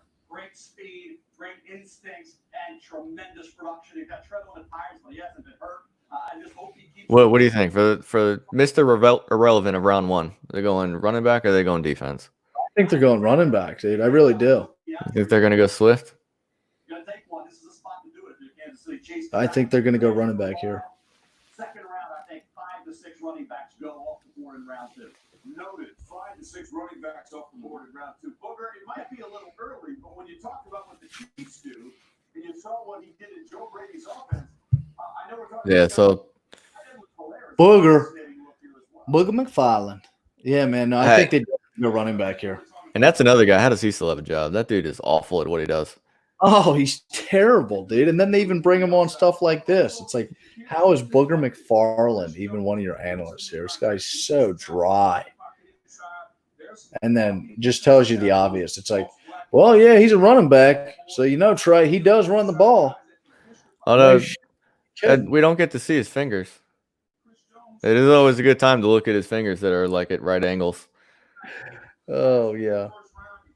And his booger mobile that blocked the first like 14 rows of the stadium. Chiefs looks like he's 12. Players, DeAndre Swift is my 16th overall player. Ross Blacklock at 19, so that could be the decision. God bless you, Bob. Defensive tackle. It's a big choice here for Andy Reid. I like how they don't have like tape on the screen. They got the draft broadcast on the TV back there. Yeah, right. It's like, listen to these dumbasses think we're going, this way. They think we're going running back. Little do they know we're going defensive tackle. Defensive tackle.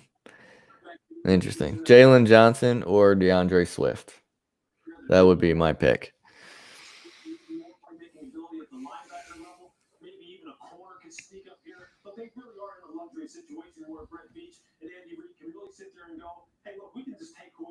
Pick is in. Like we have like a group chat for our fantasy league with that mock contest, and everybody's like, "Yeah, my mock sucks. My board is shot. I got done right." Like, literally, dude. Everybody. I spent all this time trying to do this, and I should have just threw darts at the board and just picked random names. That's literally the way to do it, man. You just simply look at what the needs are and what. I mean, because like the first couple you can generally get locked in, and then after that you just look at the needs and see if they're going to go through with it or if somebody will trade up. Look at Andy Reid with his massive projector screen. That's so big red of him. So big red of you, Andy. I got Patrick Queen to the Ravens. That's the only pick I've gotten right since pick 3. I've got nothing else. Who do you got the Chiefs getting here? Austin Jackson. He went 14 picks ago. I would say, hey, you're what, 4 for 32? 4 for 32. All right, let's see it. With the 32nd pick in the 2020 NFL Draft, the Super Bowl champion Kansas City Chiefs select Clyde Edwards. Oh, they got the beast. Whoa. They got the beast. All right, so that is wild. Monster. Leave it to Big Red to get that kid. That is an absolute phenomenal pick. That offense is going to be crazy.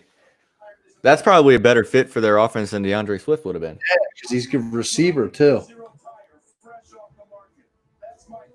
So there's one I was looking at. There's one person in our contest that got that. That is nuts, dude. And it's a dude that I actually asked if he wanted to come on here, and he said he's not smart enough, basically. But he nailed CEH to the Chiefs. Wow. Dude, that offense is going to be fucking ridiculous.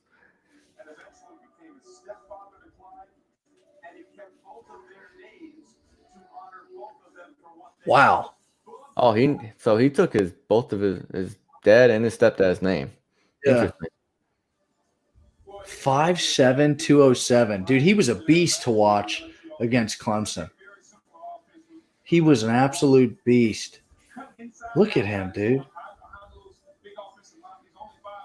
So Pat Mahomes MVP 2020 and 2021. Wow.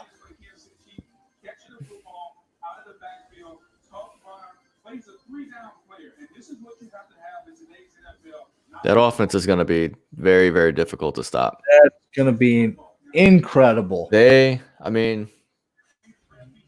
best just got better. I mean, they literally got a guy that fits their scheme perfectly. Like they can keep Damian Williams because now, like with DeAndre Swift, you would have had to probably get rid of Damian Williams. Mm-hmm. With Clyde Edwards-Helaire, you could probably keep Damian Williams. You could probably have them both on the field at the same time. Wow. Dude, just watching his highlights. You could probably put this guy in the slot. Oh man, he is a tank, man. That team is going to be so good. I mean, they are good, but that offense is going to be ridiculous. Well, it was a heck of a first round. Definitely had a lot of things happen that we didn't see coming. It was interesting. I thought it was going to be a lot more eventful trade-wise. There wasn't a whole lot of action. I wonder how much different that would have been if it wasn't virtual. Like if they had like more ability to talk to people a little bit easier. Absolutely. Yeah, it was a heck of a first round. It was a little bit not as interesting as we had hoped, but there were some things that definitely surprised us a little bit. Definitely surprised to see Xavier McKinney still on the board. It's Landon Collins 2.0, man. The Giants are gonna use their resources, move up to 201, and take Landon Collins or take Xavier McKinney just like they did with Landon Collins. The Alabama safety falls. I mean, it's written on the wall, man. It'd be a good pick, man. But then again, they got bigger needs than safety. I mean, they hopefully address the tackle position. We'll see what Andrew Thomas turns into, but they need to address cornerback and linebacker so bad. Absolutely. But all right, well, I'm tired, so pleasure doing this thing with you, Joe. And now we have another couple of days to look forward to. Some more draft that'll give us plenty to talk about over the weekend.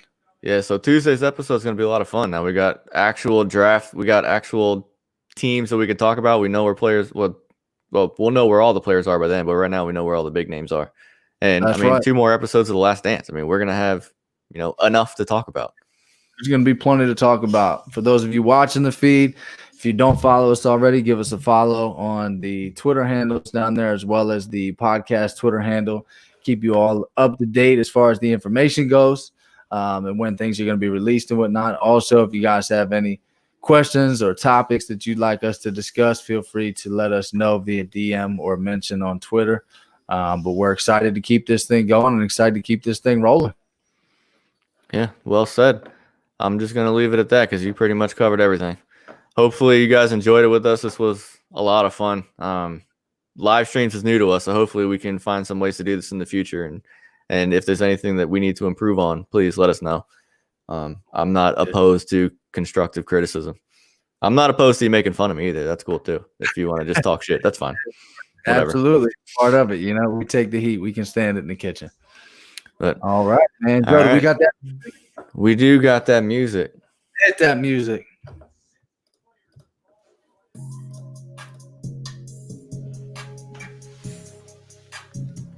Oh, man.